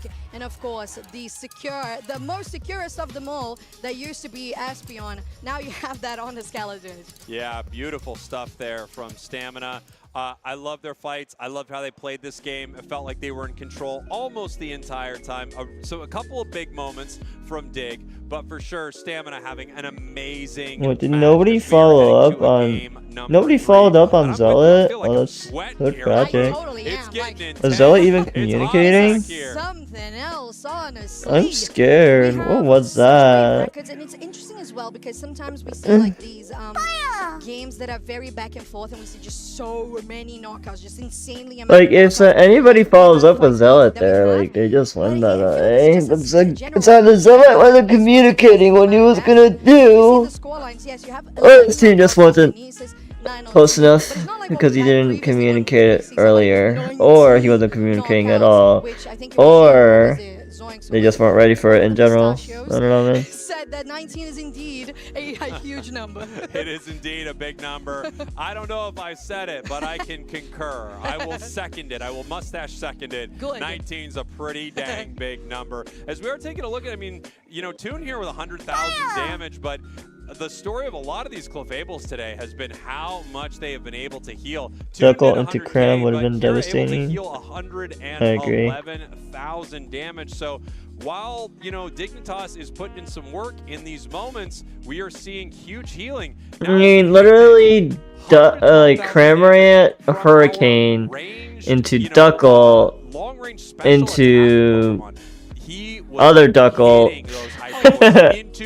Actually stupid. 4 members of Dignitas, which was brutal. Exactly, and we did not play their cards right at all. Extended scared. Range, and you have just the possibility of hitting even more people, like you pointed out, Spragos. So it's just amazing to see Skeledirge being able to so expertly, and I love how Stamina came back with a full strategy, and it came from the draft, right? It was from that moment they decided Umbreon is the Pokemon that we need to contest. Tragedy. For me, if I'm Dignitas and I'm looking at this, Umbreon is number one. My public enemy number one at this point is that Umbreon. I for sure either want to have it on my side or I'm going to ban it out. I'm also quite worried about this Zacian. Anissa's Zacian is so strong. It's just really hard for them to deal with, and they play this Pokemon at such a high level. It's a perfect Pokemon to move in, fight, rip through objectives, and clearly with 11 KOs in this match, it cleaned up so many big moments. They really did. It was so impactful and necessary in general because considering the fact that you have a Surface and you have a Zacian, you need to have some damage from range if you can't really connect the Sovereign Sword, if you can't really connect the Leak, Plunging, Dive. It's very complicated, that Unite move name for Surface. But anyways, it's just one of those things that you either hit it and you really change the fight, or you just like don't do anything. Yes. So it's very necessary to have that damage coming from the Skeledirge. So I feel like that was an amazing choice to have. Yeah, now I think there is a question as to what you do about the Skeledirge. They didn't have any Pokemon that were amazing at getting back there and fighting it, right? You know, Alolan Raichu, it's putting out a ton of damage, and it was obviously very impactful, but it is not actually actively putting pressure on Skeledirge. You can have some of that from Quaquaval. Obviously, that's what they were looking to do, but I wonder if you need even more dive on your side of Root Dig if you are trying to take down something like that Skeledirge. And after it did 130-some thousand damage, you are going to want an answer to that if they decide to pick it here in Game 3. Yes, and I will say, as much as Chef loves the Cramorant, I don't think that was the choice for this matchup in particular there for Root Dignitas. Although there was of course, a combo that you can make with the Alolan Raichu plus the Cramorant and all the area of effect that you create, and especially having Zealot being so aggressive. Still, you just saw what Stamina can do when they are, you know, revitalized. So I don't feel like Cramorant fit that role. I agree with you completely. They needed more dive. Yeah, I wonder, and it's funny because Cramorant does have dive. They just decided to play the other build. Stamina Esports, Root Dignitas, getting ready for game number 3. This is going to be Root's second game 3 of the day. The first game 3 of the day, they lost to Reject. Now they are in this position once again. You know, I talked about this after that first match. The momentum now kind of shifting to the side of Stamina. The smiles wiped off the faces here of Dignitas. You know, getting handed that match kind of, they were, I wanted, what I wanted to say, it wouldn't have sounded good. So I had to peel away from it. Okay, we, bleep, we go on. Right, I totally agree. Like, it's just, very interesting when we have these player cams and you're like, oh wow, yeah, that really hit them, right? The way they you know, that body language, you know, like shaking the leg and the focus and the, you know, like, ugh, what do we do next? And what do they do next? We are gonna find out right now with that draft on your screen. It is game 3 of Group A's decider match. Root Dignitas here on the purple side with a Espeon and Blissey ban. Now Stamina on the other side with an Umbreon once again and a Feraligatr. Yeah, so obviously Root Dignitas decided, okay, fine, we are going to take first pick right here. They lost last game, so they did have that choice. We're going to take first pick, and if you give us Umbreon, we will take it. Stamina said absolutely not. They banned it out right away, which I think is very smart. First pick over to Root Dignitas. They could grab something very powerful here. They also could steal a Pokemon away. This could be an opportunity to take something that they don't want to deal with, and they immediately lock in the Psyduck. I think Stamina now can safely grab the Zacian, but I'm wondering, yes, they do. Right away, they recognize, no, we need this thing, and I think that's right. Totally agree. And I think it's just very clear, right? The first pick had to either be the Psyduck, the Blastoise, or the Snorlax. If you don't have the Umbreon available now on the side of Stamina Esports, it's the Zacian plus that priority pick there of the defender. As we were speaking, we might see that Blastoise. It is the case, and again, Zealot really confident and comfortable on this Quaquaval all day long. Yeah, I really like Zealot on Quaquaval. I think it's very strong. I don't think it was a problem in the last match. I don't think it was one of the issues that they had, really. As we head over to Stamina, they are going to now take this Eldegoss. This is has been a powerful Pokemon, and Yeah, if I'm Stamina, I love this. It was so good. It output ludicrous damage. It secured in the final moment, and the way they were lining up those shots looked pretty incredible. Now the question is, how does Root want to deal with this thing? Because there are a few ways to go, and now Toon has a little bit of that dive we talked about with Fly Talonflame. Exactly, and we saw a pretty good fly steal earlier today as well, which is something that we know Root Dignitas can do as well. Alongside that, Talonflame is an evil tile for Root Dignitas. Meanwhile, Stamina is going to bet once again on that Surfetched, and the combination overall is just exactly the same, aside from that the supporter and the defender. Instead of a Clefable, you have an Eldegoss instead of an Umbreon as Snorlax. Yeah, I really like this from Stamina, and I like the adjustments a lot from Root Dignitas. I've been loving Zugrug on this Blastoise all day. And unfortunately, guys, this is it for one of these teams. Yep. It all is coming down to this. This is how important this group was. Root Dignitas, Stamina, tied here. One final game. A team will move on to day 2.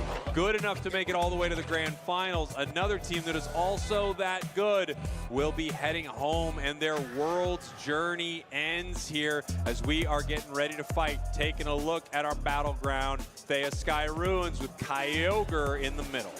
It is the last chance, so if you're rooting for Stamina Esports, if you're rooting for Root Dignitas, make some noise, because this is the final moment for these two teams in Worlds 2026 of Pokemon Unite, with Kyogre in the middle. Like you said, we have those extra berries, we have that late healing in the final stretch, and these two teams have performed very, very focused and just meaningful team fight so far.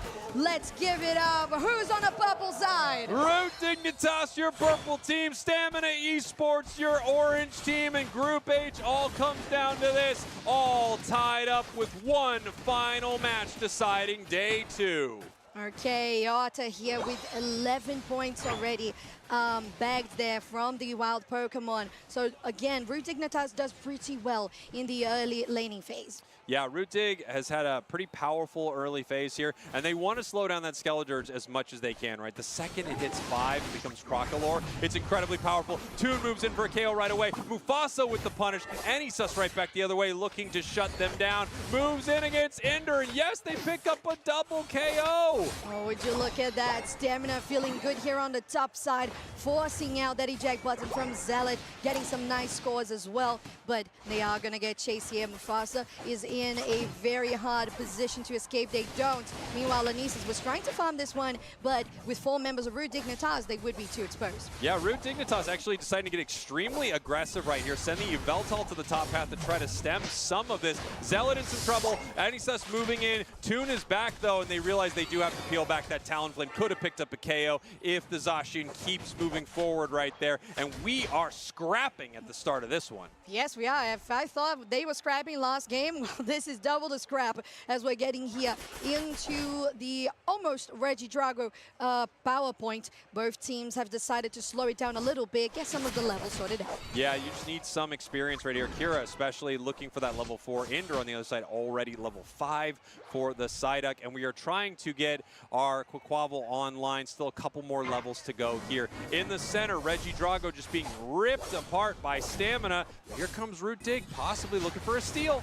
Okay, we have Minato in a good position though, and they are able to steal it. I think it was an auto attack there coming out by on the side. They managed to take down the Snorlax too. So Root Dignitas is looking more confident going into enemy central. They decide to heal and just retreat. That was a beautiful psychic there from Ender, trying to grab that Zacian, have to eject out we on winning, the side true. of Stamina.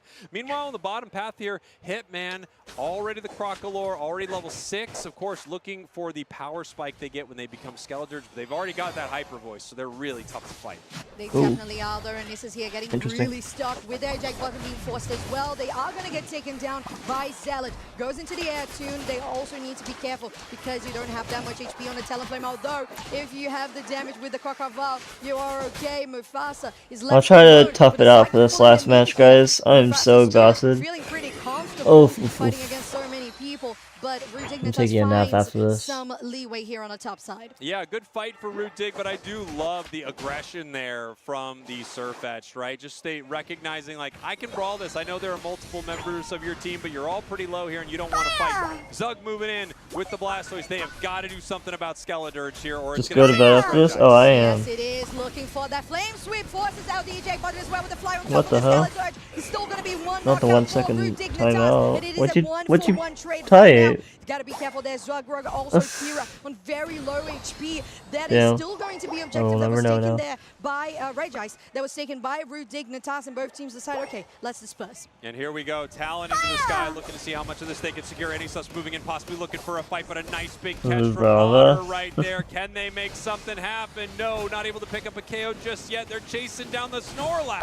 Finally, it goes down. It does, just stuck there between a rock and a hard place. Minato will go down, Oh, I and see. now with only the objective on the top side available, No. you know where the two teams are going down. Fly with a Surf Edge though, taking them out of position in a very nice way there. Mufasa was able to protect that. Nice is very close. No, it's not going to be the case. Zealot with that area of effect around them is able to take the Zeshan down. It really feels like Zealot's having a match here, huh? Like a really tough one to start, but now just, you know, moving through their Schmovin' is a great opponents. word. It really does feel like what's happening. Just great stuff from Root Dig.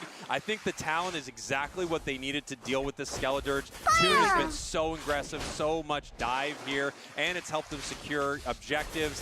I think they've got a solid comp here, but this match is close. It is, but like you said, with Zealot, just fighting 1v2 there on the top side, completely unbothered, moisturized, especially being a water type. Now, Stamina here, going to the top side to try to contest this one. Zealot is alone. Meanwhile, Root Dignitas is on the bot side, trying to get even more invade experience. Regieleki on very low HP. Now, Kira gets separated, and Stamina is going to... Oh, that was close with a Flame Sweep Toon. Very nice attempt, but it's still going to be Stamina who takes the Regieleki. Yeah, beautiful stuff there. I love seeing the Talon Flame try to get the secure. It's no Skeledirge Unite, but I saw what you were going for there, Toon, as they take to the sky, looking for possible KO, landing onto that Surf Edge. Now we have the Snorlax just getting pushed back here as we have multiple members of Dignitas, possibly looking to see exactly where that Snorlax is moving. Yeah, Indra is tracking it through the central area. So good. I just love in this positioning all throughout the game, especially on the side, like one of his specialties. So Stamina Esports has started out as Reggie Rock. Not going to get confirmed. Still stolen actually by Root Dignitas with that Talonflames fly. Hitman gets taken down, so it will be an objective for one-for-one trade on the team fight. Yeah, they end up losing one of their members here. You definitely would rather have the objective in that moment. Reggie Drago getting very low here as Stamina is all over it. So is Dignitas. Secure goes over to the side of Stamina. That is that Zacian who's been a problem every match. Yes, it is. And now the Snorlax doing really well with that block, getting them over and against the wall. Power Nap on a Soul Person there on Otter, just really finding that Pokemon very, very dangerous and threatful there from the side of Root Dignitas. On the bot side, Stamina will continue this push here with a one-person advantage as they are on pad with a nice happy slam. Gets the Flame Sweep to get them away with a great defense by Root Dignitas. Now, Minato has to try to get away, but although you are a Snorlax, you just don't have enough HP. Let me tell you, so this has just been an absolute treat. Non-stop action between these two. They are fighting. This isn't one of those matches where everyone's scared to go home. Everyone is trying to send the other person home. They're trying to make this a statement match here as our last game in Group H. Again, if you're just joining us, Dignitas, Stamina, one of them will be leaving the tournament here, the other moving on to day 2. Regieleki now being chipped up here by Dignitas, but they're also, it seems to be waiting slightly. They want to send it a little later in the match. No, ripping it apart now. Yeah, Regieleki goes to the side of Root Dignitas. 184 for them against 161 for Stamina. As we are quickly approaching final stretch, there is still 15 odd seconds between that and the bottom Regi from spawning. They find Kira here. It's going to be in a little bit of trouble, but if they KO Kira, Kira will come back in time, especially with how quickly they KO'd them. A 10-second KO timer, they will be back ready for the big fight.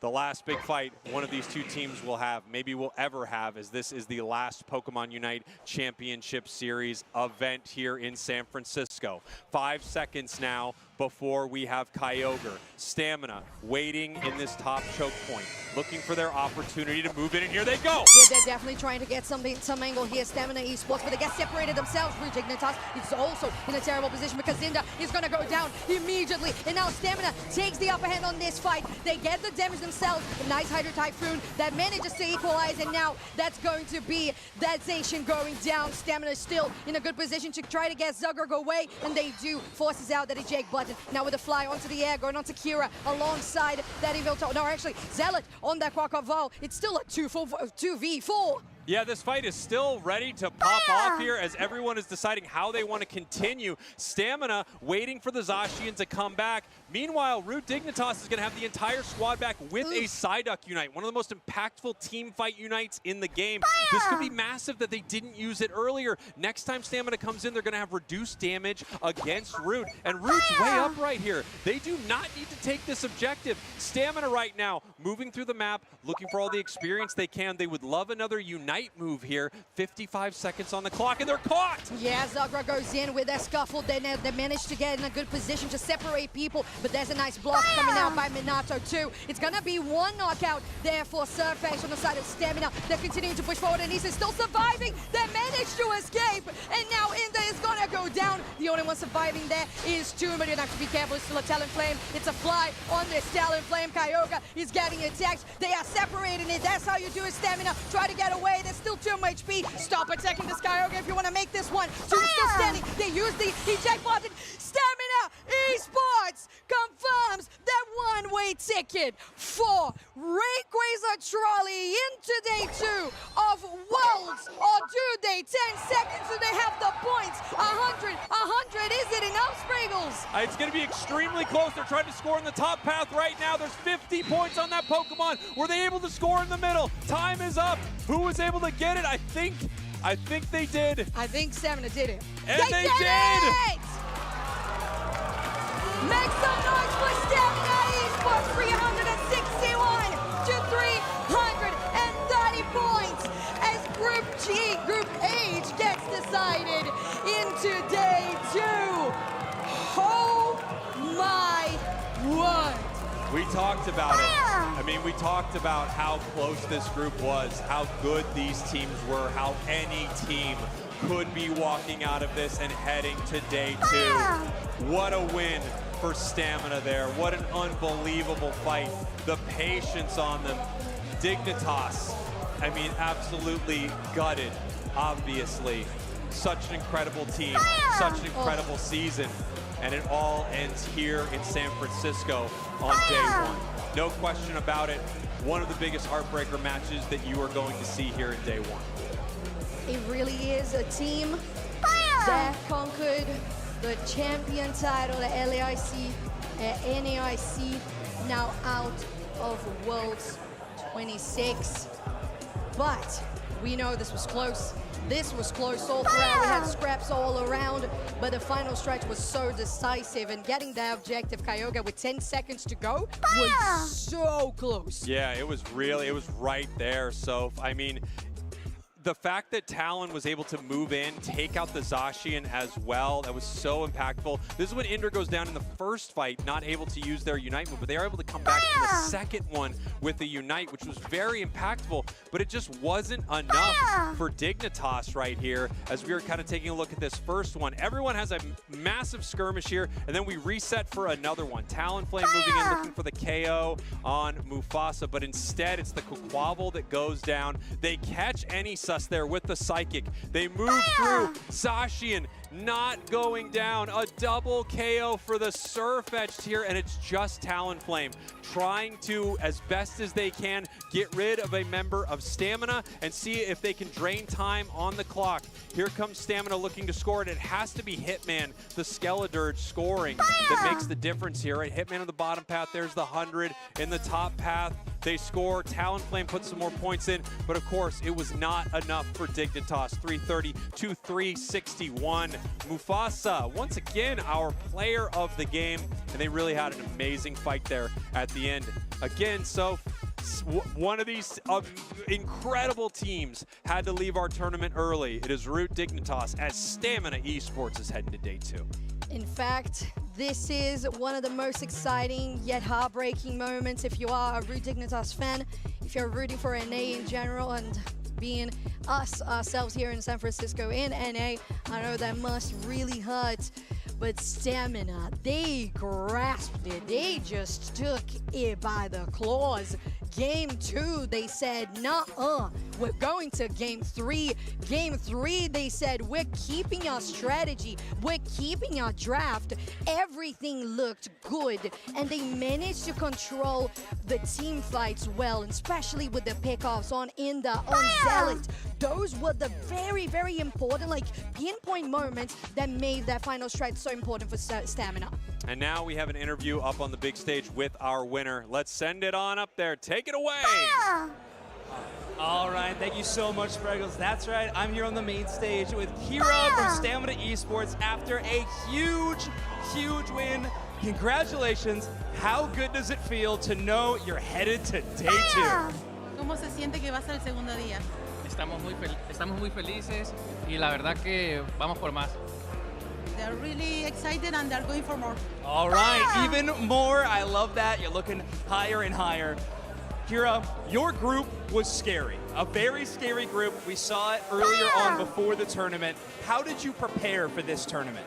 ¿Cómo te preparaste para este torneo? Practicamos bastante en la screen y estábamos viendo los demás equipos para tomar un poco de ideas y implementar en nuestro juego. They practice a lot in the stream and they were taking ideas with that. All right, awesome. Yeah, tune into the Kira stream. Absolutely. That's good. Some good prep being done. Kira, you get to rest a bit for tomorrow. Are you going to be resting and relaxing, or are you immediately going back to practicing? ¿Se van a relajar o van a practicar más? Primero nos vamos a relajar y a comer y después a seguir practicando. First they're going to relax and eat and then keep practicing. All right, a little bit of both. I love that. Last thing, Kira, we see some people cheering for you in the crowd, but I know there's people at home cheering for you as well. Anything you want to say to everybody who's been supporting you and Stamina Esports? ¿Algo que quisieras decirle a todos los que te apoyan? Gracias a todos los que confiaron y a los que no, aquí les demostramos. Thank you to everyone, and the ones that not, here they are. Amazing. All right, well, congratulations on making it out of your group and into day 2. Good luck in your future matches. Casters, back to you. Stamina Esports definitely showed them. That was Kira. What a lovely interview. Thank you so much, Zoinks. This was an insane match. Game 3, all the highest of stakes. And like we said before the series started, Spriggles, it just could have been a grand finals. Yeah. It was a day 1. Yeah, that is how good these two teams are. That is how good the Reject Stamina game was. That is how good the Reject Dignitas game was. Obviously, we are losing a fan favorite, the 3rd place from ACL, multiple IC wins this season. But when the groups were drawn out of those golden eggs, it just happened to be, it was me, that just happened to be the end for Root Dig as they go down to Stamina here. We're taking a look at our group stage. Reject and Stamina from Group H, our scariest group, are moving forward here. Let's bounce around and talk about some of these here. Let's go backwards. Komai 2-0 in their group. Peru also has taken a game win. Deep Cross has lost 1. Evos unfortunately losing 2, which oftentimes does mean day 2 is out of reach. Yeah, at this point, it feels like that is the case. We're talking about a group that has 4 teams, so that's where we stand. Group F, finally we see a final game happening, and they are 1-0 with a 2-way tie there between Team Nemesis and DreamHack at 1-1, and Lunax therefore in a 1-2 record. Yeah, I've got to assume, looking at this, that would mean Fennel played Lunax and Fennel beat Lunax. And I know this isn't fair. Every team is incredible, but it does feel like the question was, how are the other teams going to do outside of playing Fennel? Because Fennel's going to do pretty dang good. Fennel is Fennel. Yes. That's yep. They've been first place on almost everything they've played in Asia, and that is the energy and the competence they're bringing here to the world stage. Now, Group E with T1 in a 1-0 record. The division still waiting to play, and 7 on a 0-1. Group D, Evil Geniuses, Zipto Esports, and Looking for Org. We had the Chaos trigger the 3-way tie, and we were informed that Evil Geniuses and Zipto Esports are moving forward through tiebreaker rules. I believe the rule that they are going with, but don't quote me on it, is the seeding from the group. There are multiple tiebreakers, but I believe because Evil Geniuses and Zipto were higher seeds, they are moving forward here. Heading to Group C, Gremio 2-0, Volticons 1-1, Onyx having a tough time, and Dark Peach, our lone representative from mainline China, also having a little bit of a tough time at 0-1. Group B, not looking too bad for BH3. Yeah, well, there you go. BH3 on a 2-1 record, while CC there from Japan in a 1-0, with Strong Basketball Player on a 1-1, and Legends reappeared there from Oast, unfortunately, on 0-2. And now finally, Group A, Spriggles.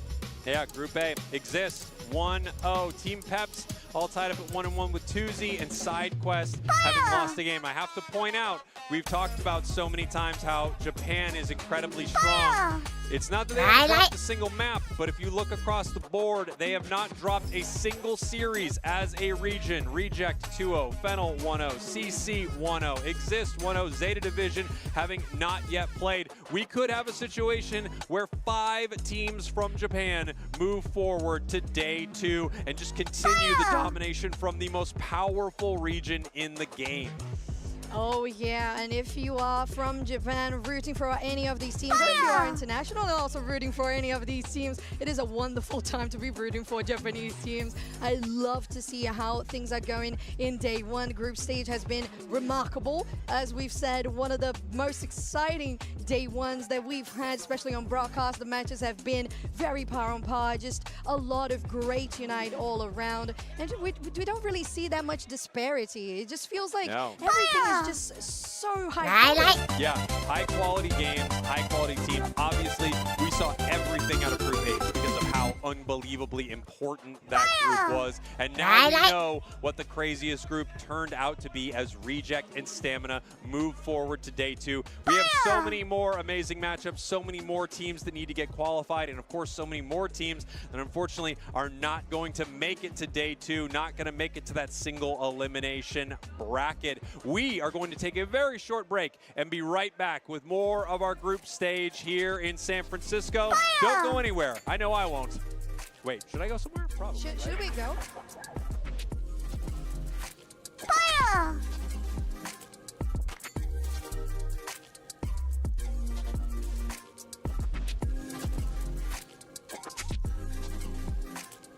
Fire!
Everybody to the 2026 Pokemon Unite World Championships here in San Francisco.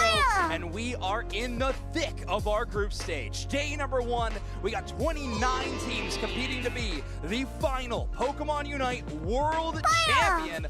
I'm Zoinks, this is Duke Snacks. We got Unite mics in front of the mic. Woo! Feels good. Day 1 here at the Pokemon World Championships, of course, as you mentioned, in San Francisco. Woo! And we are finally getting to see an EU team take the stage. I know. I mean, these teams have been performing actually extremely well in our group stage, kind of quietly. We haven't seen them on the main stage quite yet. I cannot wait to see this Team Peps play. They were the first team to qualify for this event after all at EUIC, happening right before Asia Champions League when we had many more teams to get added into the mix. But with Team Peps having such a strong start to the season, it's a big question mark how they're going to do here at the World Championships. So far, mixed results, they are sitting at 1-1 in their group.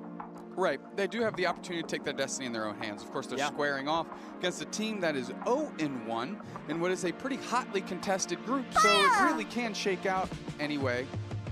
Anyway. It can shake down anyway. That's where I wanted to end that sentence. Exactly. It gets shaked out anyway. It's exactly what I was also thinking about this group.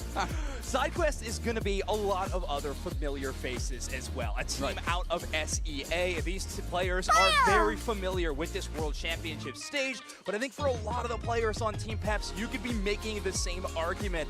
But I am so curious in what we are going to see when it comes to kind of meta picks or lack thereof, potentially. Team Peps was crushing it. It was a Kyogre map starting tournament, but it was double defender all day long to push them all the way through that grand finals.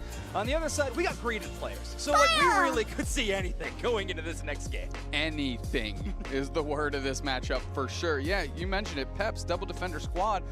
And when you're talking to teams like Reject, like, we don't really want to play defenders at all, actually. So that just shows how much different regions have different play styles and how they approach this game completely. Now, that being said, not to say that Peps has completely fallen off the wagon, but they were a pretty quiet performing team after their touchdown spike of a win there at EUIC. So we'll see if they've actually just honed in on that similar strategy and maybe sharpen the tools that they're bringing to the table in that same department, if you will, or if they decided to just kind of go away from that and start doing something else. Yeah, it's going to be really interesting. I mean, meta pick-wise, of course, you were talking about a few of the players, though, like that have that experience. They were playing in that double defender.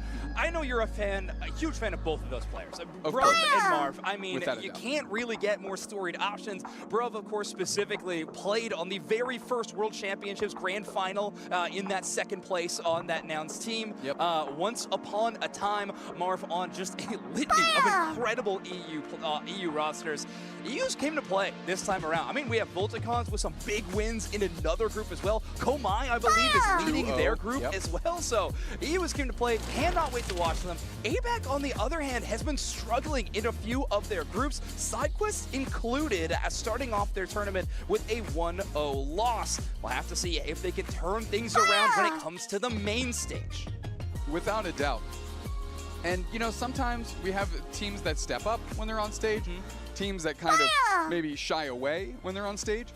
So this could be their opportunity to springboard into some momentum and really get going here. That's true. Now, Deuce, one of the best parts of this day number 1 is how we get to do this caster rotation, mix it up a little bit. You and I haven't had the chance to share the mic as of yet today. So what have you been liking in terms of Pokemon selection today? Like, what are some power picks that you're like, oh, that's crushing it?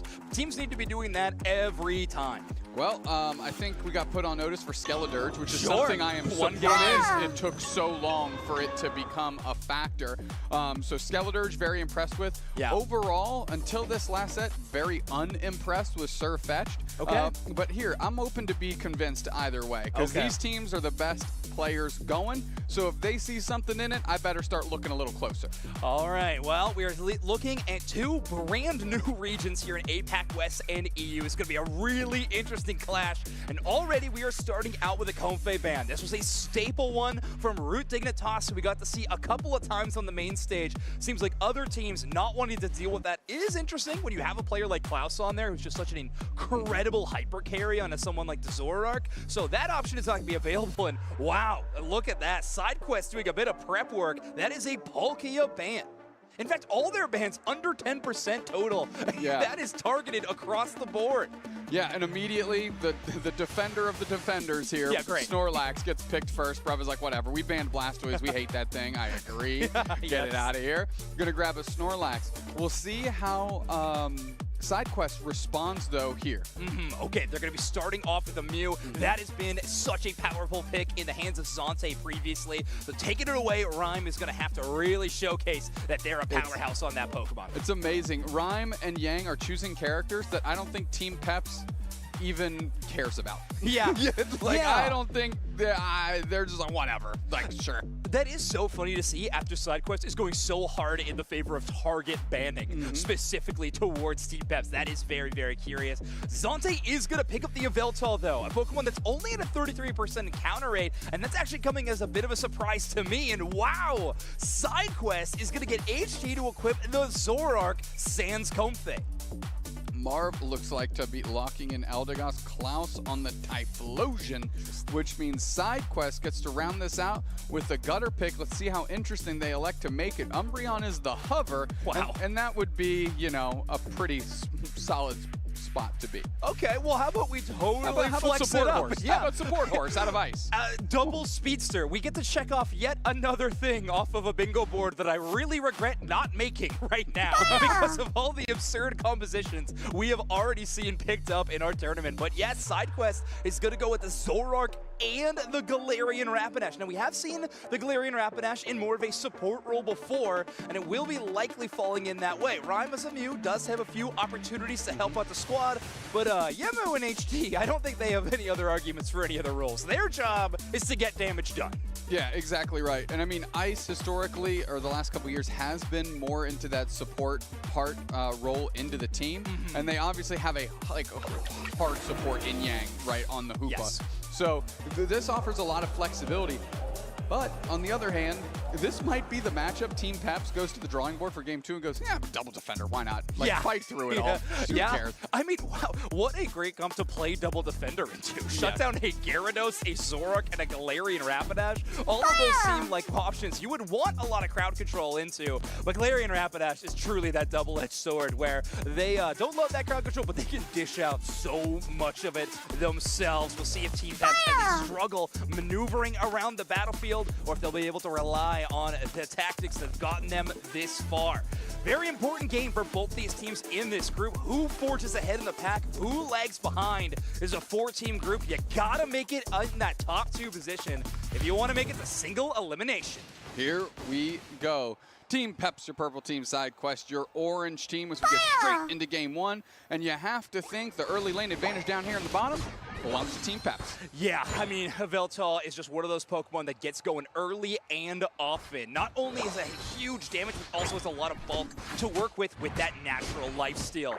Potato getting a bit of early damage done as well. That full stack means the critical hits will be a little more frequent. Potato can dish out some heavy damage. I am just surprised we're not seeing like Garchomp out of Patati. Something we all seem to like, and it looked really good earlier in the day when Zealot had that kind of pop-off game against Reject. But here we go. We're going with a different flavor here as we got a little 3v3 in the bottom path materializing. Yeah, it looks like SideQuest just really focusing on Patati throughout that draft phase. But in the end, we'll see how well this Sirfetch'd can play. You're right, it has been a bit of a mixed result style of Pokemon from team to team. But one thing I know SideQuest can rely on is Yang. I mean, how many years have we casted the World Championships with Yang playing Hoopa?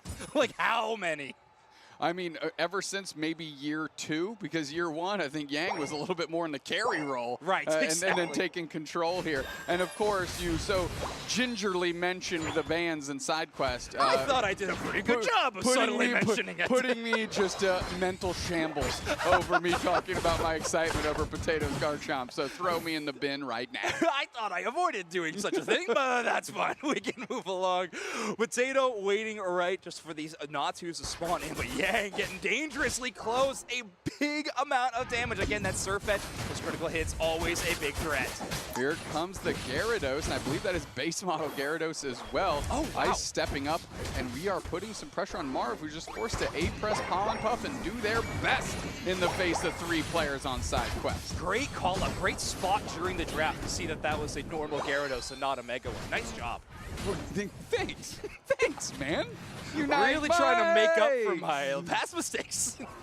It was so gingerly done. Thank you. It took me the fact that it took me 40 seconds to realize that you were like letting me know that I messed it up was in and of itself how kind it was. Thank you so much. All right, let's talk about this game though, not my self-esteem. Yeah, you got it. Regidraga going to be the center of attention. Then we'll pin it off of you. Nice heavy slam by Bruv. Isolates 2. That will be a bounce Gyarados to get out of danger, but now Peps is on the aggressive. All right, Yang going to use the Phantom Force to pop in and create a little bit of spread between players. We got a front lining here of Bruv and Marv. Bouncing towards Marv is Yemu, trying to get a knockout somewhere, but everybody seems no worse for wear. Yeah, there is going to be not a ton of healing. I believe we have Trick Phantom Force, if that is correct, but at least Phantom Force ready to go for this Hoopa. Apply a bit of extra pressure in terms of the stun department, potentially even that healing. We are going to be rotating towards this bottom objective, though. Another major one is Typhlosion is already in position, but so is the Zoroark. Typhlosion moving in slowly. We see the flame wheel there. Huge boosted auto towards the Registeel. Potato and Bruv moving up. Solar Beam's going to get a bunch of damage down. Still secured by Surfetch. Damage to the backside. Bouncing out is Yemu. Gonna make sure that they stay standing at least for now. Yeah, Potato relatively safe in a lot of these sections. You got the tech to kind of ignore one of the instances of burst damage or crowd control or get him in position. Oh, here we go. A nice pressure. Typhlosion just raining down from the skies those fireballs, and that is enough to send SideQuest packing. So we are fighting a lot, Zoinks, but we are not really cashing in too many KOs early stages here in game 1. Yeah, and SideQuest also just kind of pivoting away from that fight. So like you mentioned, avoiding that fight, but going for a bit of a macro rotation. Surfetch is going to be getting another one onto the tally, though, as they pick that up. What do you think about this Team Peps composition right now, Doomsticks? To me, it just looks like goodstuff.com a little bit on the side of that roster. You know, I wish they would have gone 100% full Team Peps mode EUIC and put Marv on Trevenant and just start getting everywhere. Or Mamo. Either one I would have loved, but all right. I can have my wish in Game 2 draft, I suppose. Fingers crossed. Exactly. One can only hope. Yang going to have a nice little out-secure moment in the face of Bruv and Zante, that little bit of EXP. So, of course, at the moment, as they are so close to level 9, there it is. Hoopa Unite move ready to go. Good pressure on Bruv. We've got a big central area invade. You want to talk about a side quest out of side quest. They're grabbing buff for themselves here. Potato missing everything on 2 characters that were very low. Can't get any knockouts. And now we have an eject button reposition. Going to knock out HT. The Zoroark. Heavy Slam is there. Rhyme, Yang, Yemu, and now Zante steps in. We're into the mist. And this is just another fight that seems like it's just going to devolve into nothingness again. Yeah, a few KOs traded every other way. That was a funny moment for HT on the Zoroark. They had a choice to go towards the Pollen Puff and get some healing, but that would mean I get right in front of Potato Surfetch. So a tough choice. They make that choice to run to the enemy home base and get a little bit of damage done, a bit of Aura Farm, you know, really fill out their tally, but they're going to be back in the fight on the top side soon enough. But Team Peps right now focusing on Regirock, but they only got 3 members. Wow, stepping up, quietly having a good impact on this game. Into the back line, though, trying to deal with Zante, and meanwhile, HT just steps up and secures. Klaus gets dusted because there's no support for with them. Now we're rings unbound, stuns on pads, solar beams to cover, and that is an easy goal zone break. 198 to 88, push continues. Surfetch steps in, Potato shredding them in with the long sword here. Green onions for your dish. And I like some of that Phantom Force trick combination, getting out of danger. That Surfetch can do a ton of damage to one target, but it's pretty tough to follow up on a target that can vanish at the blink of an eye. So nice work from that Hoopa, kind of from start to finish in that team fight. Obviously all set up by that Hoopa Unite move, a very aggressive portal right on top of the objective, but blocking out that area with that Phantom Force, making sure that crowd control area is tough for Team Peps to walk into.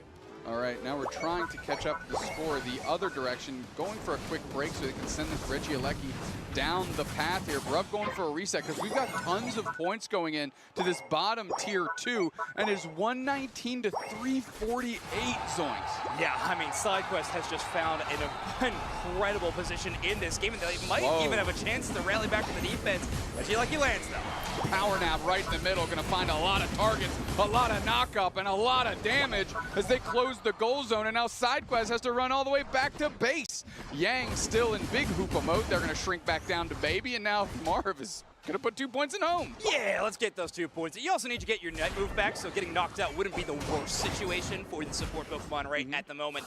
AC does land that main combination of the 3 targets of that final hit, so decent amount of burst damage. But Surfetch maybe getting a little dangerous. That will be the Detect Dash with that full shield. They'll be able to walk off the Zora. Yeah, Fury Cutter out of Potato has missed a couple times in some key moments, so we'll definitely want to watch Potato to make sure they dial that in here as we have 2 minutes and 30 seconds left in game 1. Yeah, and Team Peps is going to totally rotate back to their own central area. We're going to have 30 seconds-ish to be able to knock out this bottom side Reggie, but that's going to be all side quests. Nobody there to contest because Team Peps are focusing on getting those levels, but more importantly, get some yellow dots above their Pokemon icons. Only 1 Unite move, count for 2 now, and 3. Wow, this is happening really fast. They now have their Unite moves. All right, perfect, we did it. We were just missing Typhlosion and Snorlax. They're going to get that here, I'm sure, in a moment's notice, and bang, both of them on cue. Here we go. Groudon is there. We're just ripping. We're just going for it. All right, we got Bruv open up a bit of space, but no, they're in. Okay, now we're bouncing in. Now Bruv's on the backside of a nightmare. The Bermuda Triangle is down for the Rapidash just run around into. Right into the middle, Power Nap going to kick up a couple, secured by Zante out of nowhere, as this has been an incredibly bizarrely split, disjointed fight, and getting the best of it right now is Team Peps. They're finding all the targets they want. Now Yang's all alone, going rings unbound with no real person to save. Gyarados going to go try score somewhere, or at least get some farm up, but really, Peps has the opportunity. Yeah, they are behind by quite a few points, but that changes so quickly when we're in that final stretch double scoring. Zante with that secure, using the Lumiere of Demise, I believe. Did not think I was going to get to use. I can't believe I messed that word up. Demise. That's the one. 1 minute left on the clock. 6:18 to 5:08. Team Peps the one holding the lead, and they have a lot of Groudon buffs to work with. I don't believe they have foregone a single one. So that is going to be extra damage to help them on the defense, and all they have to do is defend this home goal zone. Marv with the Eldegoss getting a little bit of experience with these wild Pokemon, but also checking for where the positions are of SideQuest SG. Zoroark with the Unite move here, gonna need to move up and join the team as quietly Peps is getting their Unite moves back as they just have to babysit this home goal zone. They now know where Gyarados is, but that's a bait and switch because look, Zoroark's coming over the top. Yeah. So stopped by Bruv very quickly though. Yeah, tough Pokemon to be the first one to show up out of the tall grass. Snorlax, a nasty encounter. So much HP that even a Zoroark can't shut them down, and look at how quickly that glass cannon goes down. Block immediately pins Yemu away. They have to go underwater to save themselves from the Typhlosion. Here we are, rings unbound, and the fight's breaking out. Tons of shields everywhere. Big lunge onto Yang for the stun. Potatoes on the backside. We are stunning them down with the fists. However, it is side quest. Failing the main quest here in game number 1. Can't win on the scoreboard. No, Team Peps are going to defend that home goal zone and start this series in a 1-0 fashion. SideQuest SG, just not enough firepower in the tank at the end to break through that impenetrable Team Peps defense. I want to think about that Groudon fight a little bit. It felt a bit disjointed, right? It almost feel like there was a pseudo rift going on, but no, it was bait, right? As soon as they went in, we actually had Ice use their Unite move on Bruv, the Snorlax, in the middle of the pit for no real value. But then they each everybody just split, you know, northeast to southwest, and the fight continued, but it was really Peps with just enough sustain with the Eldegoss and the Snorlax able to just kind of take over. Yeah, I mean, with a Snorlax in as talented of hands as Bruv, I think you can count on so many moments of chaos like that at the very least, Snorlax is going to give your attacker player space. Like, at the end of the day, Bruv knows that Zante needs to be untouched in some of these team fights, and I think that Snorlax was doing a really solid job of that. You say Yemu does not dive all the way on the opposite side of the Groudon pit right there, too. Oh, the rocks from the Groudon actually force HT to reposition, which allows Typhlosion and Zante to get out of the way on the engage. Huge power nap. Look at that. That was the big power nap after the heavy slam. Stunning 3, and that opening the door for Zante, like you said, the space they need to secure the objective. Yeah, and of course, a huge Lumiere of Demise. Yes. Okay, said it right that time. Here we go. Team Peps going to be starting this series in a 1-0 position. Team Peps' MVP is going to be Potato on that Surfetch. Got knocked out 3 times, but dealt 2 KOs of their own. But maybe the most important stat line on here, 9 assists. Rocky Helmet Surfetch helping out the squad with a little bit of extra damage. I'm still not convinced. Okay, sure. Please, somebody convince me of this Surfetch. I'm taking a look more at SideQuest's draft, though, and I've got questions. Okay. It feels like they're not exactly sure what Peps is up to. They clearly, as you mentioned, tried to isolate Potato, right? Like target ban them down. And that didn't really work, as you see our player of the game is in fact the person that they were targeting down. Yeah, no one's more upset to see the award for player of the game Potato than SideQuest is, I think, at this final screen. That is, draft strategy, very focused on one player, and that can be the dark side of that strategy. Now, this was a close game. Like, SideQuest SG playing really, really well, keeping up that score lead at any given moment. But yeah, that final fight just being devastating.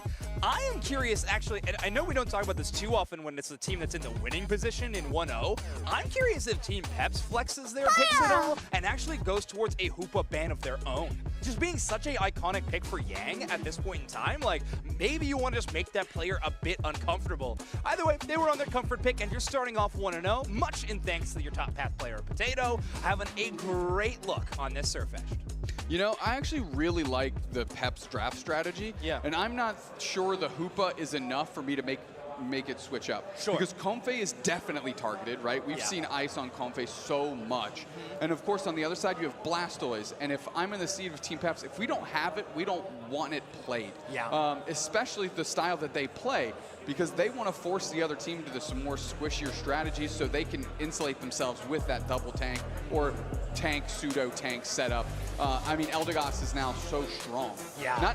It's a thing that never really gets buffs, but the things that change around it raises and drops its stocks, and right now they are way, way up. Yeah, Eldegoss having a great tournament. It always feels like EU happens to be the Eldegoss region as well, like where we see it pop up so frequently. So not shocked to see it within the hands of these players. But game 2, we got a lot of questions. Obviously, I'm kind of curious what map we go to, because if I'm SideQuest, I'm probably choosing the draft side that I would like to be on. I think I would prioritize that a bit more, but that just goes for Team Peps to go, well, we really like Kyogre. We really like that map.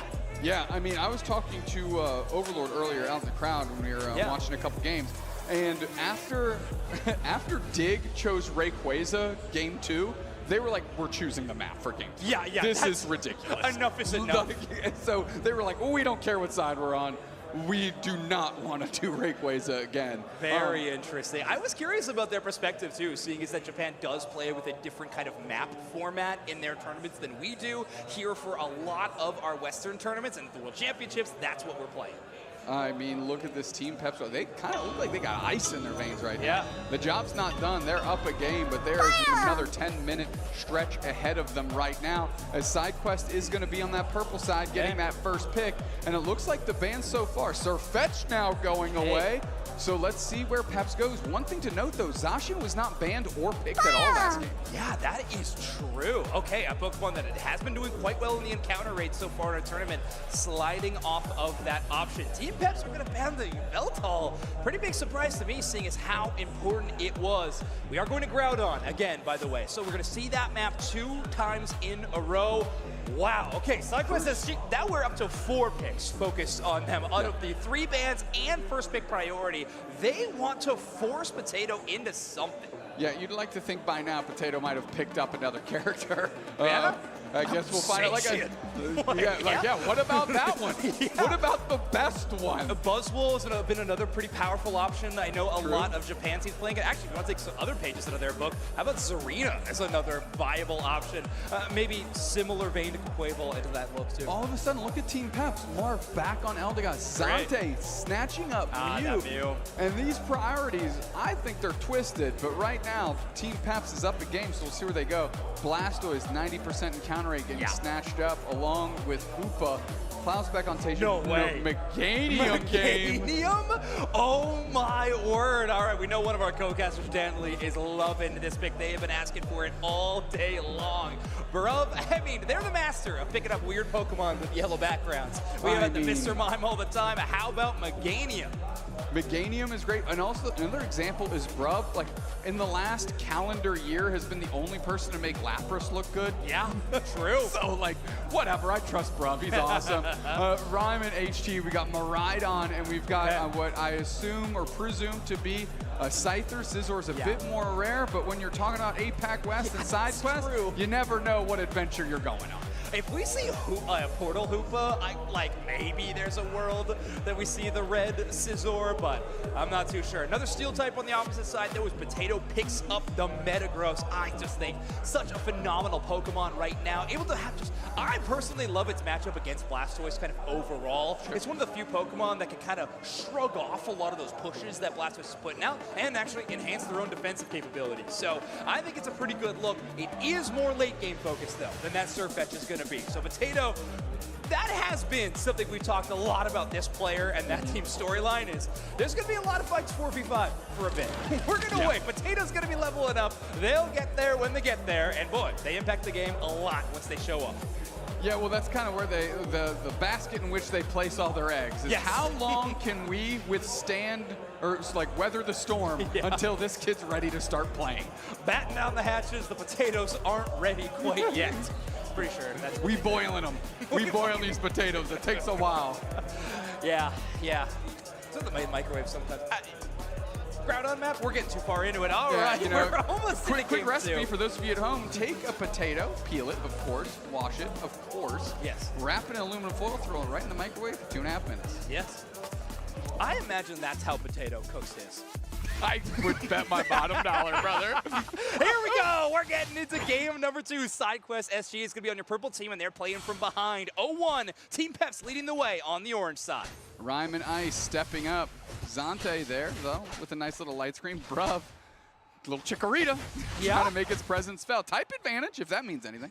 I've been saying a quick mode where type advantage is relevant would have been so fun for a whole long time, but right now, not going to be a factor for Chikorita in this matchup. Zante back on the Mew, though. We talked about it immediately at the start of the draft. Such a powerful Pokemon, and Zante, one of the most prolific Mew players this season in particular. I feel like that EUIC run, we talk about the double defender all the time. That Mew, also a superstar. Yeah, it was a great pick for them throughout that entire tournament. And it was really kind of the character of the tournament, if you're really looking at it as a whole. I do love that Peps has been able to, in that moment, carve out their own strategy here. We've got a 4v3, we're moving forward. Potato leading the charge, going straight for him here. Able to bully them back to Pat. And it looks like that's just enough for everybody else to back out. We still have Cyndaquil there. Ooh, the score stops here. Yemu trying to put some good pressure on. And now Peps is all going to get their points in. Remember that whole thing I was talking about late game and not much early game presence? Yeah, we can throw all that to the wayside. Team Peps is loving what is happening in this early game right now. SideQuest SG forced to actually only take their own ball toys, and they're going to have to contest over this blue buff. It will be HT picking it up, though, on the Scyther. Running away here is Quilava. Yes, correct. Jeez, oh Pete's the kid's an encyclopedia of knowledge. Quickly KO'd, though, for whatever that's worth. Unfortunate turn of events, but we do have a fun combination on our screen right now in that Scyther and that Phantom Force Trick Hoopa. I love seeing one of these kind of speedster-style Pokemon, assassin builds, these big dive moments, and then having the awesome escape route of that portal immediately after. Takes a lot of coordination, but these Worlds teams can pull off these combos so well. Oh, absolutely. They've been working on it since year 2, waiting for it to be good. Yeah, finally. Yeah, that's true. The Trick Phantom Force combo. It's here. The final moment. Good engage here. Typhlosion again with the Flame Wheel. We've got Bruv. Does have Grass Knot online. E-Ball puts him on the razor's edge. Enough to bully out. Swablu and Altaria is still there. Tons of damage from the Charge Beam Miraidon. And that's something Peps has just been put on notice. I really like this Charge Beam Miraidon. We've seen a little bit of Electro Drift earlier today and kind of an Answer, but it was getting caught out quite a bit. I like this passive damage tick. It's going to make that Eldegoss and Meganium have a more challenging job, but they do have a lot of healing to answer back with.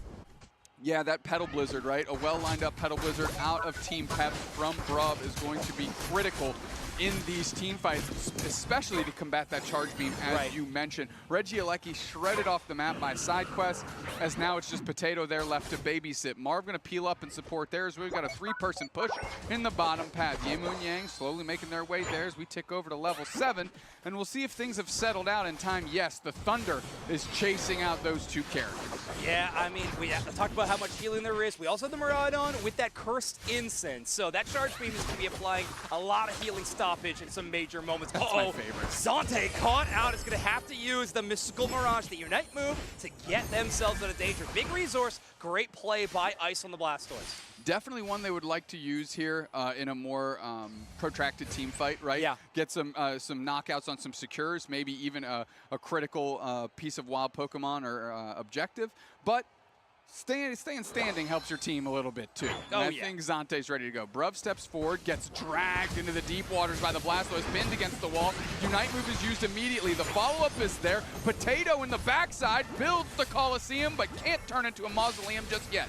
Bruv stepping back, good grass knot on Ice, and that's enough to get all of Team Peps out of danger. And just look at the communication between these two teams. You see both central area players not rotating down to that team fight. Both teams are saying, we don't see Scyther, we don't see Typhlosion, and they are playing it very carefully. Do not want this team fight to kind of slide out of control either way with a major force of damage. So both these teams playing this one close to the chest, but it's Team Peps with a strong lead of 82-0. Yeah, also ahead on the experience lead as well. So a bad fight out of Peps can just be the opportunity the side quest needs to roar back into this game. So they're walking on eggshells right now. We'll see how they handle this situation because we just crossed the halfway point. Yeah, I think these team fights start getting real scary when we have these big impact Unite moves. Obviously, Klaus is going to love the position of the Typhlosion, be able to avoid a lot of incoming damage.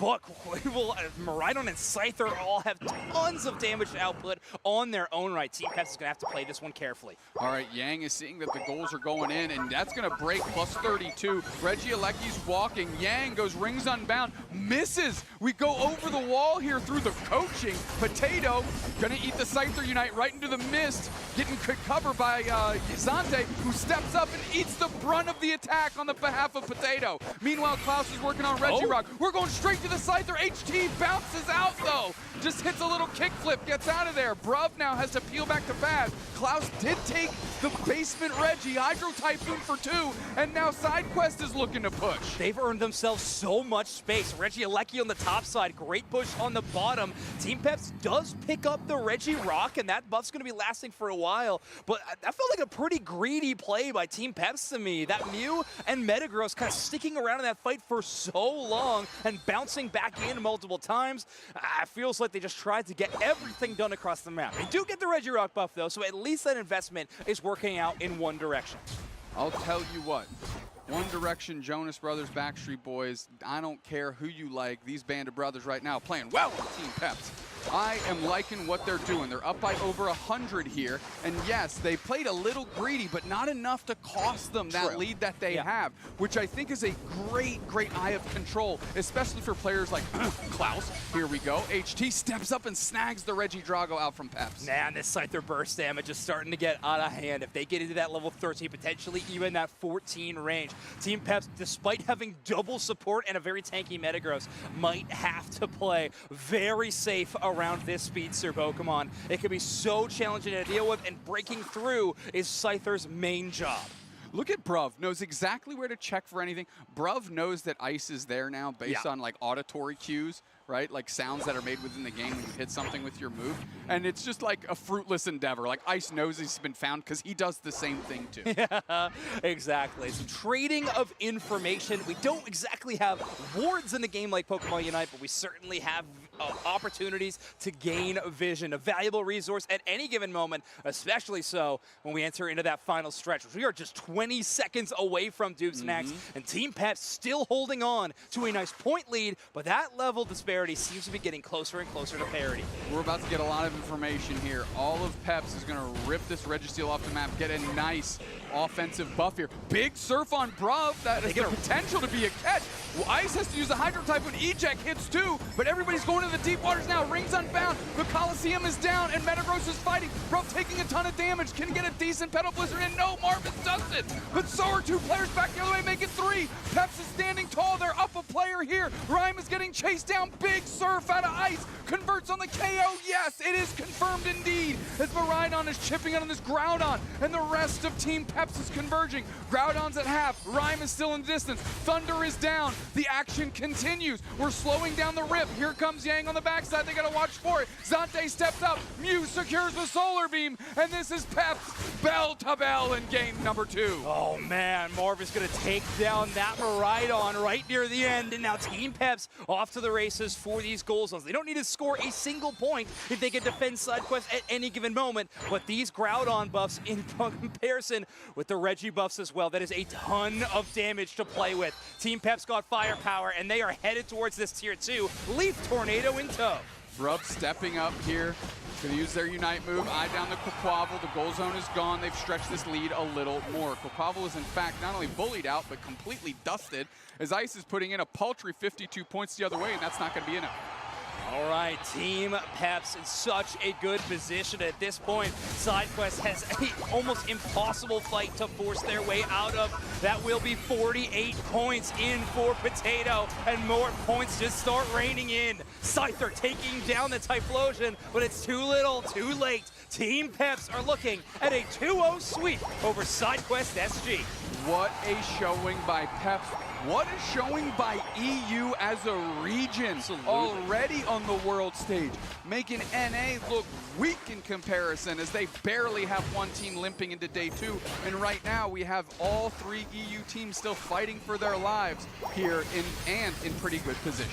Yeah, such a good spot for them to end up. Team Peps 2-0 secure their day number 2 and celebrate amongst themselves. I believe that's a secure, or at least puts them in incredibly good position in terms of their group standing. SideQuest now are looking at the opportunity to have to beat Exist later on today to be in a better spot. But Team Peps, your winners in here in Group A. Bruv, Sante, Klaus, Marv, and all the way down on the end there is Potati, the targeted player on Peps.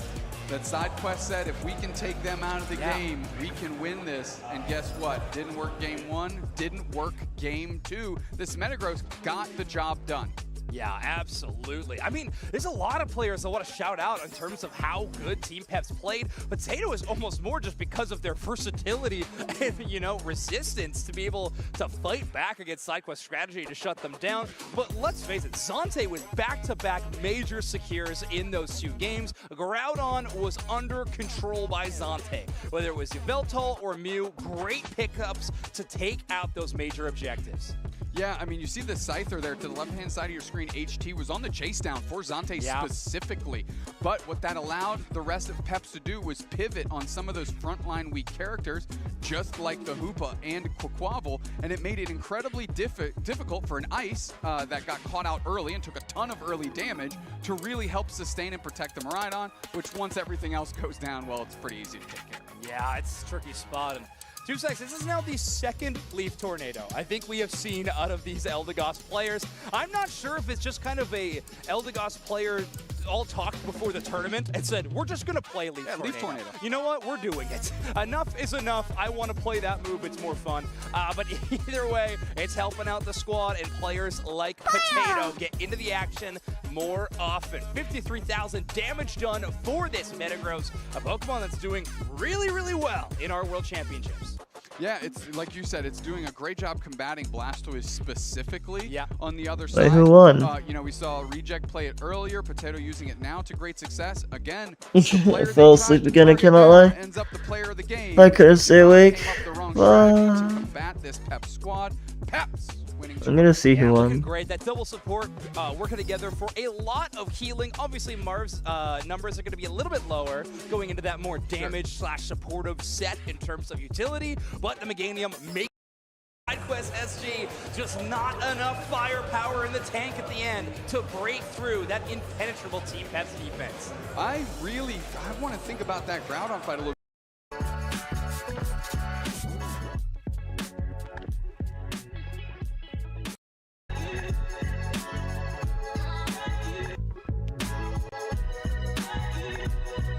Dignitas as Stamina Esports No, Stamina won. is heading to day 2. In fact, this is one of Root Dig lost. Damn. It's over. Alright, well that's all I wanted to know. Sorry for like falling asleep a lot. I was extremely tired, I think. But yeah, apparently I still need a little more, so I'll see you guys later. Who would I raid?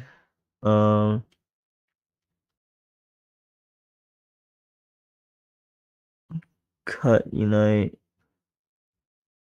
Everyone's streaming the championships. Is pretty full.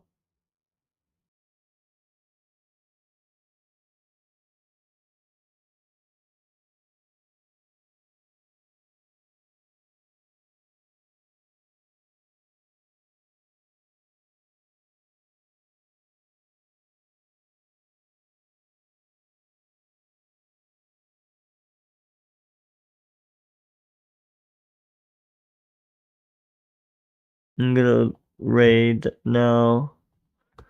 We'll be back another time. I apologize for the lack of energy again. Alright. See you later. Appreciate you all. You're cool. Hopefully I can be alright soon. Alright, bye bye.